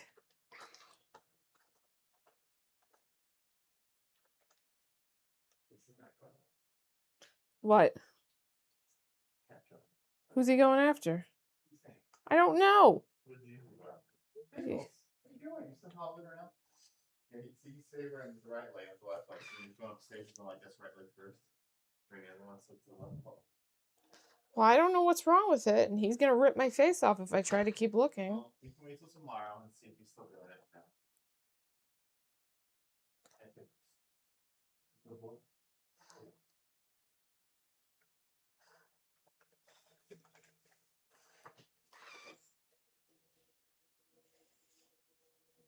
We always notice things on Sundays. Or Saturdays, also the weekend, whenever things always happen. Just like you always need something on the weekend, and you can't go to get stuff. Like especially you need sewing stuff on Sundays all the time. And where can't you go get sewing stuff? I can go to Michael's. Yeah, that's not it. Only option that. Which actually reminds me No, that I do need to go there. no, we don't. All right, let me sew these two seams and then I'm done. I thought I looked that whole thing up. What? I looked that whole thing up. What's it doing? I don't know what the hell he's saying. Robert?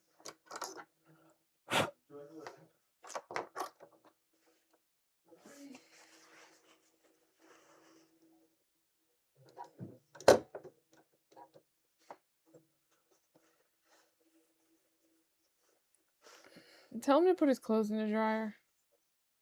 I already re-washed them for him.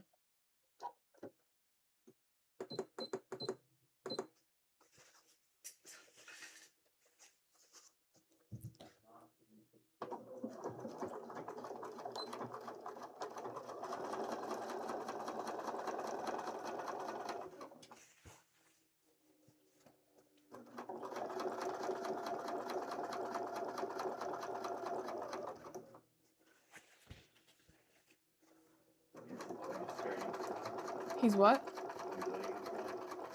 What? I don't know where his uniform is. That I haven't seen. Huh? It's 3 o'clock. I thought he doesn't have to work till 4.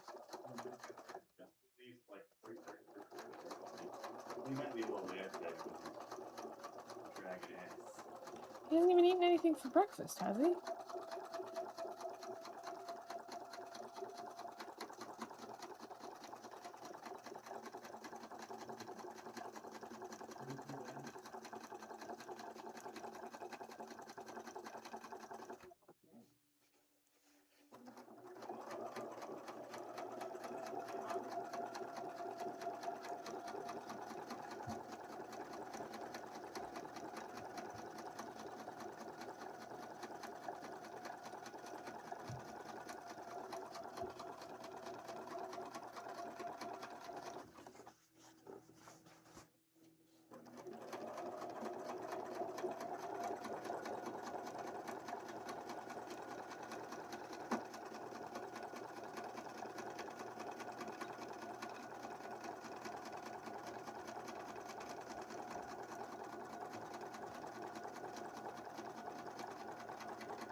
Never. Or you gotta get up early, Shannon. I know I do, Brian. And you got to get Rob up early. Don't worry about it. I can get up at like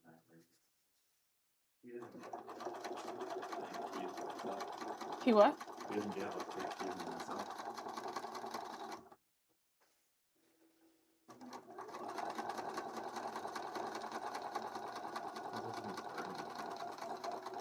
Oh, your iron's It's the not. iron. It always smells that way, but it really isn't burning. There's not even anything underneath it, obviously. It's propped up.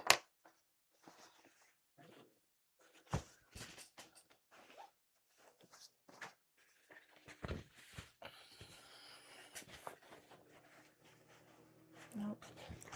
Other way. Are you making fun of me? No, should I? No, but you usually do. So You have 1,000 places for me to go today, so. I have to go 2 places, Brian. Yeah. What place are those? Michael's and PetSmart. You don't have to go to the food truck. Huh? You don't have to go get food. Well, I don't know. What are we doing for dinner?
Okay, guys, I'm beat.